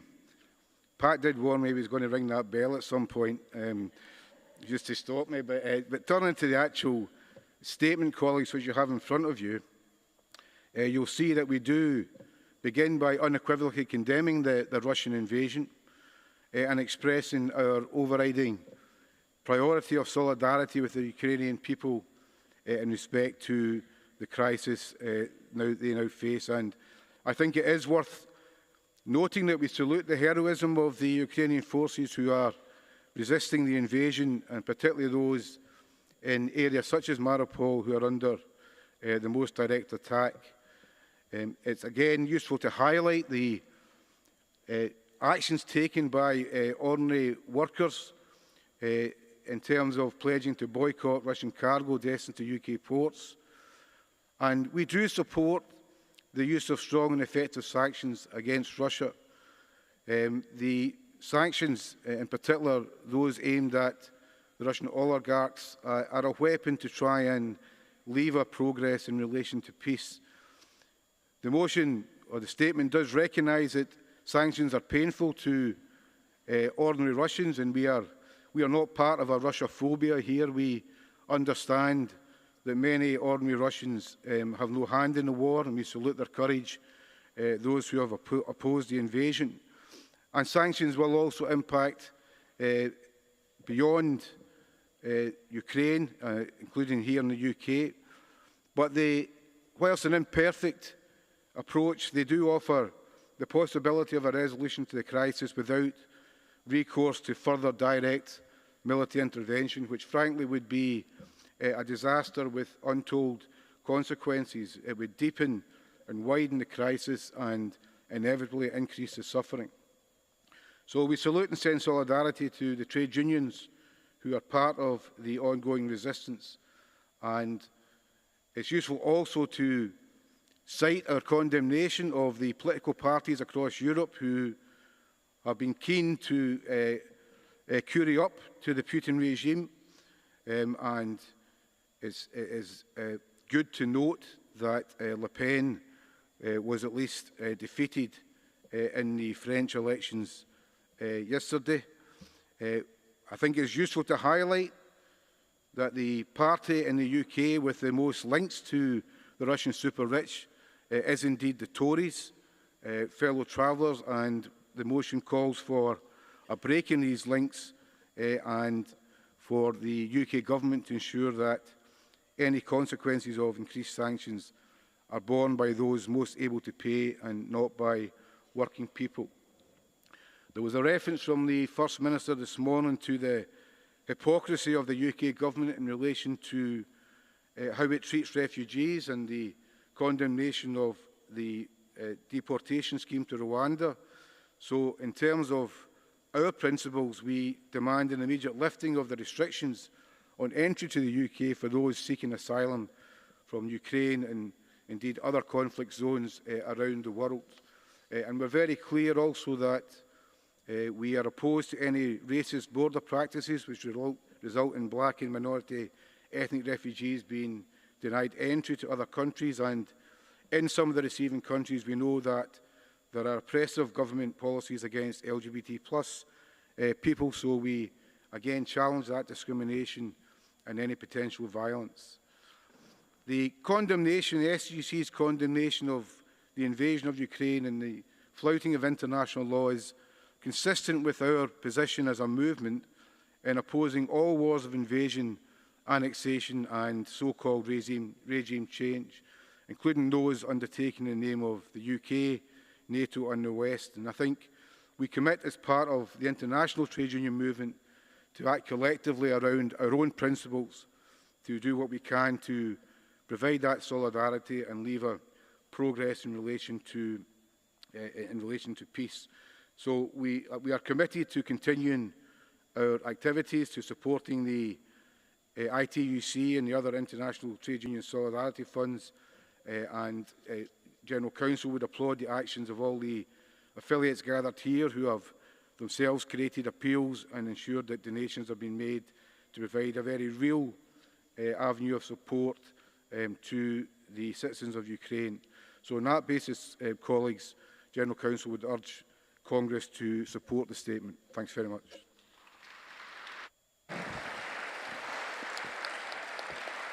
Thank you, Larry.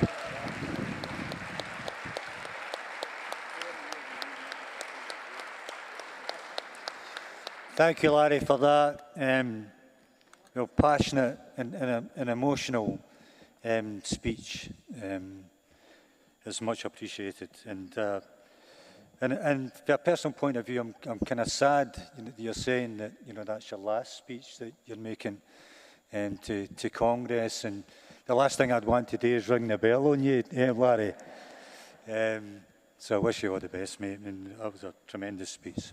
Thank you. But no, On the General Council statement, we're not taking speakers on the General Council statement, so there will be a debate, though, coming up on Ukraine because there's emergency motions coming in Ukraine. So be assured you'll be at the opportunity to come up on the platform and speak on Ukraine. So I now call on Composite P in the World Cup in Qatar and invite Dumfries and Galloway Trades Council to move the composite motion. Congress, John Dennis from Dumfries and Galloway Trade Union Council. I am declaring an interest because I'm a long-suffering football supporter of Scotland and Aberdeen FC, dating from my school days here in the 1960s and early 70s. And I'm disgusted by the antics of the self-serving, greedy administrators who run FIFA. Dumfries and Galloway TUC want to thank Amnesty International and the Guardian newspaper who have striven to expose the catastrophic death toll among the migrant workers in Qatar over the years since the 2022 World Cup was awarded to that country, and that was back in December 2010. We've got to take it a lot further in the campaign in the months leading up to the World Cup finals. Qatar in 2010 had 2 small football stadiums and none of the necessary infrastructure for a major football tournament. To build the stadiums, hotels, etc., was clearly going to take a huge effort which could not avoid working in the summer months. The average temperature in Qatar now in mid-April is 23 degrees Celsius. This builds to an average of 37 degrees Celsius in July and doesn't fall below 25 degrees Celsius until November. These are the temperatures in the shade. Many workers building the stadiums routinely have to work 12 hours per day in the full heat of the sun. All this was known to both the Qatar government and FIFA when they made the decision to award the 2022 World Cup. Allegations of accepting bribes from Qatar and also were of taking personal money against FIFA Executive Committee members began shortly after December 2010. In 2012, FIFA appointed the US Attorney Michael Garcia to report on allegations of vote rigging. This report was delivered in September 2014, but went unpublished by FIFA. Then, from May 2015, the USA Department of Justice and Swiss prosecutors indicted 11 of the 22 FIFA executive members who had made the decision on Qatar back in 2010. But FIFA has refused to revisit the decisions taken at that time. Bribery pays for Qatar, it seems. The Qatar government does not keep accurate accident statistics. Almost all the deaths, except those clearly due to falls, road accidents, or COVID, have been attributed to heart failure or natural causes. Yet these were almost all healthy young men, and no autopsies were conducted by the Qatar government. The numbers dying sourced by Amnesty International come from the Qatar embassy of India, Pakistan, Nepal, Bangladesh and Sri Lanka up to 2020. There are no figures from the Philippines and Kenya, which have large numbers of workers in Qatar as well, so the figures are underestimates. I'm going to finish up with the stories of 3 of the 6,500. This guy, Mohammed Shali Mia from Bangladesh, aged 29, was electrocuted in September 2020 when he stepped on a wet floor in his accommodation where there was an exposed electrical cable. He had had to pay £3,500 £3,700 to a recruitment agent to secure his job in 2017. His family still have not paid back that sum and have received no compensation from his employers or the Qatar government. 43-year-old Madha Pulpali from India left his wife and 13-year-old son to work in Qatar in 2013. He had no health problems, but was recorded as having suffered heart failure when his body was discovered in his dormitory in 2019. His family got £1,120 in compensation and unpaid wages, and that was after 6 years of working without a holiday in Qatar. Another guy, Gal Singh Raj from Nepal in 2019, went to work in Qatar aged 20. After a week as a cleaner, he took his own life. His family had pledged £935 to recruitment agents to help him get the job. Employment practices in Qatar are unregulated. Compensation payments are negligible or non-existent. The Qatar government has done nothing to enforce any health and safety standards. That's why an international trade union campaign along the lines outlined in the motion has to speak up for and secure some justice and compensation for the families of the migrant workers who have been effectively murdered in the pursuit of profit. We have to bring these criminals to the attention of our members and football lovers worldwide. We have the chance to kick off an international trade union campaign while Scotland are still involved in the competition. I ask you to support the motion.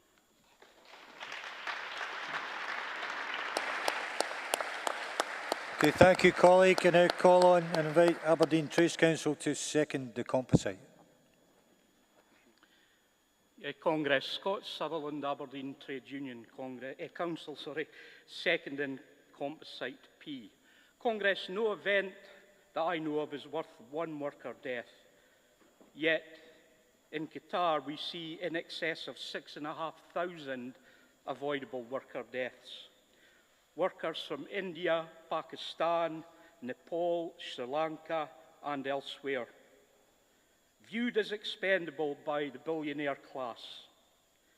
We stand in international solidarity with all the workers involved and their families. We deplore the attempts by the Qatari authorities at damage limitation and condemn their atrocious human rights record. Thousands of avoidable deaths recorded in this, the year 2022, forced to labour in slave trade conditions akin to the building of the pyramids. No health and safety, no PPE, hovel accommodation, no access to toilets or fresh drinking water in conditions of extreme heat. And all for what?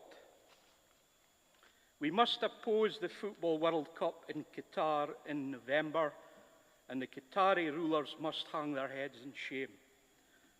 The Qatar World Cup is yet another prominent example of the poisoned priorities of neoliberalism and global capitalism. Oppose this bourgeois vanity project. Say no to Qatar. Say yes to international solidarity.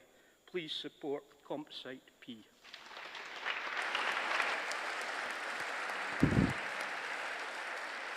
Thank you, colleague. Do you have another speaker? Yeah.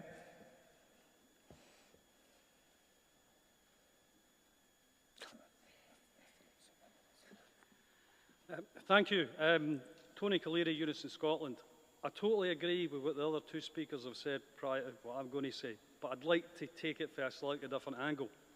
I'd like to let you know about some of the work that's on the ground in Qatar that seems to be making a wee bit of difference. Since 2003, Unison's campaign for global sport and events to act as a catalyst to improve the rights of workers who make the games possible. So when Qatar won the right to host the World Cup, the opportunity arose and we got into campaigning mode. So in 2018, Unison entered into a partnership with the Building and Woodworkers International Movement BWI. They represent construction workers, and what it was all about was trying to fund the education and organisation of Philippine migrant workers in Qatar. Now, the organisation of workers' groups has played a crucial role in the Qatari government accepting the BWI as a legitimate representative social partner on migrant workers' rights. This recognition has ultimately contributed to the end of the kafala system, the creation of a workers' support and insurance fund, which aims to support and provide care for workers, guarantee their rights and provide a health and safety working environment. The creation of a labour dispute resolution committees with the aim of improving access to justice by settling labour disputes within 3 weeks of a migrant worker filing a complaint. In early 2019, the Philippine Workers Association and other migrant workers associations held their Community Leaders Forum with the Qatari Labour Minister. It took place during a Unison Project visit to Qatar, and the delegation were surprised by the level of mature debate, but more importantly, the promises made by the Minister to further improve the law. Now, these promises have widely been kept. For example, in March 2021, a non-discriminatory minimum wage across all sectors in Qatar, including domestic workers, was introduced, and the employer must now also additionally provide monthly accommodation and food benefits. Now, as trade unionists, we know it's easier to criticise wrongdoings from the outside rather than being inside the tent fighting to make things happen. The Unison Project runs until the end of 2022, the end of this year. And while we won't deny that many positive changes have taken place, we're not naive. We know it takes a long time for new institutions to become effective and for workplace culture to genuinely change. And that many changes have yet to trickle down to the workers. And we know the struggle for LGBT+ rights remains completely unresolved. However, the migrant workers in Qatar are asking for us to focus on helping them sustain the gains they have made so far and to ensure that they still have a voice. So they've asked us to campaign and advocate for the legacy of the Games to be a permanent migrant workers' centre, somewhere safe, somewhere to learn about their rights, somewhere they can go to resolve their problems at work. So perhaps to be a bit contentious, instead of advocating for a boycott, it may be a greater benefit if we can get the Scottish FA to add their voice loud and clear in calling for the Migrant Workers' Centre. That being said, please support the composite. Thank you.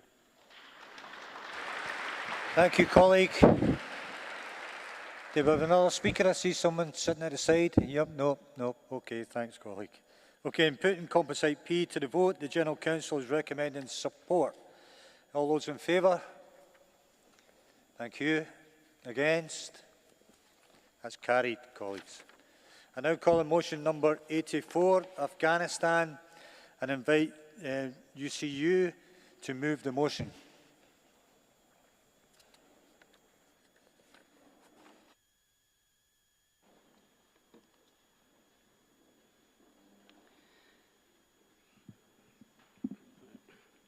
Congress, Jeanette Finlay, UCU Scotland.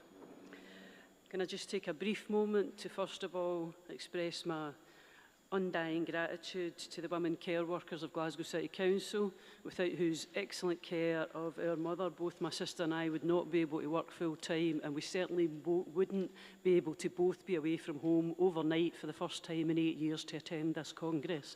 So thanks.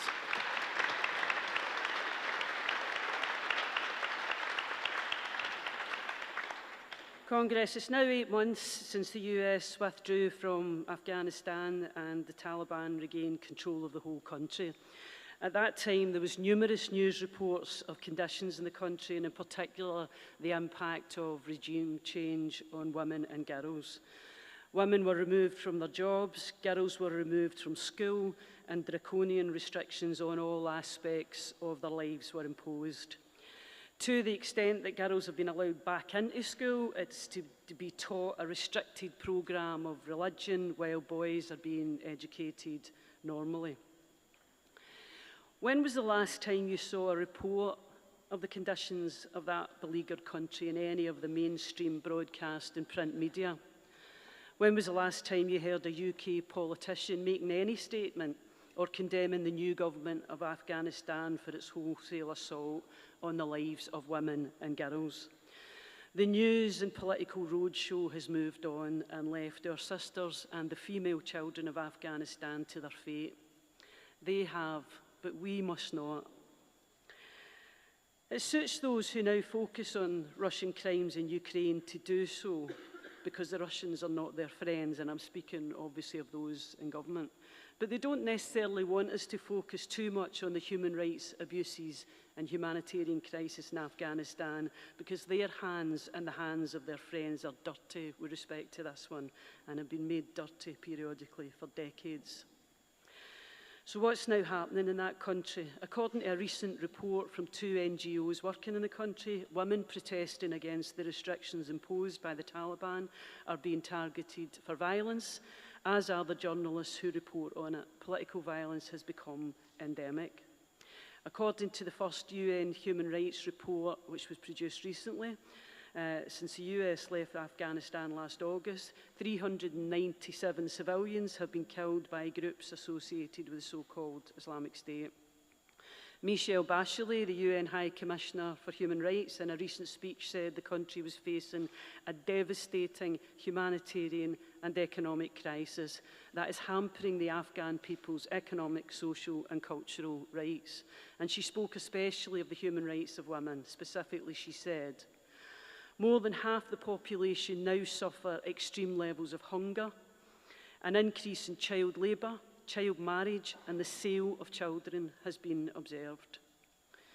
In a report in the Washington Post earlier this month, the utterly gut-wrenching story of a man who took the decision to sell his 3-year-old daughter into marriage with a 50-year-old man so that her other sisters and brother could survive is told. He said, "Rather than all of my family members die, I decided it's better to sell one of my girls to save the rest." And we know also that the age of the girls sold into marriage is falling, becoming even younger. Even by the standards of that country in which girls sold in this way are allowed to remain with their families until they are 15, this is abhorrent, because this child that I'm talking about is going to be taken now so that she can be raised with no other purpose than to marry a man who by the time she is 15 will be 62. Meanwhile, her mother and her paternal grandmother are threatening to commit suicide unless the child is returned. And that's how it always is, sisters and brothers. Whether motivated by ideology or by crisis, it is always women and girls who suffer most when the rule of law and democracy collapses and conflict and war takes over. We see it now in Ukraine, and it's still going on, even if we don't see it so readily in Afghanistan. The Taliban actively want to erase the rights of women and girls, and the US-led sanctions achieves that for them by devastating the Afghan economy. Who will speak for them? It has to be us. It has to be us. And how do we do that? We can do it by taking the actions which this motion calls for. To pressure the Scottish and UK government to ensure that refugees from Afghanistan can come here safely and legally.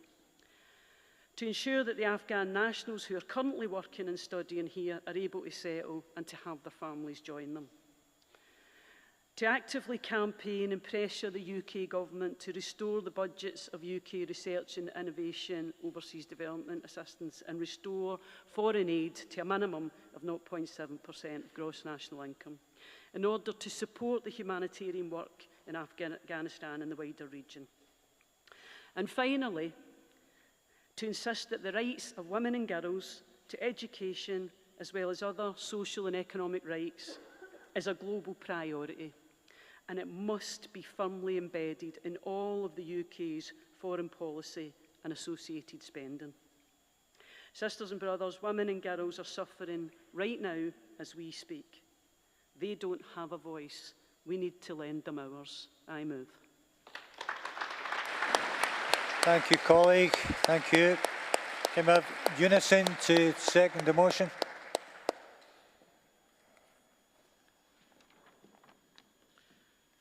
Congress, Zia Hussain, first-time delegate, first-time speaker, second in motion 84.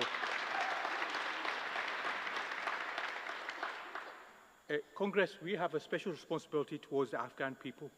It's political and military decisions taken by the UK and American governments that have paved the way for the return of the Taliban and economic catastrophe. Afghanistan was already, people are fleeing for their lives using any means possible. That includes trade unionists, journalists, feminists, etc. Western governments have withdrawn their money. The country's first foreign exchange reserves have been frozen, making the economy collapse. 90% of people in Afghanistan are hungry. 5 million are living in camps. 4 million are just over the border in Iran, but they won't stay there.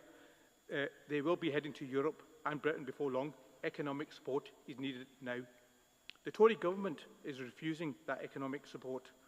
And at the same time, it is creating an unspeakable hostile environment for Afghan refugees. It is completely devoid of human empathy for the traumatized victims of war and occupation in Afghanistan, and also applies in Iraq and in Libya. The 4,000 Afghanis that were evacuated from Kabul to the UK last year are still living in hotel rooms. And the Tories' Nationality and Borders Bill will punish the most desperate Afghan refugees trying to reach the UK and treats them as criminals. The UK's latest proposal is to capture single male asylum seekers arriving on our shores and warehouse them to Rwanda while their asylum applications are processed. Totally unspeakable offensive.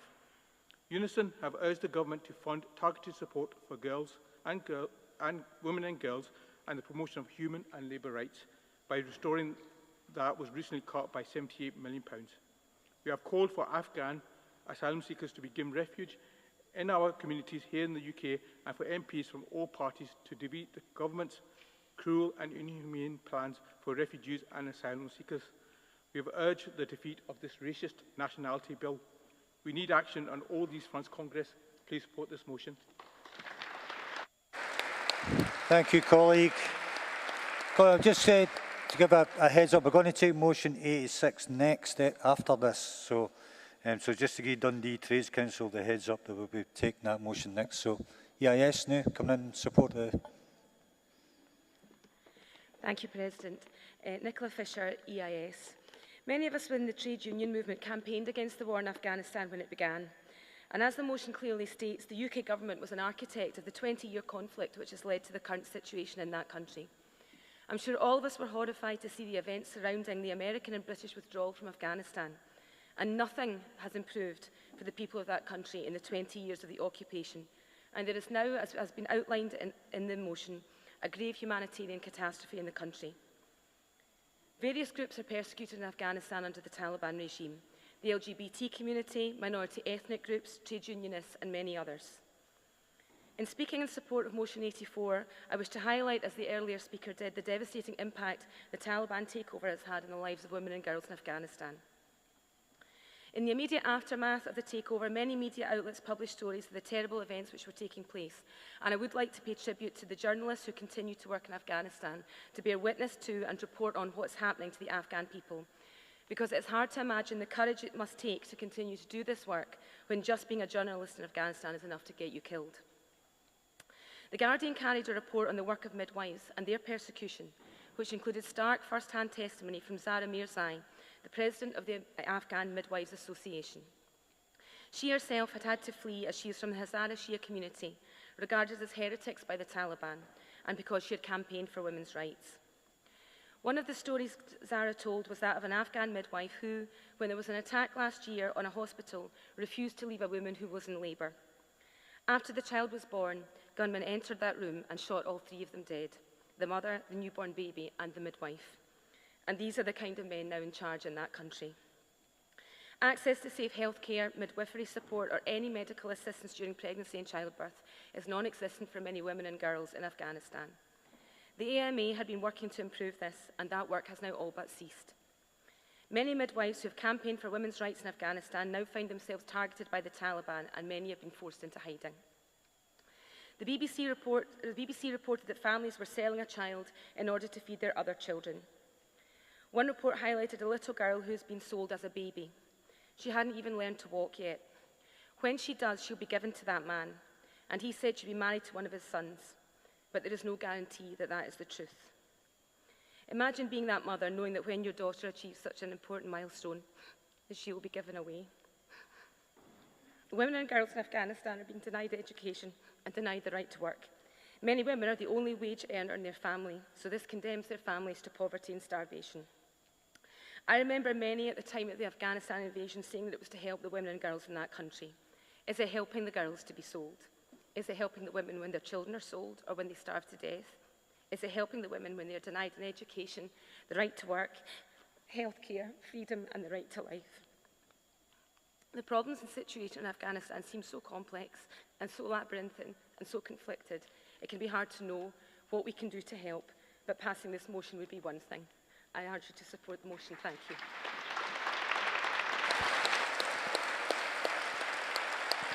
Well done, Nicola. Well done. Congress, in putting motion 84 to the vote, the General Council is recommending you support. All those in favour? Thank you. Against? That's carried, colleagues.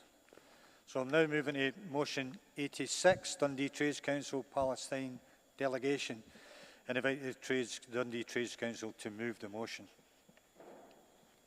Thank you, President. President Congress, Mike Arnott, Dundee Trade Union Council, moving motion 86.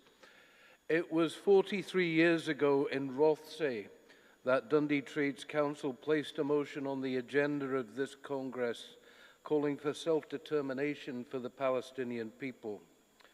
That motion was remitted. Our movement had yet to embrace the cause of Palestine in the way that it does now. The following year, the city of Dundee twinned with the Palestinian city of Nablus, the first city in the world to twin with a Palestinian city. Last year, to mark the 40th anniversary of that twinning, Dundee Trade Union Council asked Dundee City Council to officially recognise Palestinian statehood. The Council agreed. Over many years, the STUC and affiliates have sent delegations to Palestine, union to union, worker to worker. Links, solidarity and support between Scottish and Palestinian workers are crucial to building cooperation and eventually to win justice for Palestine. In October, Dundee TUC will send a delegation. I would ask affiliates here to support their members who might express an interest in participating. Our trade union movement was there at the birth of solidarity with Palestine. We've welcomed Palestinian students, firefighters, and trade unionists to Scotland. Please keep this important exchange of people, friendship, and solidarity going. Please support.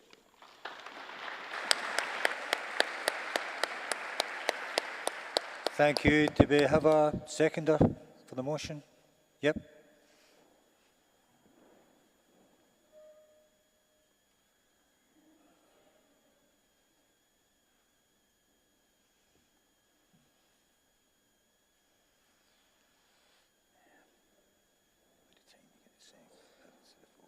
President, Congress, Melanie Gibb, Fire Brigade Union Scotland, speaking to second Resolution 86. The FBU have been proud and vocal supporters of the Palestinian people for decades. Our links predate the official links between FBU Scotland and Nablus in 1982, the same year our former General Secretary Ken Cameron made the first pro-Palestine resolution at the Trade Unions Congress. Since then, there have been numerous FBU conference motions showing solidarity with Palestine and calling for solidarity visits to continue. We have sent previous delegations to Palestine in 2008 and 2011 when fire appliances and PPE were delivered, and again in 2015 when the FBU commissioned the film Firefighters Under Occupation, which documented the challenges faced by our firefighter comrades attempting to provide an emergency service in occupied territories. The FBU has also supported the funding of visitations for the Palestinian firefighters to the UK. This is to enhance their incident command, breathing apparatus, water rescue and road traffic collision skills. This training has been delivered with the support from the Fire and Rescue Services in Scotland and the North West of England for more than a decade. We will continue to demonstrate with both words and actions our support of the Palestinian people. So the FBU are very proud to second this motion to Congress and urge delegations to support both the motion and the Dundee Trades Council's delegation to Palestine. Thank you. Thank you. Thank you. Are there any other speakers? I see two at the side, but no. Okay, Congress, in putting motion 86 to the vote, the General Council is recommending acceptance. All those in favour? Thank you. Against? That's carried, colleagues. So, colleagues, I'm now going to, before closing Congress for the day, there's motions number 85 and 87 we'll pick up tomorrow. So before closing Congress today, there will be a short video on Scottish University's support for Palestinian students. Congress has previously voted unanimously to support this vital project. This video is part of our campaign to encourage affiliates, their branches and individual members to give generously in its support. So thank you, and roll the video. We noticed since the start of 2022 an escalation of Israeli violence. In a matter of 2 weeks, 18 Palestinians were killed in the West Bank. Some of them are minors, others are women.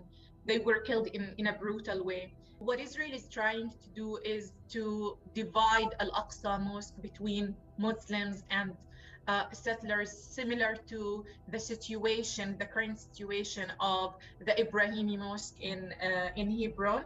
Al-Aqsa Mosque is not just this religious, but it is a social and political space where Palestinians gather and where they transcend the imposed fragmentation on them by the Israeli government. Another thing is that Al-Aqsa Mosque is what unites Palestinians on one thing. It's important to clarify that Israel is practicing the same against Palestinian Christians. As Palestinians are now celebrating Easter, Israel has restricted the number of Palestinians who can enter the Church of the Holy Sepulchre in Jerusalem to only 1,000 people. Palestinians from the Gaza Strip and from the West Bank are denied access to Jerusalem to celebrate Easter. So all of the violence against Palestinians, be it the violence that we are seeing at the Damascus Gate Plaza, or which is one of the gates that leads to the old city of Jerusalem, or inside the mosque, are part of Israeli efforts to change the status quo of Jerusalem and to be the one in control, the one that has an omnipotent presence in Jerusalem and in Palestine in general. And Palestinians, of course, are resisting that. We refuse Israeli control over what is important to us, over what is important to our existence. And the more we resist, the more Israel escalates the violence inflicted upon us.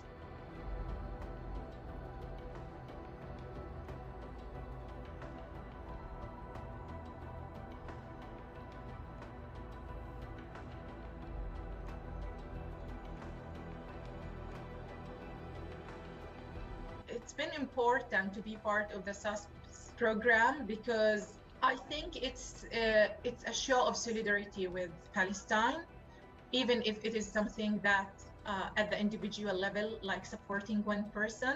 But in my opinion, it is part of expressing solidarity with Palestinians, particularly with activists on the ground, because we might not have access to institutions of education abroad for different reasons, mainly due to financial reasons. Through STUC, I've managed to do my degree, my master's degree in something that I was passionate about, which is English literature. And that brings me to the other reason why STUC is important, because in Palestine, we don't have master's degrees in English literature.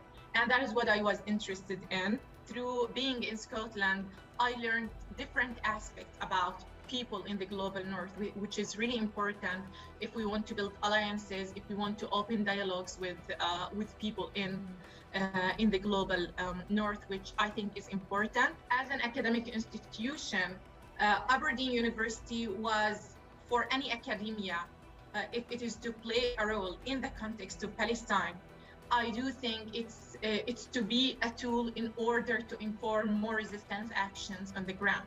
When I came back to Palestine, all of this knowledge that I acquired was translated into actions on the ground. I could critically analyze why Israel is doing what it's doing. How can we respond to that?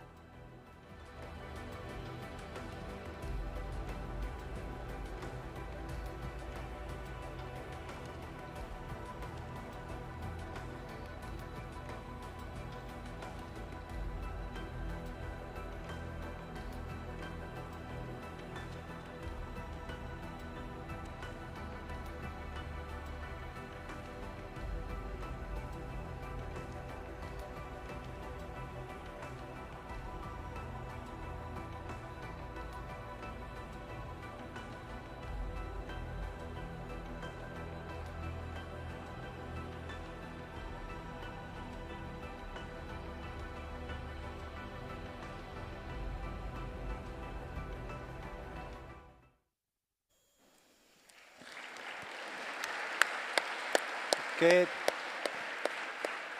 Thank you, colleagues. Colleagues, in leaving the hall, there will be a bucket collection for Scottish University support for Palestinian students. And I just want to thank all the delegates and all the speakers for their contributions throughout the day, and remind everybody that Congress kicks off at 9 AM promptly tomorrow morning. Okay? See you tomorrow morning.